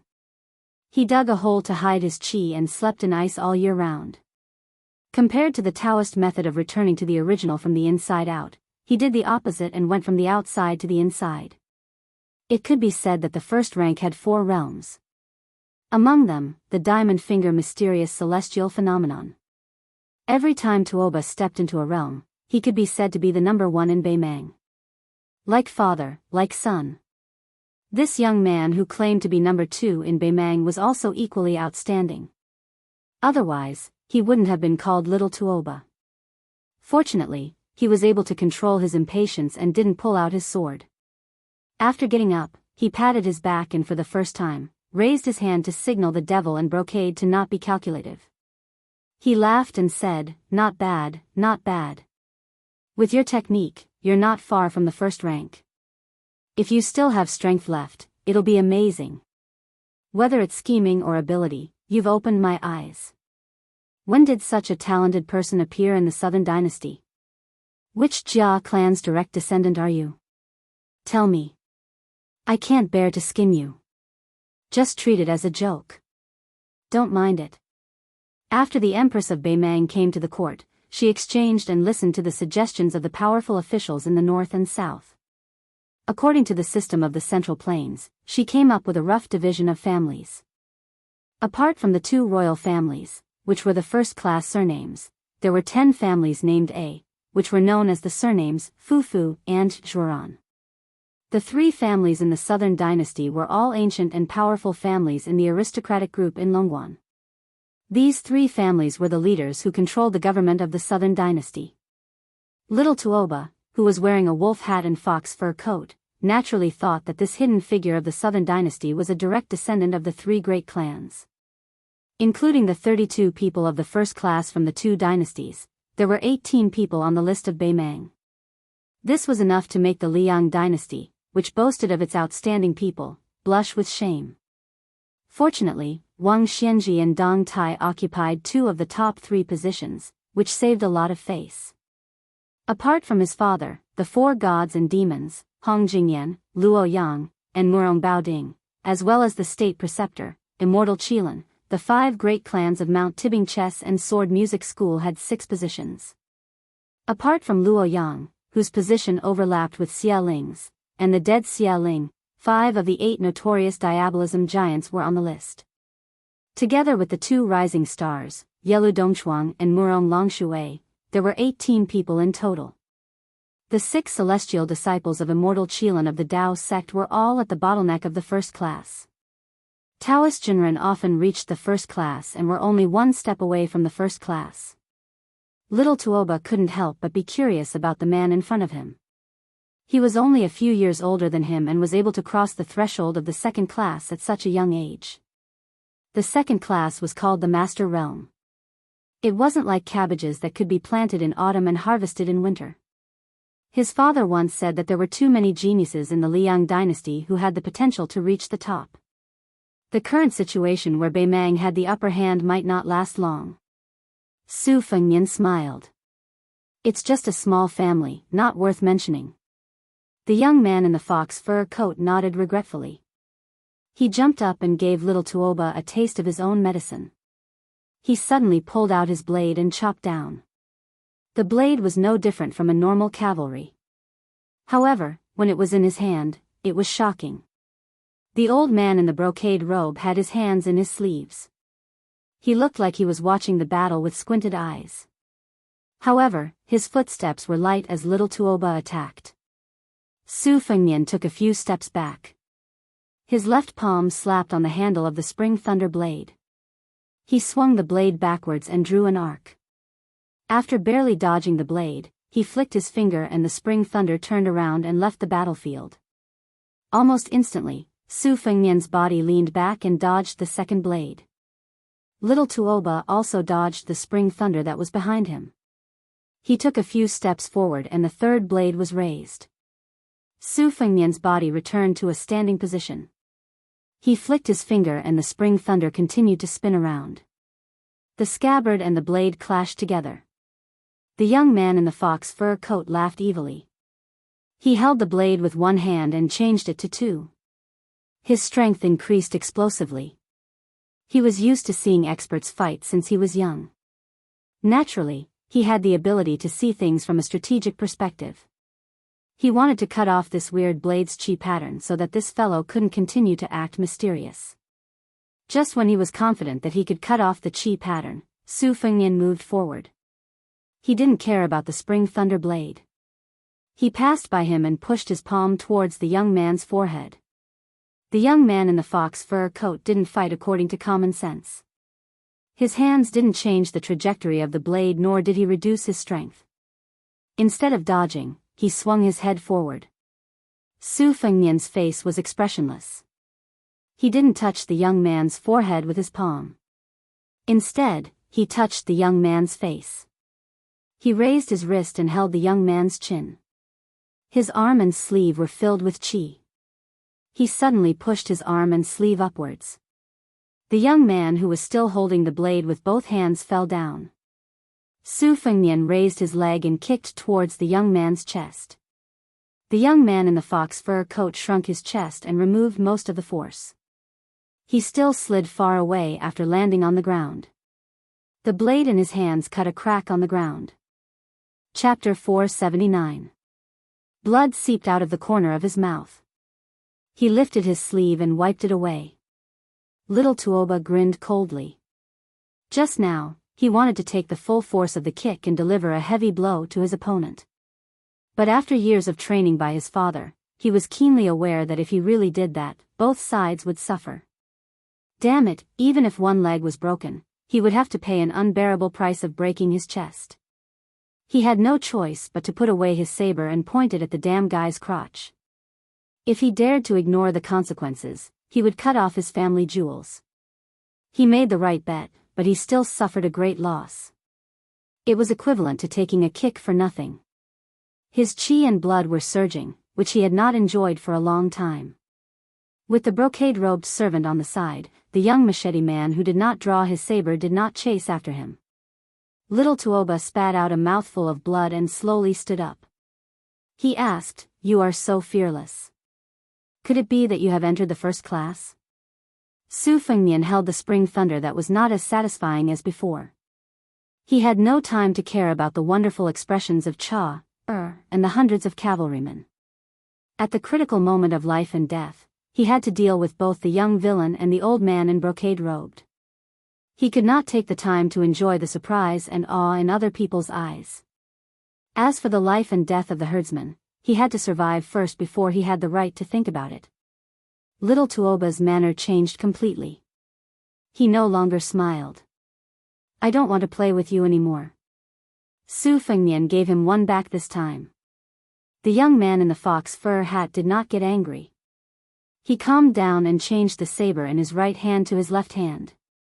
After drawing his saber, there was still a good sword hanging on the right side of his waist.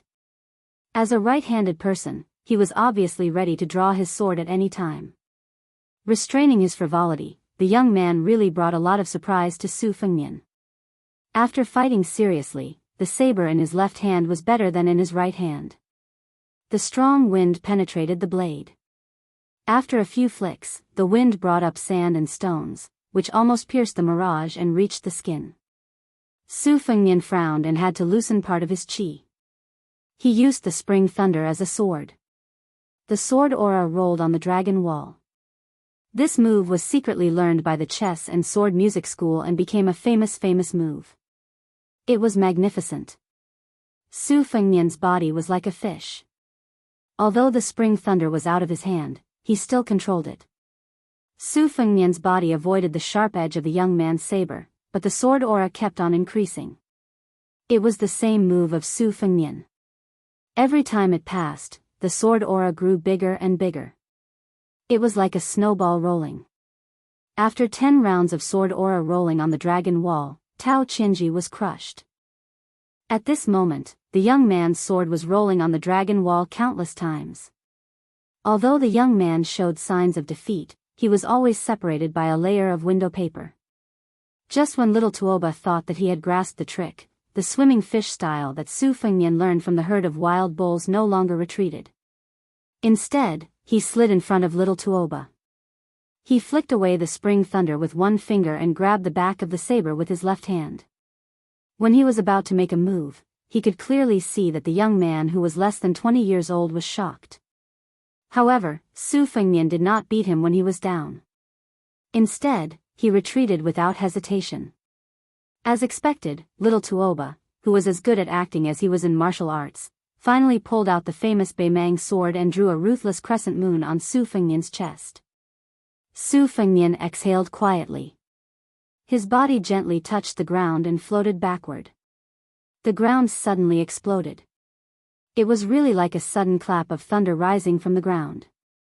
A giant python with a colorful crown on its head rushed out of the ground and bit at Su Fengnian's right foot that had landed on the ground.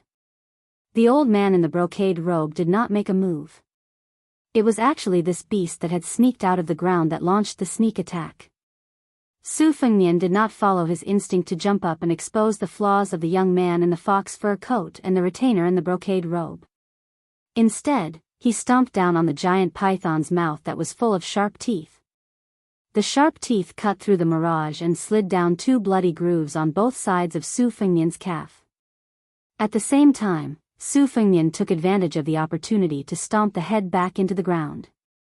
Su Fengnian succeeded in stomping down, suppressing the intense pain and numbness on his calf. However, when he looked at the old man in the brocade robe who had taken a step forward and then retreated, his red phoenix eyes narrowed. Finally, he did not conceal his killing intent. He knew who this sinister old man was.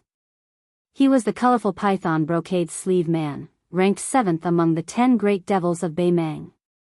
This person was abandoned in the wilderness when he was young and no one knew what he was raised by. It was unknown whether he was gifted or not, but he could understand the language of beasts since he was young. When he left the mountain when he was young, he became famous for rearing rare birds and strange beasts. However, when he was in his prime, he did not know the immensity of heaven and earth and wanted to steal a young Qilin from the forbidden area of the Taoist sect. His spine was shattered by the state preceptor of Beimang's finger, causing him to lose all his skills. However, he was still able to make a comeback and enter the Vajra realm. In terms of martial arts prospects, it was impossible for him to advance to the mysterious finger realm. However, because he reared so many ferocious beasts, he almost did not need to personally fight against his enemies. It was impossible for his enemies to guard against him when he controlled the ferocious beasts. This was especially so when a female python with a colorful crown on her head was about to transform into a dragon. For some reason, she died before she could soar into the clouds. He cut open her abdomen and dug out her 3 eggs. The 3 young pythons were fed countless elixirs and hundreds of kinds of flesh and blood. After 20 years of unnatural maturation, their bodies were only slightly smaller than the adult female pythons. The old man in the brocade robe laughed softly and said, "The outcome has been decided." Little Tuoba glanced at Su Fengnian's calf that was bitten by the colorful python's teeth. He slowly sheathed his famed sword that could cut off hair and became cynical again. He said with regret, "What a pity. Even if a Vajra realm expert was bitten, he might be able to survive, but he would quickly become a puppet that could not move within a few hours. It seems like your luck is not too good. You still have to be buried in the sand, skinned, and poured water on your head. Fortunately, your whole body is paralyzed and you don't know the pain of being poured mercury on your head." Su Fengnian asked, "Since this old bastard is the colorful python brocade master, then you must be the youngest son of Tuoba, right?" Little Tuoba waved his Mang saber and nodded. "Tuoba Chun's son." Su Fengnian replied indifferently again and continued, "Spring bamboo shoots. They are not as delicious as winter bamboo shoots." Tuoba Chunsun held his stomach and laughed out loud. He was in a good mood. He quite liked this kind of unfunny joke. When he heard it before he killed someone, it was just like when he had lost his appetite and came across a plate of good food that looked, smelled, and tasted good. It was the best way to eat.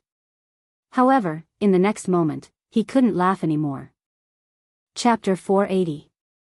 The rainbow-crowned python was a rare and ferocious creature. Not only was its skin invulnerable to weapons, it also had the strength of a dragon and elephant. Who knew how many martial artists had died under its coiling body?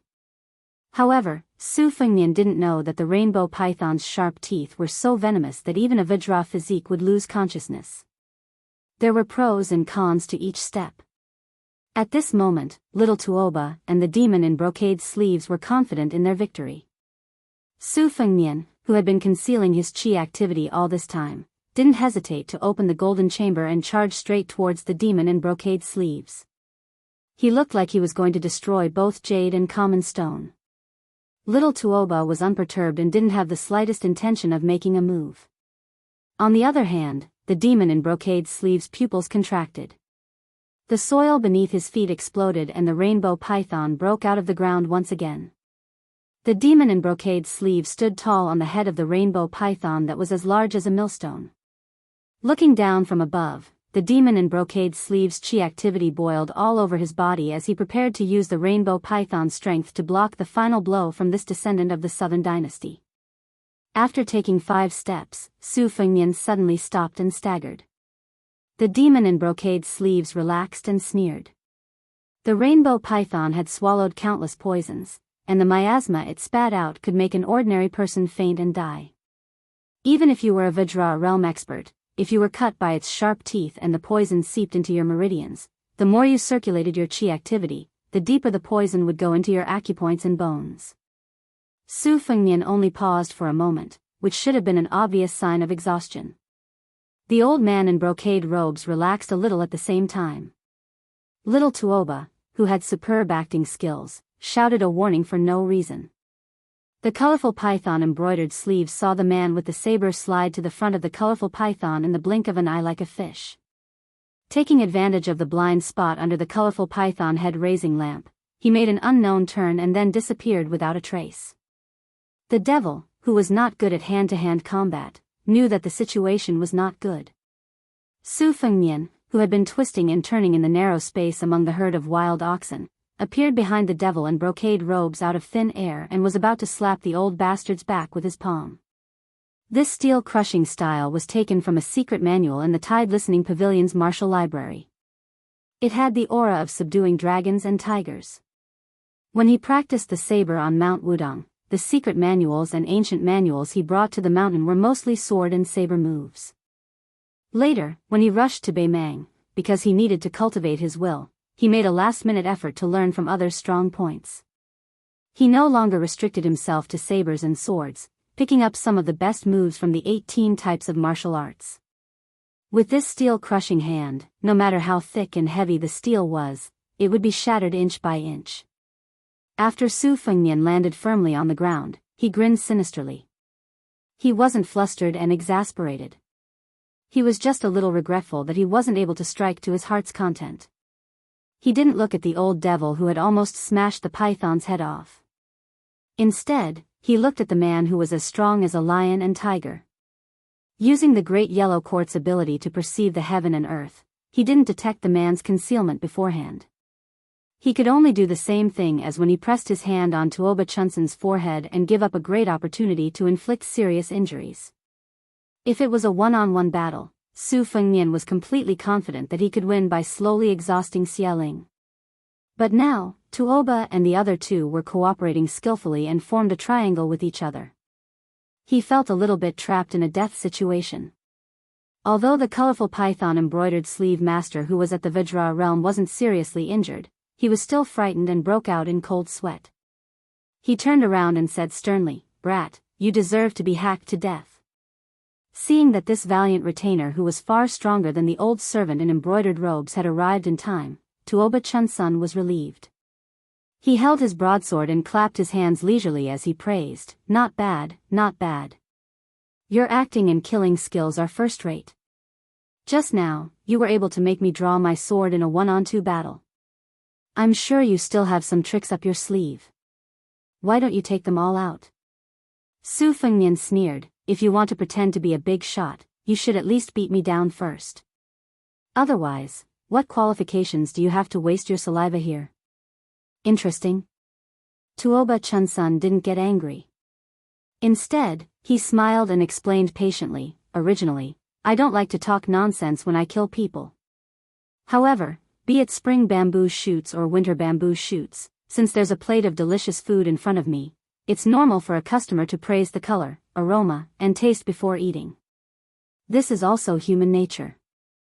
I'll say this first. When you're stuffed into the sand and scalped, I'll definitely talk more nonsense. If my saliva and mercury accidentally drips onto your head, please don't mind it. Su Fengnian smiled and asked, since there's an expert embroidered sleeve master who can't even defeat a finger of Qilin's spiritual master, may I ask who this big brother who is serving as a dog for the spring bamboo shoots is? The burly man narrowed his eyes and gave a concise reply, Duan Bo Er Hui. I'll tear off your limbs later. Su Fengnian only stretched out a hand with his palm facing up. Tuoba Chunsun twisted his neck and walked slowly toward Su Fengnian. He said with a smile, let me do it.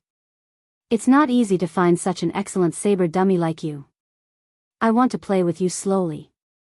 Tuoba Chunsun then waved his hand and ordered the horsemen who were as dumb as ants, Tsucha, don't bother about these herdsmen. Go and open up the hunting circle. Guard the 4 directions in the north, south, east, and west. 25 horsemen